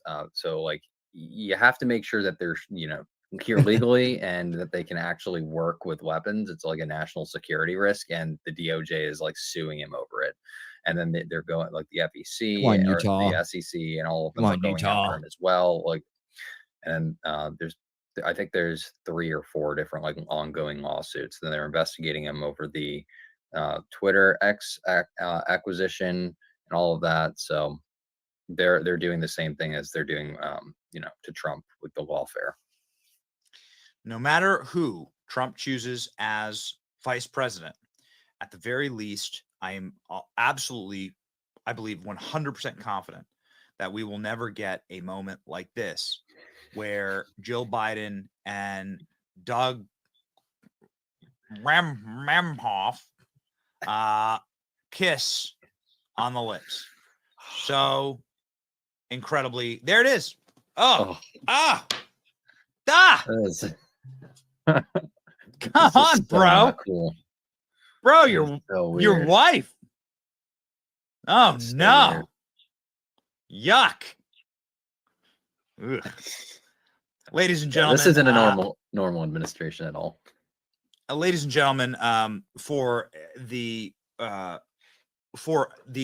expert opinion on kissing in front of a bunch of people, please welcome to the show producer Robbie Meyer, who will be getting married actually in just a few short months, and will have to kiss his bride very soon in front of a bunch of people. Robbie is a producer on the program who does a lot of really sharp work, but it would be tough. It would be a tough one, right? To have all the cameras of the world focused on your wife kissing another man. I'd be just frightened if I had to watch that in real life. I like how it just goes in with a little bit of open mouth. That was my favorite part. It's just like slightly open, and it makes you wonder what really happens in that White House. You know, we've seen the videos that come out of Capitol Hill with what they do in hearing rooms, and we know that there's a lot of coke floating around that White House. And you know what coke does to people back in the 60s and 70s, and that was when they were young. So God knows what is going on in that White House. Were the baggies all hunters? I'm really wondering. I think they might have been Jill's. I think they might have been. If you ever check out what Jill wears during these interviews, she's on something, and she's got to be strung out. Well, yeah, I mean, sure. I think she dresses a lot like a cokehead with a bedazzler, and maybe multiple bedazzlers, and a gift card to Bed Bath & Beyond shower curtain section. So, Robbie, congratulations, sir. You worked inside of the Trump administration.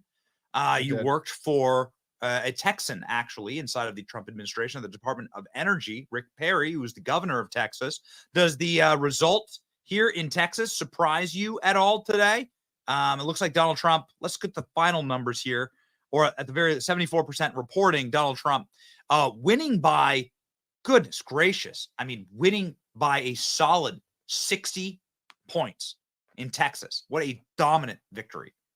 I don't think it's a surprise at all. I think when you get down to any state that is actually a state, and I will point out that the District of Columbia shouldn't have a single electoral vote based off of how the founders intended it to be. He is the preeminent candidate, and you cannot go into any of these states and have any sort of, people who aren't sitting there getting hit by high gas prices, getting hit by inflation at the grocery store, and average people who don't live in a bubble along the Acela corridor want to have someone back in the White House who's going to take care of them and take care of their pocketbooks. That is not happening right now.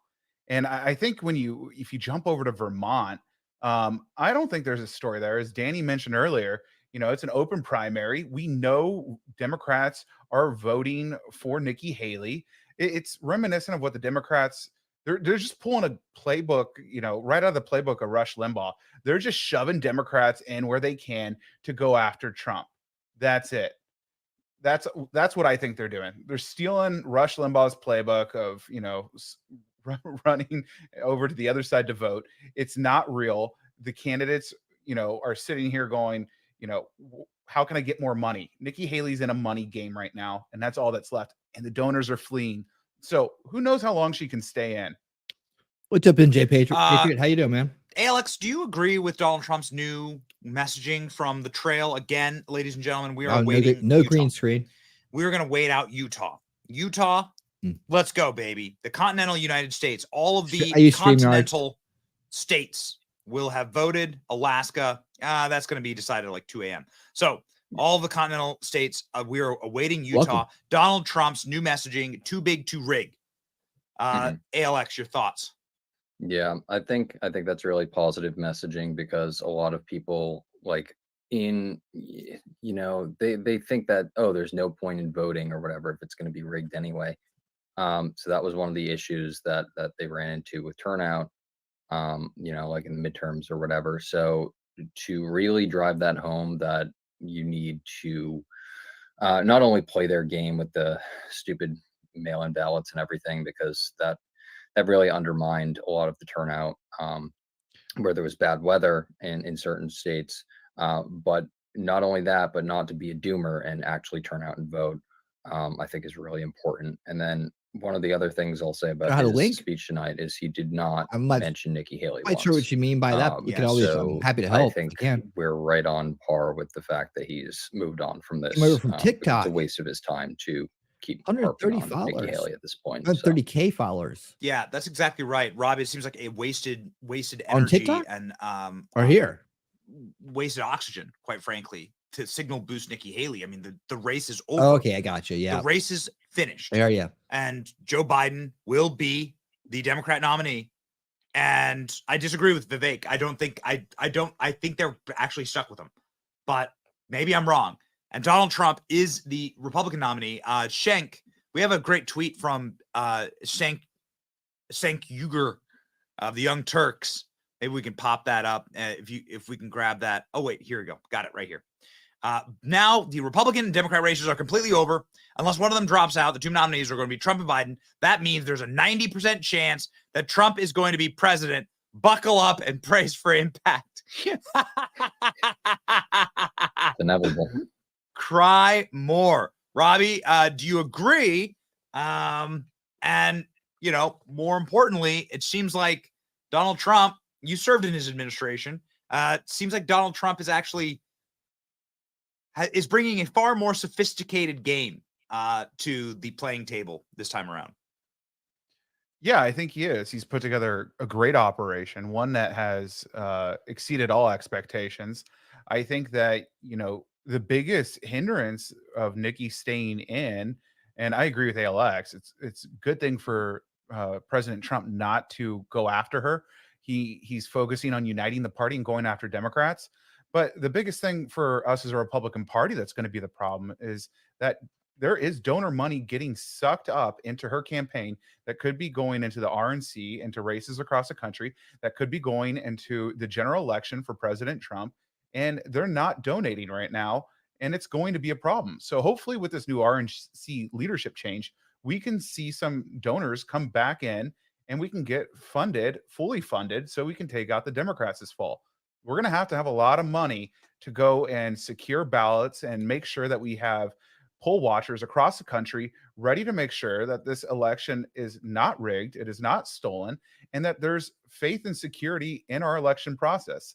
And that starts with everyday citizens getting trained up on how to vote, and that costs money, and how to poll watch, and that costs money. Man, we need to train them up how to not vote for the wrong game candidates. As much as it is anything else that's hurting us with Nikki Haley right now. The people that aren't in the race. Nikki Haley, still on the Titanic, will not be speaking tonight.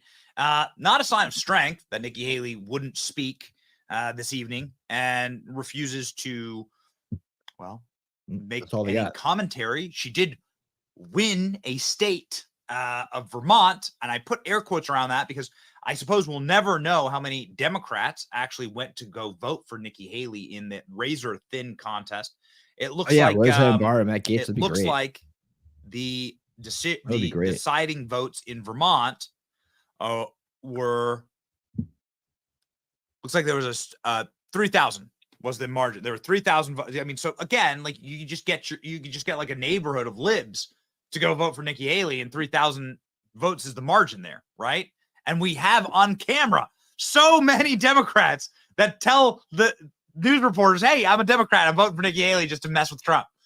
So anyway, the question is, like, Nikki Haley not making any comments tonight. Oh, that's cool. kind Thanks, of NJ. a signal that her campaign is doomed, that she's done, right? No, I don't have a TikTok. Alex? Yeah, for sure. I mean, I think it was. I think it was done after Iowa. Like I said, coming in third place and declaring victory, and then in New Hampshire, she essentially tried to declare victory, and then in her home state, when she did worse than New Hampshire, where she sunk all of her resources, again trying to declare victory, and now tonight not even taking the stage. She like at this point she can't declare victory. Because it's insurmountable at this point. Will. So I think it's been long over, and at this point she's just ruining her political career or whatever left of it she had at this point. I don't know if she'll, just go back to Boeing or whatever else she'll do with her free time at this point, because she has zero future in politics at this point. Well, I want to piggyback off of that. Yeah, real quick. So she lost South Carolina. When you run for national office and you lose your home state by the amount that she lost by, you're done politically forever. I worked for Newt Gingrich in 2011, actually, during the 2012 race on his presidential campaign. We won South Carolina. We didn't do great after that. But you know what? He knew the entire time he was going to win his home state. And he went and won Georgia, and then he bowed out later on after that. But he did. I was surprised. You cannot lose your home state and have a political future. She's politically dead, and she knows it. She's dead with the Republican Party. She's going to wind up being the next, Liz Cheney, finding somewhere on MSNBC, being a shill, or, working for, the neocon Defense Department. I don't know, but she's not running for office again. It's really funny because earlier in the evening, MSNBC was on saying, "Nikki, please don't drop out. Whatever you do, don't drop out. You have no job. Why not just keep running? You have no job, lady." A literal thing that happened on MSNBC. Yeah. What's Haley gonna do? Same thing she's been doing. Why stop? Yeah. I guess that's right. I guess if the money keeps rolling in, right? If you can still continue to fundraise, it doesn't cost her anything to keep campaigning. She doesn't have another job. Nope, it's true. I mean, the point of I guess if you win a state, I guess I'm just sort of like running the math on the outcome here. It's true. It's true. She doesn't have a job. You don't have nothing. Nikki's out of work. What a bunch of bastards. Hashtag learn to code, Nikki. Well, they know they don't have a job. They know they don't have a job if Trump wins again. They know that MSNBC's ratings are already in the tank, and they're going to continue to go down. And they have nothing left. This is all they have. See, that's where I disagree, my friend. I think that these people want Trump to win so badly. It's slightly tongue in cheek, but this whole like he's inspiring an erection in me. Like that's not. I mean, I think they need him to. How many win. erections can they have a day? Without Trump, well, last for 4 hours. See your doctor. Without Trump, you have a really bad situation for the corporate press. They must have Donald Trump. I personally believe that Donald Trump extended the life of cable TV by like 10 years. That Trump alone, like running for office, Trump Jr. extended what we know to be like cable broadcast. They must have him back. They must have him back. Donald Trump Jr. saying the globalist America Last Republican Party of Bush, Cheney, and Rove is dead and buried. Boom. A dominant message from Donald Trump Jr. ALX, we do joke a lot about Liz Cheney on the program. We do laugh a lot about the McCains and the Romneys, the Bushes. Dead and gone? What do you think? Yeah, like I said earlier, I think the repudiation of Liz Cheney, where she led the impeachment and led the J6 committee and everything, it was kind of like this God complex thing, like her saying, "Oh, my father, my father is Dick Cheney and blah blah blah," and when the Bushes were in charge, Jeb Bush, that same privileged class. When he ran for president, he's like, Donald Trump's never going to beat me. I'm a Bush, blah, blah, blah. And he was the front runner. So she came out against Trump, the J6 bullshit. And then she's like, yeah, I'm going to win my primary. And then she got completely obliterated. So I think, yeah, their time has passed. Yes. Their time has indeed passed. Again, Robbie, you have a very close relationship with Rick Perry, your old boss, the Department of Energy, traveled all around the world with him, working for and in concert with the Trump administration there at the DOE. In Texas, there was a massive realignment tonight, where I believe there is going to be a runoff, maybe for the House Speaker, the Rhino, like squishy Bush, Karl Rove guy, who's the House Speaker. Do we have that confirmed? Can we check in on that and see? I think it's going to go to a runoff. Like he was saying. So it looks like a runoff because neither of them are going to get over 50%. There's a third candidate on the ballot who's hovering around 8 or 9%. So it's definitely going to a runoff. But as ALX and I were talking about earlier, Dan Patrick has a vendetta and a bone to chew on. And I think that with his support, Dade Phelan's going down. And it's good in a way because I think there's a realignment that's happening across state houses across the country. And Texas is one of the most conservative, and they should have a leader who reflects their conservative values. And that's what the electorate's pushing for. And I think you're going to see more conservative state legislatures across the country pop up in other states rather than just having Texas and Florida and Oklahoma leading the charges. Yeah. There is what is seeming like a irrefutable move of the Republican Party into a populist party, and that move is going to be attracting a lot of new voters. And we're seeing that in the numbers, and we're seeing that play out tonight. That's why you're seeing the meltdowns that you're seeing. Like, the narrative control is breaking. The narrative control is, and you sprinkle in a little bit of Elon Musk into there. You sprinkle in the ability to broadcast live to hundreds of thousands of people on X. And what you have there is, well, the breaking of the corporate media ecosystem and echo chambers. And then there's real panic, because then you really can't, the people actually then have a voice, which shockingly, and I know this is going to be crazy, but is actually what democracy is, right? So all these people who are claiming to protect democracy, they're not. That's the opposite of that. It's very confusing, but it is the opposite of that. They want to silence you and shut you up, and they want your elections rigged, and they want you to not have a choice to vote for Donald Trump. and they want you to be quiet. Shut up, shut up, shut up, shut up, shut up. You're not allowed to talk about that. The paradigm has changed entirely, and I think it's changing. I've seen, maybe I'm overly optimistic, but it seems to be changing like just in time. Change the rules, slam the door, and lock it. On the lead up now to the next great challenges, the Republican convention, and then the general election. Is Joe Biden and Donald Trump going to debate? Are there going to be like never Trump shenanigans at the convention? Will the DNC pop off because it's in Chicago and the residents of Chicago hate what the Democrat Party has done to their fine city? I think it's going to, I think the DNC is going to be more interesting than the RNC.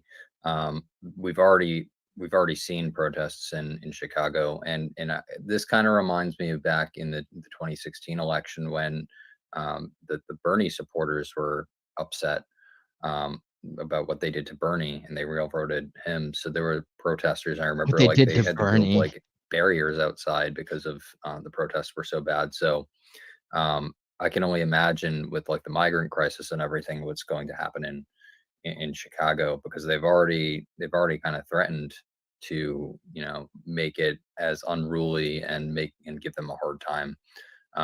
With the RNC, I don't see there being that much of a disturbance because like we've discussed, a lot of Haley's voters are Democrats, so it's not like she has this base of support that could actually cause a disruption. Nor do I think she would be invited to speak on the stage at this point.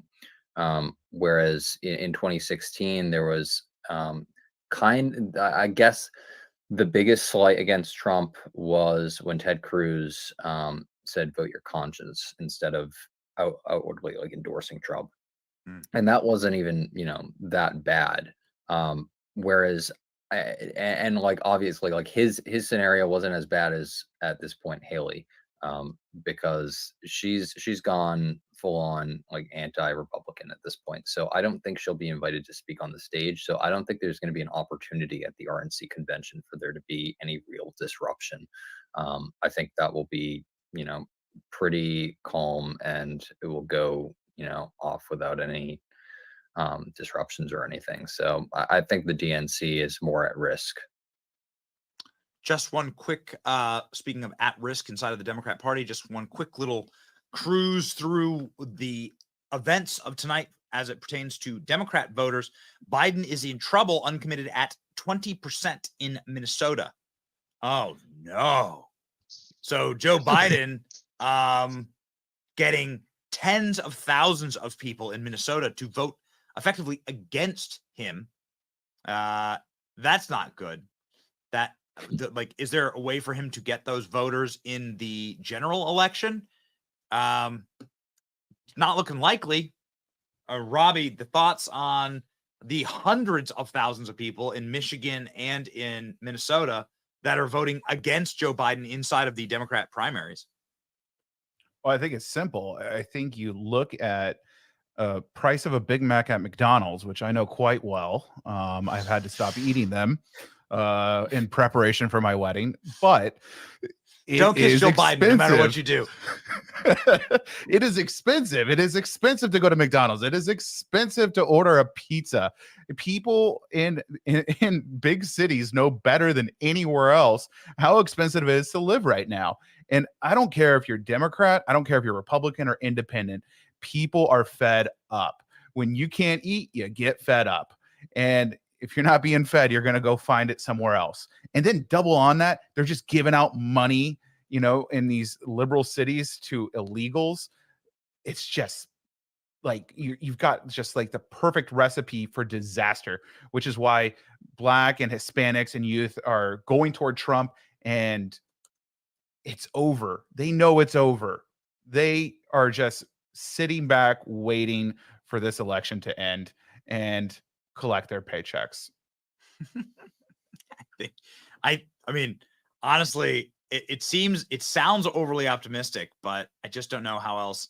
I just don't know how else you frame. Come on, Utah. This video, right? This is the video of Donald Trump leaving the Fulton County, Georgia DA's office after getting a mugshot, and the people of Fulton County the darkest blue Democrat district in Georgia, come out to cheer for Donald Trump. Here's just a little bit of the audio. Listen to this. Fulton County.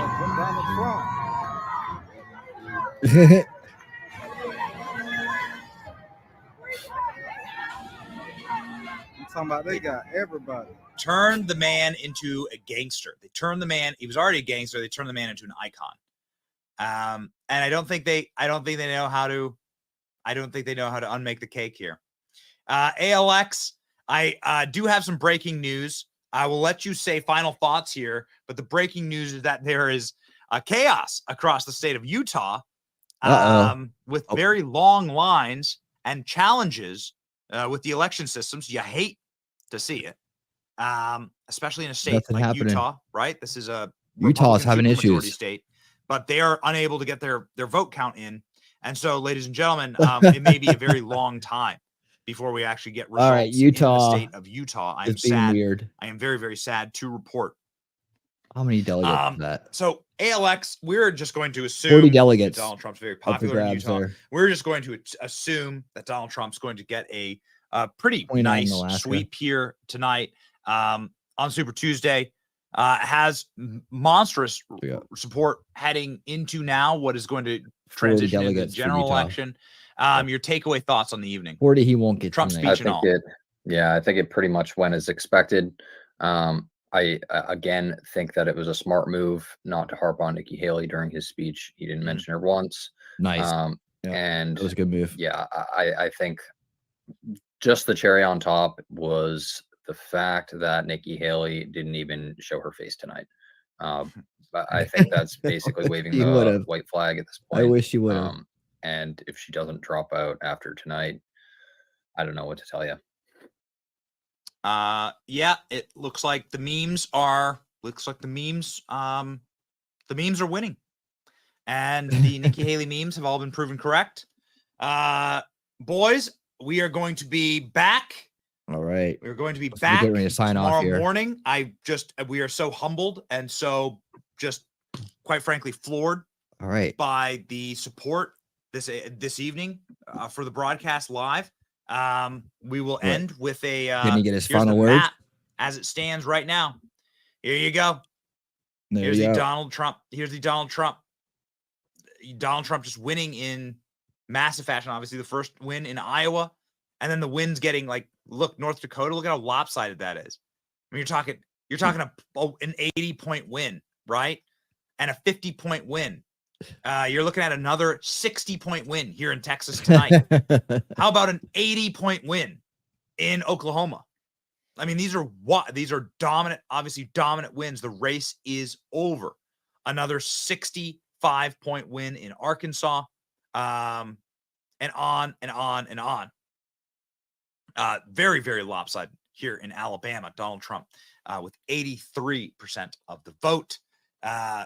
Just pure and total dominance, ladies and gentlemen, and the train rolls forward. I'll say this: if you enjoyed our programming tonight, you will very much enjoy following ALX.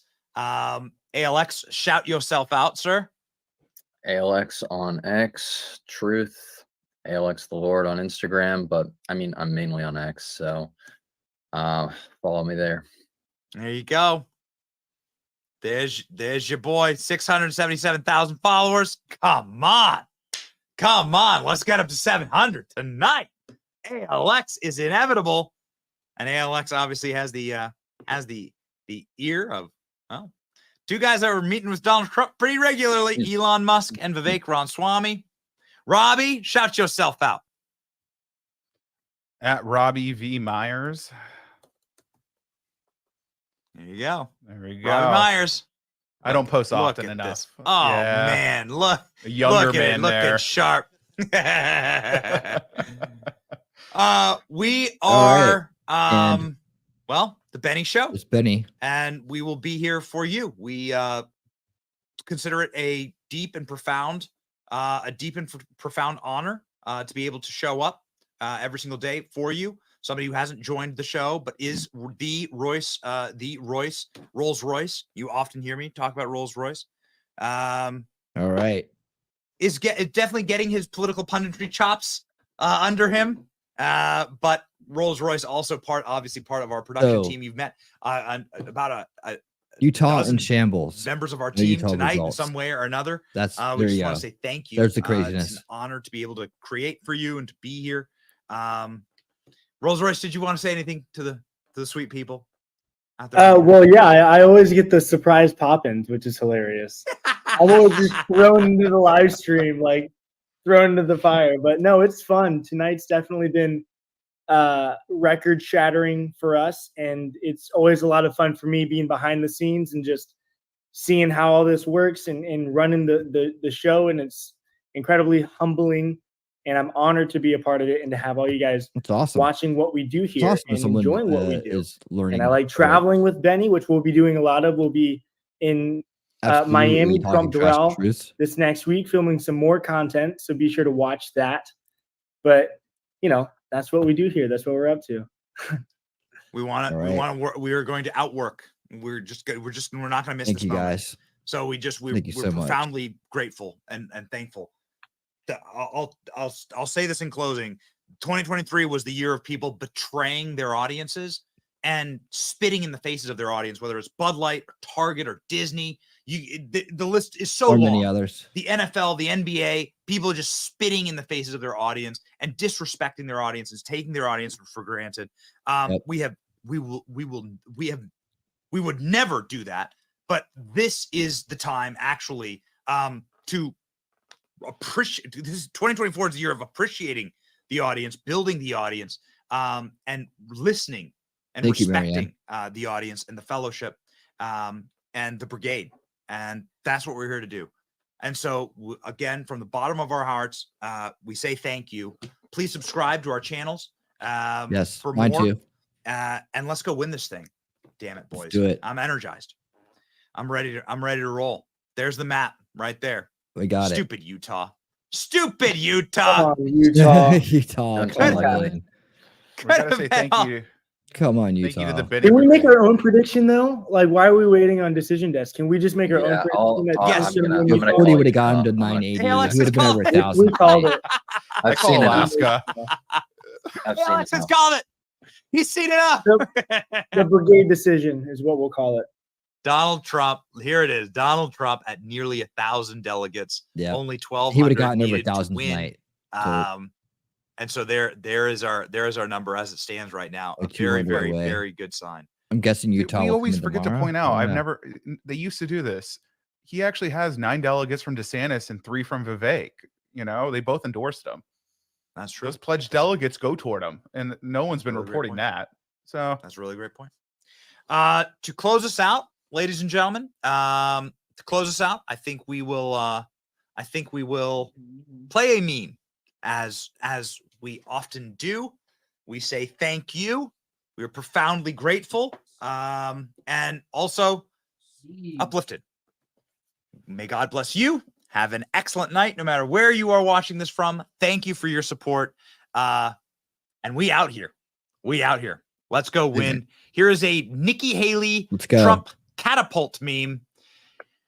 Whew. This is a good one to close on. God bless. Godspeed. All right. It's your boy Benny. See ya. Friends, join us. We have a spectacle. Also, it took 3 months to build, so I don't want to waste it. I give you the war wall.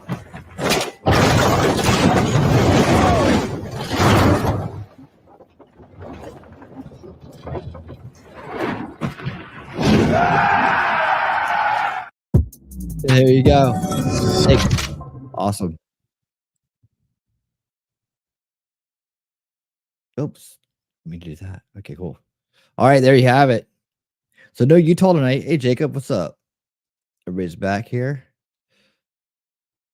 605 delegates at large tonight. Haley gets 17 as of right now. You can do the math. How many Trump has won? 69 still at large between. Yeah. Yep.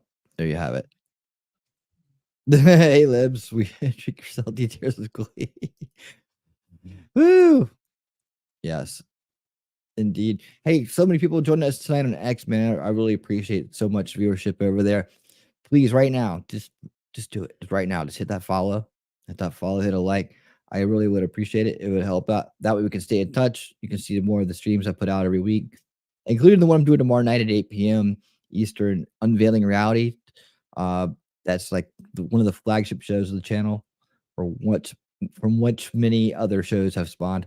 And that's a deep dive night where we cover deep topics that involve perception of reality, how we come up with identifying the root cause issues in this world and the root cause solutions that eventually will win reality for us all. So I hope you will join us then, 8 p.m. Eastern tomorrow night on X, on Rumble, and on YouTube. There you have it. So, hey, great night tonight, man. I hope you guys enjoyed it. No Utah, Arkansas, like 1 a.m. I mean, Arkansas, Alaska, 1 a.m. So that's pretty much a lock. And there you have it. It was everything we expected. Little weirdness in Vermont, but that was to be expected. It's a lot, that was kind of to be expected. Some people were calling that early, that we wouldn't, that Vermont would go wacky. But that just proves that, when you win the swamp and you win Vermont, who you really are. Now, so awesome. Yeah, if you guys would make sure you follow over there on X tonight and on Rumble. See, Rumble, man, thank you guys so much for everybody on Rumble. Actually, one follower away from 360. One follower away from 360. So if you're watching on Rumble and you have not yet, please consider following, man. Love to see you around. Love to see you around. Have lots of content every week. On Saturday nights, I do a show called Winning Saturday Night. It's like a laid back hangout night. We watch the good news of the week. Like do a lot of Biddy Johnson and Brandon Tatum and other really based outlets that talk about the good stuff too. And we also do funny videos. I find all kinds of different things. Sometimes it's crazy sports. Sometimes we do different bits. It's a lot of fun. We just chill out. Sometimes I have guests on too. So check that out. Sundays we do old school watch party Sundays with Talking Trash and Truths, who's right there underneath me there, saying hit that follow. Winning does so much to uncover corruption and lead us to the truth. Yes. So we do we watched a documentary and then we watch a movie. So last week we did Canada Night. We watched Canada is Dying, and then we watched a Strange Brew. The week before that, we watched we had just concluded a series called The Power of Nightmares, 3-part documentary series. We watched an hour of that. Then we watched Police Academy. All these are available on Rumble. You can go find all of those, and they're full. And then on Mondays, I do a show called Unrig the Game, and we've been reading the book Control Oligarchs by Seamus Bruner. You've probably heard of him if you're based and in the space. We're on chapter 9. We're going on chapter 10 this week. We're going to be concluding that book and then going to our next book. So tune in to that show on Monday nights at 8 p.m. Eastern to catch that. You can catch up on the book by just scrolling back. It's usually about an hour in we start the reading. So you can catch up on the chapters and meet us Monday night for the conclusion. It's been a great book. You learn a lot about the globalists and the real things that are facing us, the things that we have to be aware of, the things that we have to raise our voices about, and that we have to make others aware about, and we have to push back against, because we don't want their future. What they got planned for us is not what we want. But if we sit back and wait for someone else to do it, or think that it's not going to happen, well, it certainly will, because they've gotten this far. So we uncover all that stuff and more on Unrig the Game. That is 8 p.m. Eastern on Monday nights. Man, thank you guys so much for being here. I hope you enjoyed this show. We're going to call it Trump Victory. Overwhelming, historical mopping of the floors of Nikki Haley. Rightfully so. Feel good about the night, y'all. If you're here, you're part of the solution. Thank you so very much for being here this evening. And until next time, keep on winning. I'm going to leave you with this one final message. We're going to win the election. We're going to win it big. We're going to win it bigger than ever before. We're going to do things that nobody believed. It's going to be more important even than 2016. We are going to make America great again. Thank you. Thank you very much, everybody.